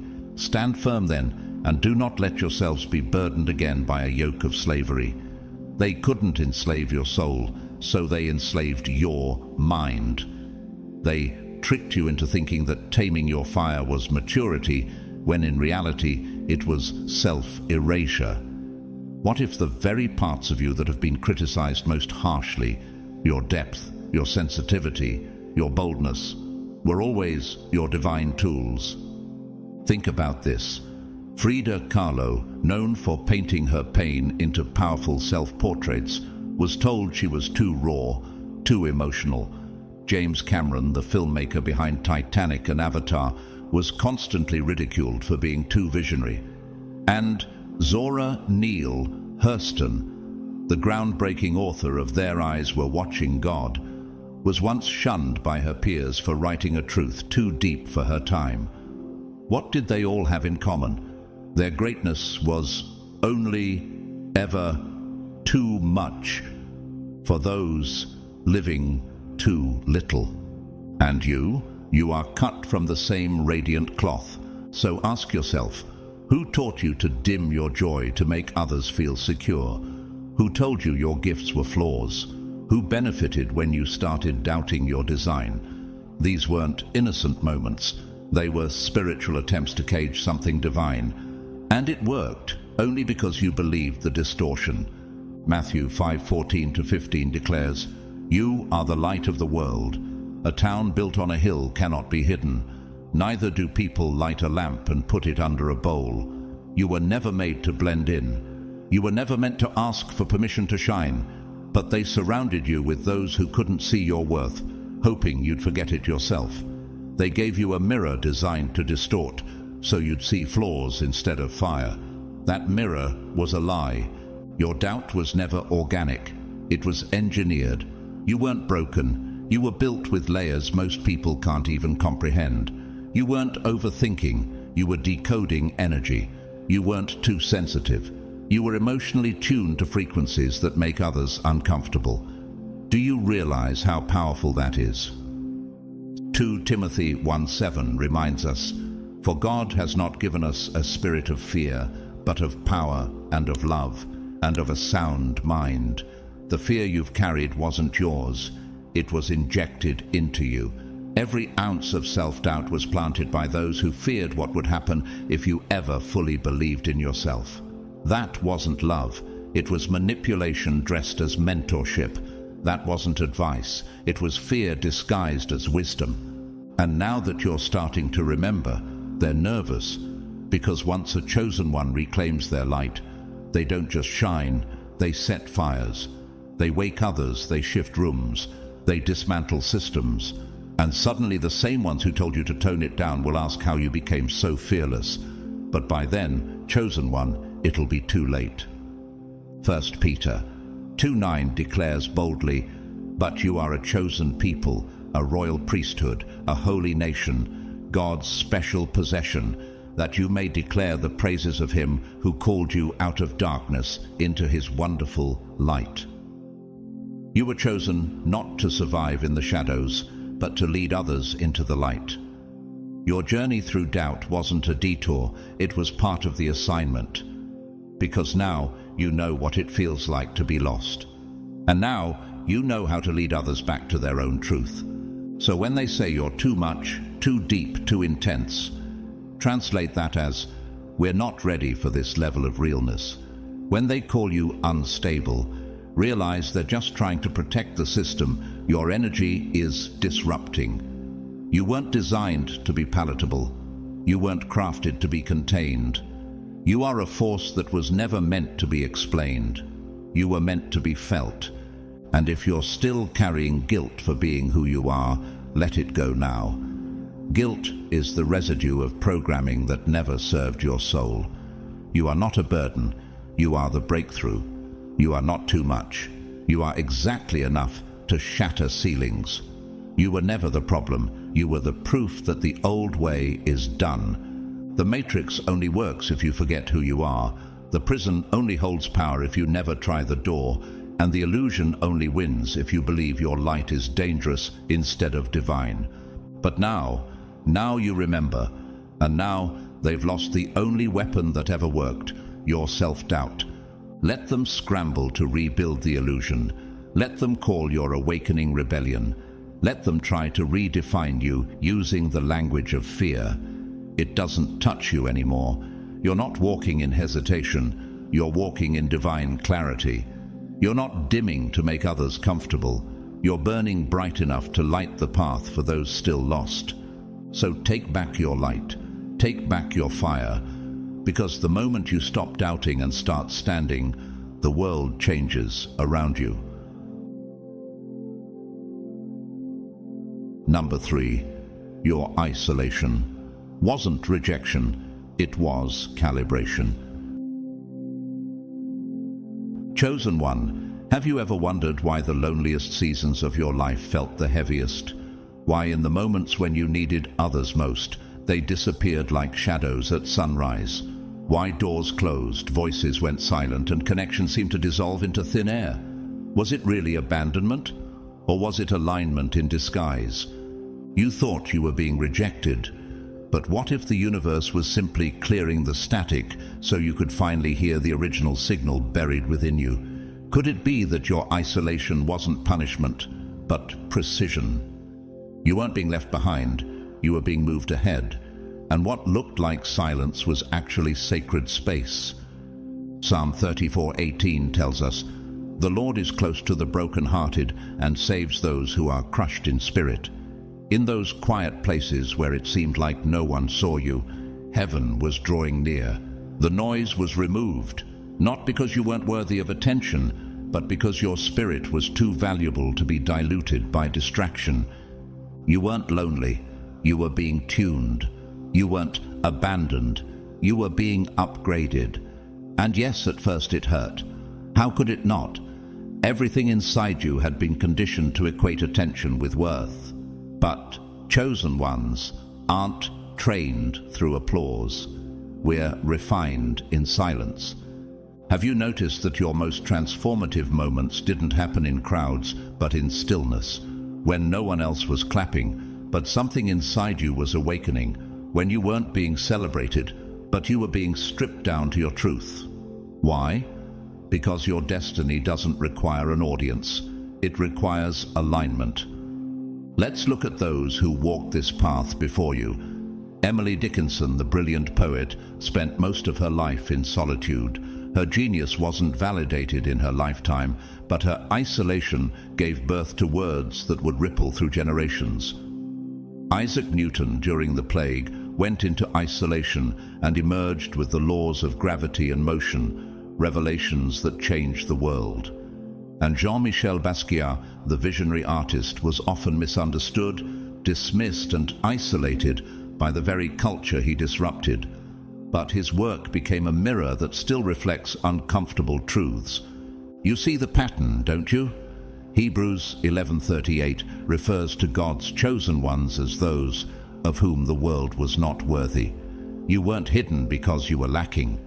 You were hidden because the world wasn't yet ready for what you carried. Isolation is how God guards his rarest creations. You were never meant to blend in with the background noise. You were meant to cut through it.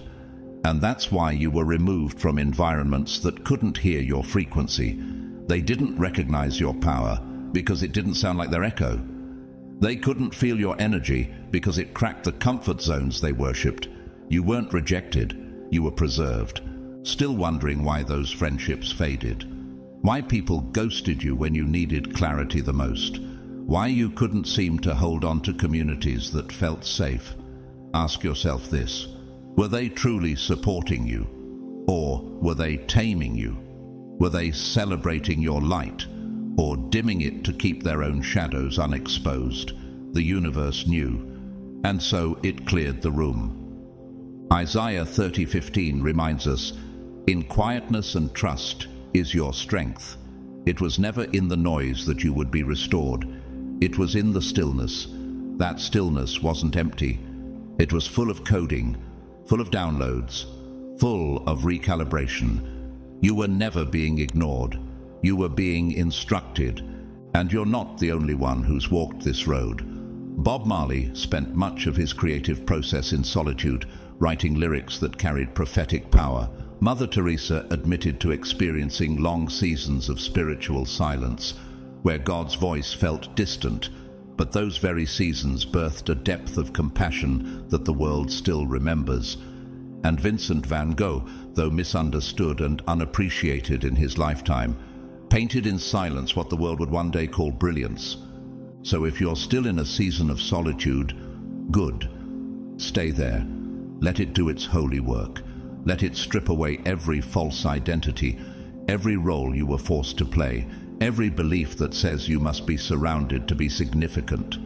Because when you come out of this, you won't return seeking connection. You'll radiate such clarity that connection will seek you. Romans 5:3-4 teaches, "We rejoice in our sufferings, knowing that suffering produces endurance, and endurance produces character, and character produces hope." Your isolation isn't dead space, it's divine soil. That ache in your chest, it's expansion. That silence around you, it's the echo of destiny making room. So stop mourning the ones who couldn't walk with you. They weren't meant to. Their ears weren't tuned to your frequency. Their hearts couldn't hold the weight of your calling. Let them go without resentment, because when you rise, you won't need to prove anything. You'll simply be, and the power of your being will be undeniable. This isn't rejection. This is your refinement. This is your preparation. This is your initiation. Let the silence continue. Let the room remain empty if it must. Because what's being birthed in your solitude is a version of you that no crowd could ever produce. And when you return, chosen one, it won't be to blend in. It will be to lead. Number 4. They couldn't handle your vibration, so they tried to bury it in distractions. Chosen one, have you ever truly considered why your life has felt like a long series of interruptions? Why peace always seems to be just out of reach, disrupted by chaos that feels oddly strategic? Could it be that this pattern isn't accidental? That the distractions weren't random, but orchestrated to scatter your sacred energy? They couldn't destroy you, so they diverted you. Not with weapons you could see, but with emotional fog, overwhelming noise, and carefully designed confusion.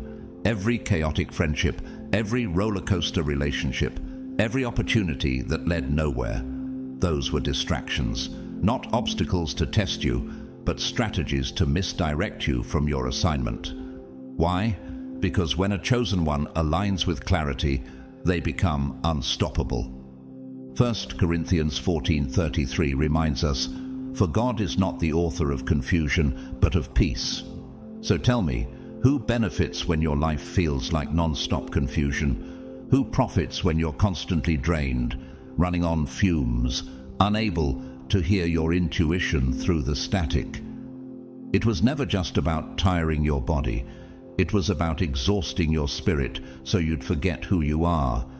And if you're honest with yourself, haven't you felt it? That deep inner knowing that you're meant for more, but you've been too distracted to act on it. The system knew they couldn't handle your vibration, so they came for your focus. Because your attention is spiritual currency, and every minute spent on something meaningless is a withdrawal from your soul's wealth. You weren't lazy, you were buried. You weren't unmotivated, you were misdirected. They didn't need to chain your body, just hijack your mind, because if you ever got still enough to reconnect to your divine signal, everything false would collapse under the weight of your clarity. Look around. Simone Biles, the greatest gymnast of our time, shocked the world when she stepped away from the Olympics to prioritize her mental health. That single decision rippled through culture. Why? Because the world had been feeding on her performance, not honoring her presence. Her clarity disrupted a global illusion. Or take Emily Bronte, who wrote from isolation, uncelebrated in her time, but whose truth now echoes centuries later. Or Bob Dylan, who disappeared from the spotlight again and again, only to return with music that shaped generations. Their power didn't come from constant output. It came from intentional retreat, from choosing focus over performance, purpose over noise. Ecclesiastes 4:6 says, Better one handful with tranquility than two handfuls with toil and chasing after the wind. And yet, how many times were you told that rest is laziness, that burnout is noble, that staying busy is the price of success? That's not wisdom, that's programming. That's how the system keeps chosen ones running in circles instead of rising in stillness. But don't be fooled. This war was never waged against your potential. It was waged against your focus, because the moment you stop leaking energy into people who don't pour back, when you stop letting everyone else's urgency become your emergency, when you stop reacting and start aligning, that's when the shift happens.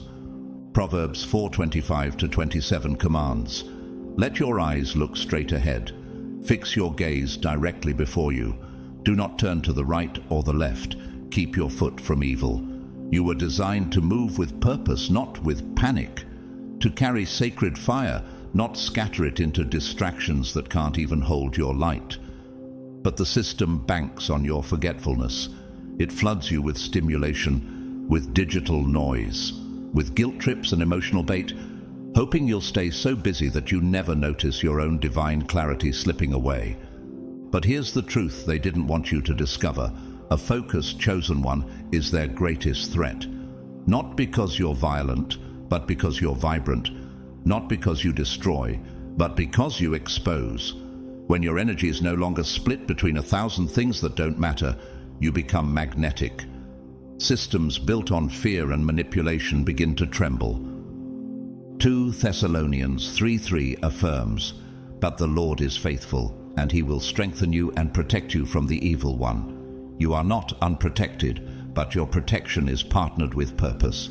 You must choose to guard your energy like gold, because every time you say yes to distraction, you're saying no to destiny. Every minute spent chasing validation is a minute not spent walking in your calling. So now, chosen one, let me ask you, will you keep reacting to the noise, or will you finally retreat to the stillness?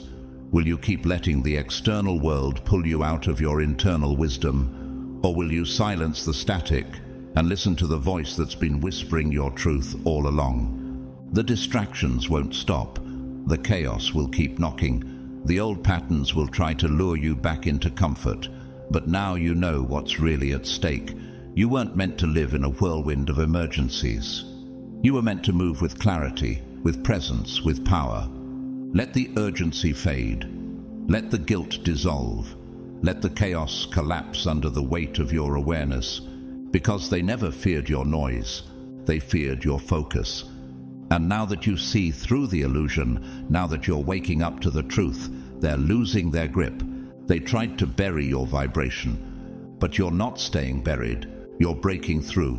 And when your energy is no longer scattered, when your focus becomes your sword, the world won't just notice your light, it will be changed by it.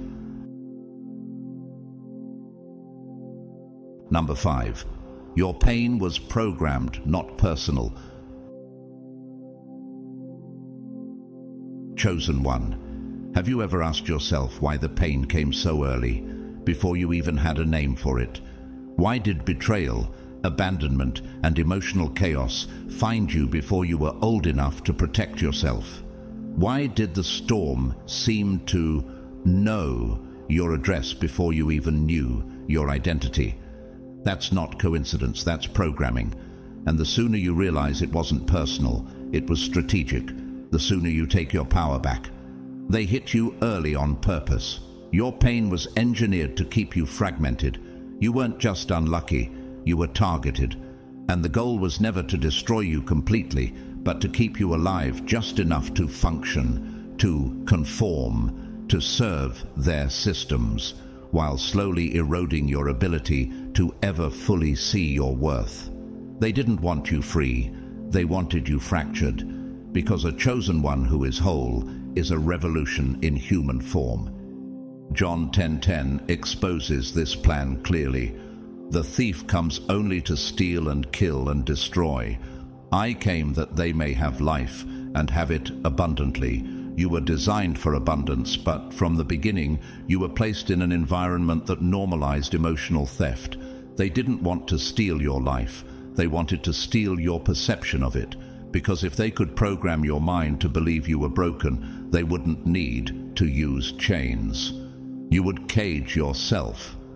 But ask yourself now, why did it start before you even knew who you were? Why did they come for your self-worth before you ever had a chance to develop it? Why were the very people who should have protected you often the ones who reinforced your pain? It's because they saw something in you before you did, something powerful, disruptive, ancient and divine, something that couldn't be allowed to grow without being attacked. Look at the story of Joseph in Genesis 37. He was hated by his brothers before he ever spoke of his dreams. They plotted to kill him, not because he was arrogant, but because his vision threatened their comfort. Like you, Joseph was marked early. His suffering wasn't personal, it was part of his path. And what they meant for harm, God used to reposition him for greatness. You weren't cursed, you were marked. And because they couldn't handle what you were destined to become, they tried to make you doubt you'd ever become it. They didn't come with swords. They came with silence when you cried for help. They came with manipulation disguised as parenting, with abandonment framed as tough love, with betrayal dressed as friendship. They buried weapons in your childhood, hoping you'd spend your adulthood fighting shadows. Isaiah 61:3 promises that God will give us beauty for ashes, the oil of joy for mourning, and the garment of praise for the spirit of despair. But first, you had to walk through the fire. They made sure your identity was built on pain, not purpose. They embedded lies like, "You're too much," "You're not enough," "You'll never be safe," into the foundation of your belief system. They didn't need to kill your body, they just needed to control your story. And still, you rose, just like Trevor Noah, born into apartheid South Africa, where his very existence was considered illegal. Raised in chaos and confusion, he didn't just survive, he grew into a global voice of wit, truth, and clarity. Or think of Mary Shelley, who lost her mother at birth, faced multiple losses, and still wrote Frankenstein, a timeless classic birthed from isolation and pain. Or Tupac Shakur, raised in violence and political rebellion, whose poetry and voice pierced generations with raw, unsettling truth. These weren't just survivors, they were disruptors. And so are you. Romans 8:18 reminds us, "I consider that our present sufferings are not worth comparing with the glory that will be revealed in us." Every time you revisit those wounds and choose to heal instead of hide, you tear down the old code. Every time you ask why instead of just moving on, you awaken another piece of your power. Because once you see the design behind your suffering, it loses control over your destiny. They didn't plan on your resilience. They didn't plan on you developing spiritual eyes that could see through the fog. They didn't expect that you would stop coping and start remembering. Remembering who you were before the programming, before the shame, before the mask. And that's the plot twist. You're not just healing, you're becoming a living disruption to their illusion. The same wounds they hoped would silence you have now become your compass, pointing you toward your assignment. You no longer see your scars as proof of defeat, but as blueprints of divine strategy. Psalm 147, 3 promises. He heals the brokenhearted and binds up their wounds.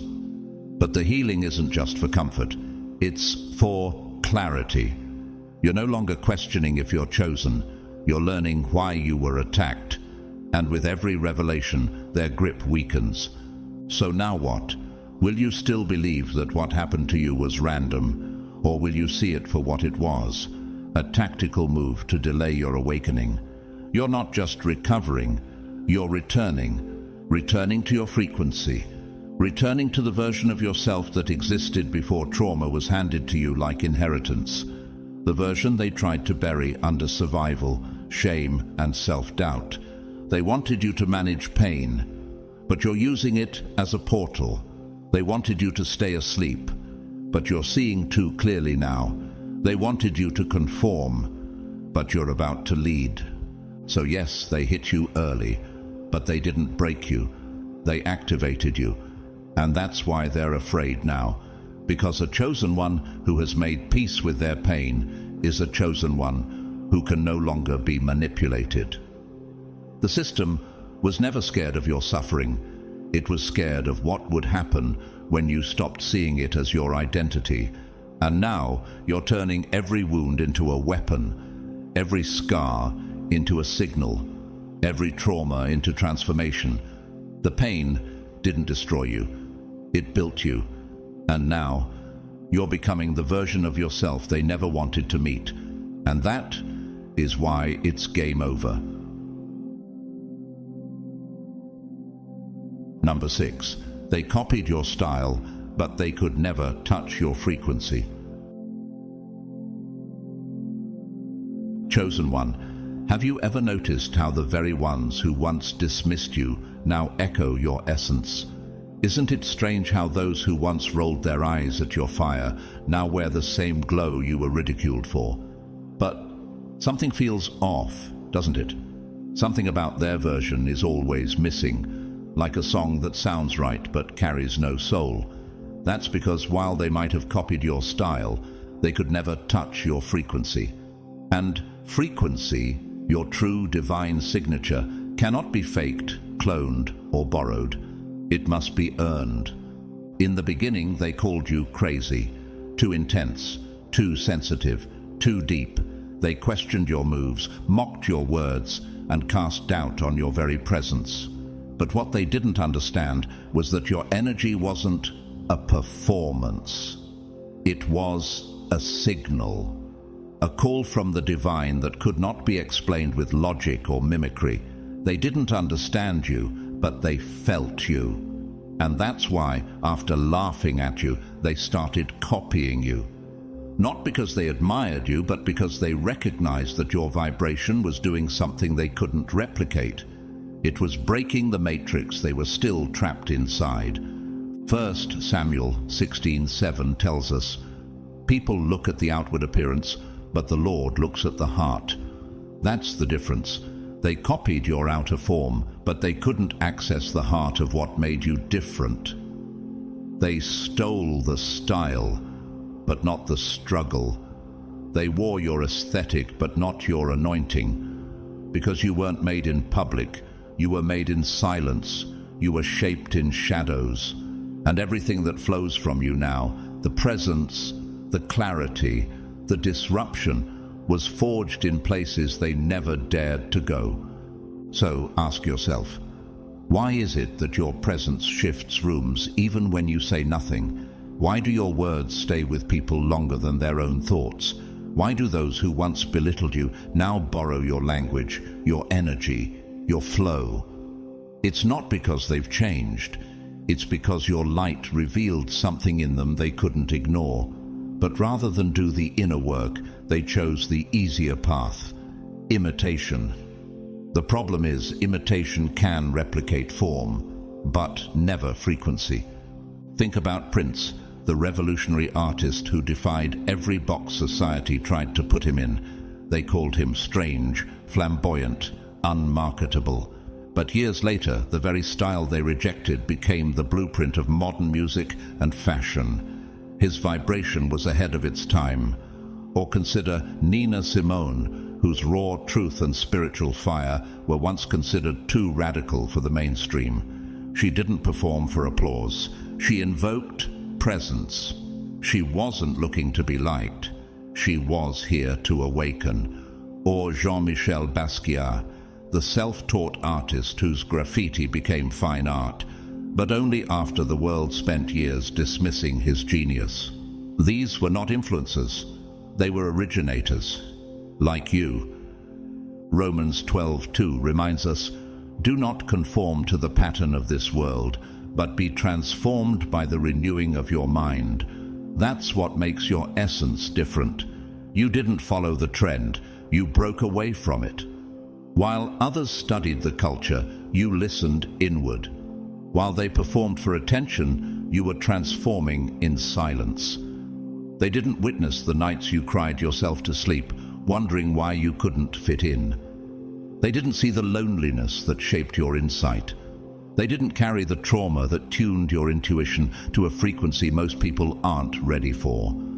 That's why their imitation feels hollow, because it is. They want your glow, but not your grind. Your presence, but not your pain. Your wisdom, but not your wilderness. Have you noticed how imitation always lacks weight? It sounds right, looks right, but doesn't move anything. It doesn't shift the atmosphere.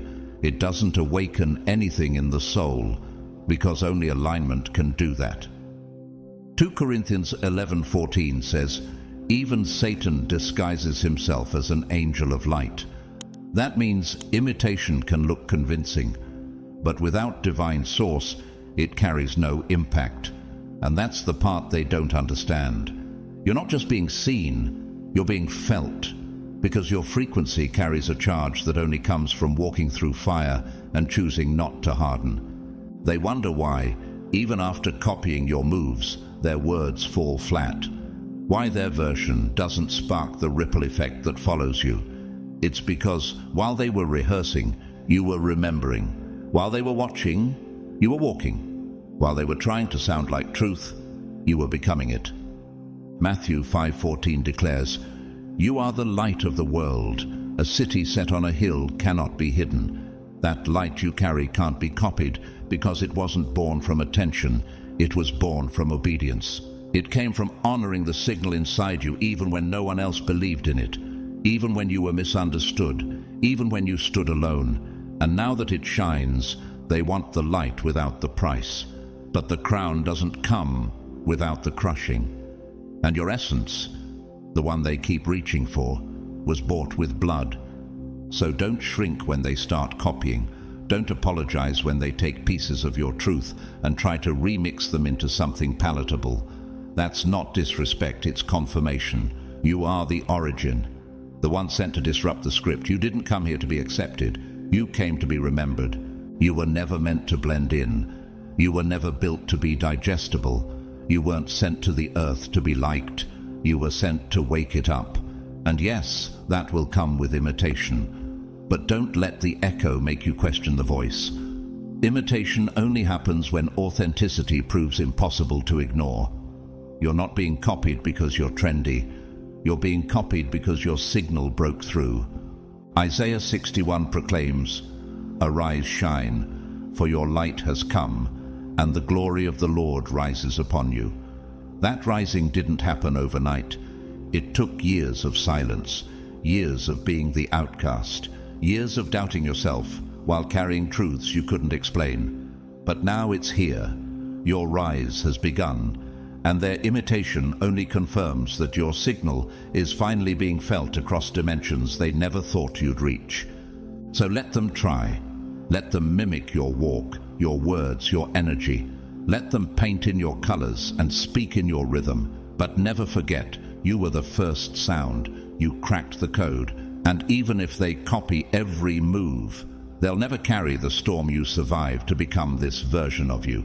Because style can be copied. Frequency must be earned. And yours, it was earned in blood, fire, silence, and grace. So the next time you see your reflection in their repetition, smile. Not from pride, but from peace. Because what they're trying to recreate is proof that you were never just one of many. You were always the one, the original, the blueprint, the vibration that cannot be touched. Number 7, you thought you were cursed, but you were being protected.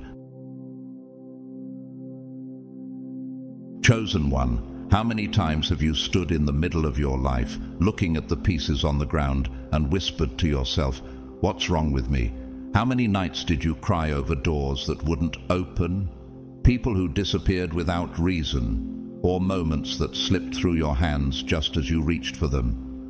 You looked at your life and assumed you were cursed, that something was off in the universe's design, that you were forgotten, overlooked, or punished. But what if the truth is far more powerful? What if you were never cursed? You were being protected. You see, the things that didn't happen for you weren't happening to you. They were happening for you. That rejection wasn't cruelty. It was alignment. That door that slammed in your face wasn't a wall. It was a shield. That person who ghosted you wasn't sent to break you. They were removed to preserve you. The universe saw what you couldn't. And because you are chosen, your path had to be guarded. Not casually, not loosely, but like sacred ground. Because when your energy is rare, heaven doesn't gamble with it. It protects it with force. Isaiah 55:8-9 speaks to this truth. For my thoughts are not your thoughts, neither are your ways my ways, declares the Lord. As the heavens are higher than the earth, so are my ways higher than your ways, and my thoughts than your thoughts. What felt like abandonment was actually divine strategy. You weren't being denied, you were being redirected. And what was withheld from you wasn't punishment, it was preservation. Let's be honest though, it didn't feel like protection, did it? It felt like punishment. You watched others succeed effortlessly while you were stuck in delay. You saw people rise with no depth, no integrity, and no real struggle, while you wrestled in silence just to stay aligned. And in that confusion, you whispered the question no one else could hear. Why does everything collapse when I finally start to believe? But, chosen one, here's what you didn't see. The universe was filtering your life, not to hurt you, but to spare you. You thought you were cursed because the relationship ended, but the truth is, it would have crushed you in the long run. That person wasn't built to hold the weight of your truth. They couldn't handle your intensity. Your clarity would have become a threat to their comfort. And so the universe intervened, not to destroy your heart, but to spare your soul. Proverbs 19:21 says, "Many are the plans in a person's heart, but it is the Lord's purpose that prevails." You may have had dreams that seemed perfect in your eyes, but the purpose placed on your life required a different road, one that doesn't settle, one that doesn't negotiate with misalignment. Think of Stephen King, the world-renowned author whose first novel, Carrie, was rejected by over 30 publishers. At one point, he threw the manuscript in the trash, but his wife pulled it back out, and that novel would go on to launch his entire career. The rejection wasn't a curse, it was timing.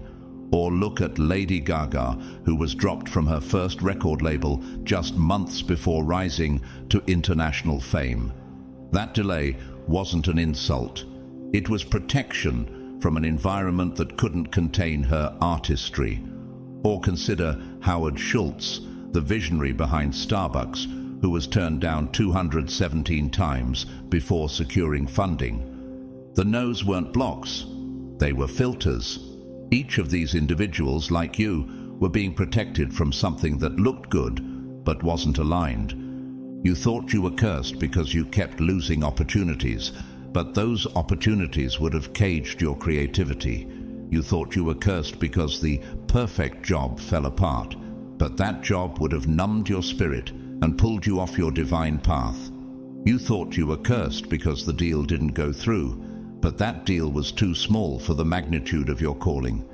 The world saw the glitter, but heaven saw the limits. And so, what felt like collapse was actually rescue. Romans 8:28 declares, "And we know that in all things God works for the good of those who love him, who have been called according to his purpose." That means even the breakdown was working, even the silence had strategy, even the heartbreak was holy. Because your purpose is not accidental, it's architected. And anything that tries to pull you out of alignment with that purpose becomes a target for divine interruption. And now, when you look back with spiritual eyes, doesn't it all make more sense? The people who walked away just before you needed them most, weren't they the ones who couldn't be trusted with your rise? The friendships that ended suddenly, weren't they already crumbling under the weight of your growth? The moments you thought you failed, weren't they setting you up for something that would have never found you if you stayed where you were? Psalm 37:23-24 gives this assurance. The Lord makes firm the steps of the one who delights in him. Though he may stumble, he will not fall, for the Lord upholds him with his hand. You didn't fall. You were redirected. You weren't cursed. You were cradled by divine wisdom that refused to let you settle for anything less than alignment.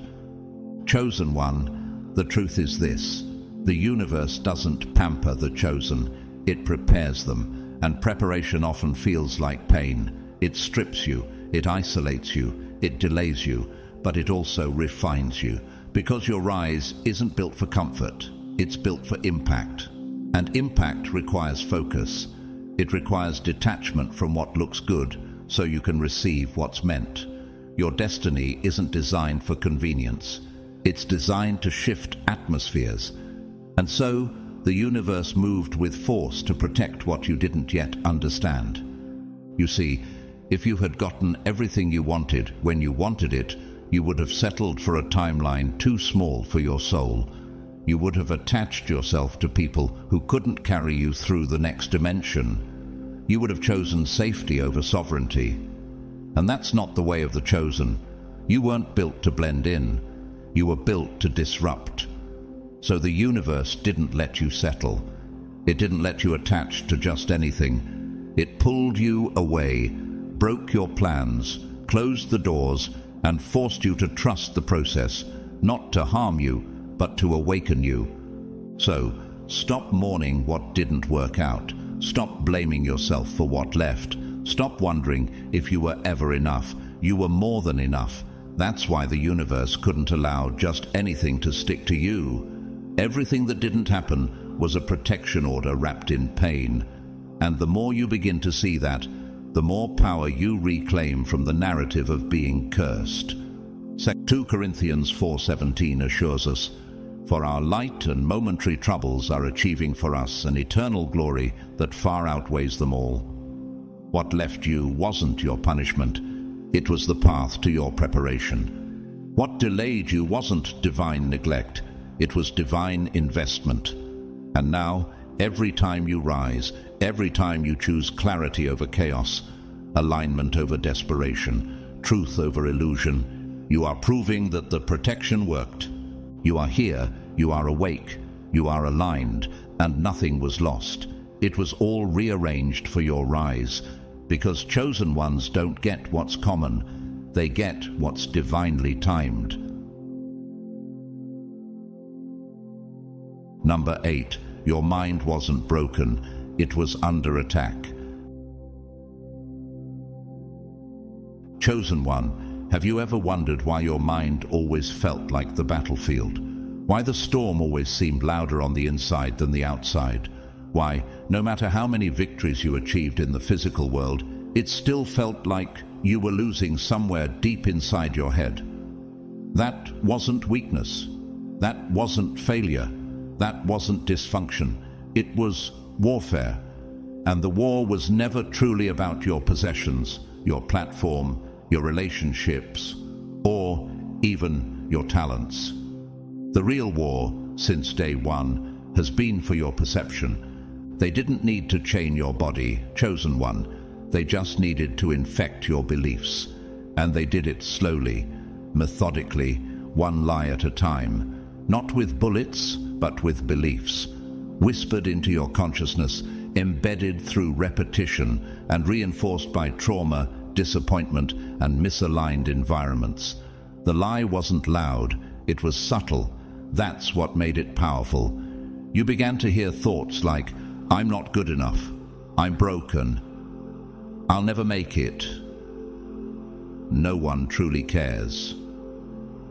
And somewhere along the way you started believing them, not because they were true, but because they were familiar.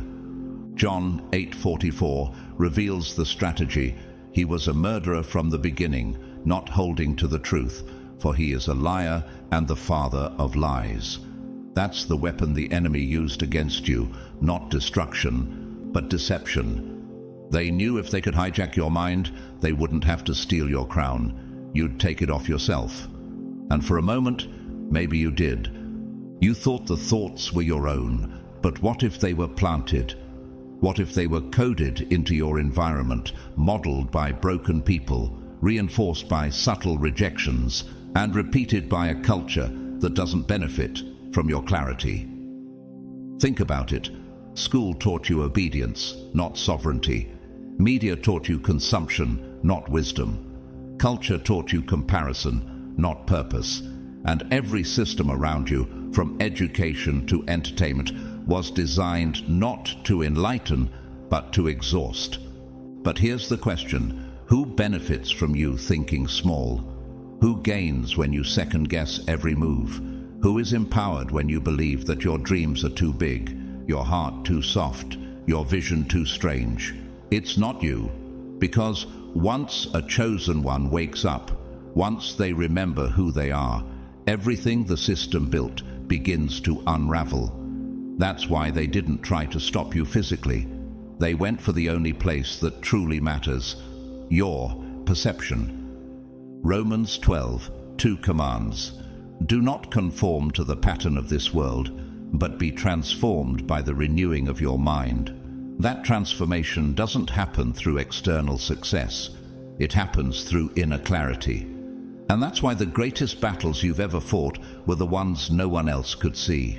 They were waged in silence, in your thoughts, in the moments when your soul was screaming and your mouth stayed quiet, in the hours when you couldn't tell what was real and what was programming.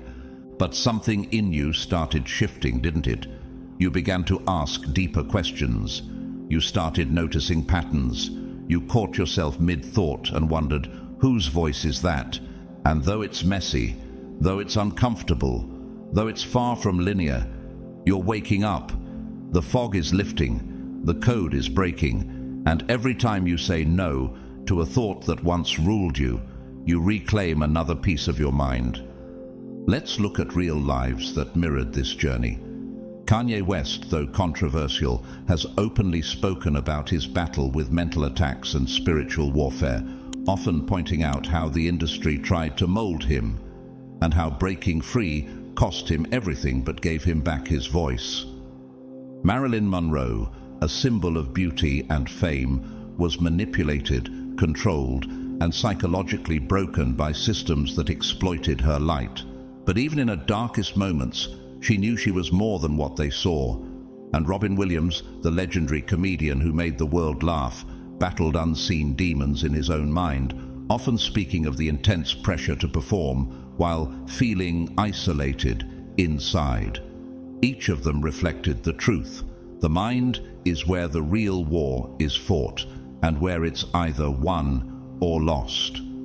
Chosen one, this wasn't about breaking you. It was about making you believe you were already broken. That's how they kept you distracted. You didn't need bars if you became your own jailer. You didn't need enemies if your own mind whispered self-sabotage. But now, that's changing. You're catching on. The false thoughts are losing their grip, and the real you, the whole you, is surfacing beneath the noise. 2 Corinthians 10:5 teaches, we demolish arguments and every pretension that sets itself up against the knowledge of God, and we take captive every thought to make it obedient to Christ. That's what you're doing now. You're not just thinking differently, you're reclaiming territory. You're taking your thoughts captive. You're sorting the truth from the trauma, the facts from the fear, the divine signal from the distortion. And the shift is happening. Slowly, steadily. The things you used to chase, they no longer move you. The things that once triggered you, you now see through them. The voices that once ruled your emotions, you recognize them for what they are, programs, not prophecy. And in that stillness, you're starting to remember something sacred. You were never broken. You were targeted. But underneath the layers, the loops, the lies, you've always been whole. Philippians 4:8 offers this new filter. Whatever is true, whatever is noble, whatever is right, think about such things. That's your new language, your new lens, because now you know the truth. Your mind is not the enemy. Your mind is the gateway, and when cleared of distortion, it becomes the compass for your divine assignment. So here's the truth they never wanted you to know. Your mind wasn't weak. It was valuable. That's why they attacked it. That's why they flooded it with noise. That's why they programmed it with doubt. But their attack only proves how powerful your clarity truly is. Because once a chosen one begins to see clearly, the entire system starts to shake. You're not just healing, you're rebooting. The viruses are being deleted. The confusion is evaporating. The fear is fading. And what's emerging is something unshakable. A mind aligned with purpose, undistracted by illusion, and unwilling to be manipulated by false narratives ever again. You were never too broken to rise. You were just too powerful to be left alone. And now that your clarity is returning, so is your fire. And that is what terrifies them most. Chosen one, you were never lost. You were targeted. And now you're back online. Now you finally see it. Every so-called setback, every twisted distraction, every carefully crafted lie planted in your mind. It was never random. It was war. And you survived it. You're still here, still breathing, still rising, still remembering who you were before the world told you to forget. The illusion is crumbling, not because it's weak, but because you are no longer holding it up. And that leads us to this final sacred step. Own it. Step boldly, fully, unapologetically into the power they feared from the very beginning. The same power they tried to water down, distort, and delay. You are no longer the hidden one. You are the revealed one, the remembered one, the awakened one. If this journey spoke to you, moved you, helped you remember something eternal within yourself, thank you for walking it with me. Your presence, your time, your energy, it means more than I can say. If you feel led to support this message through a super thanks, know that it helps sustain this work, this mission, this light. But please know this with your whole heart. Whether you donate or not, your presence here is already a gift.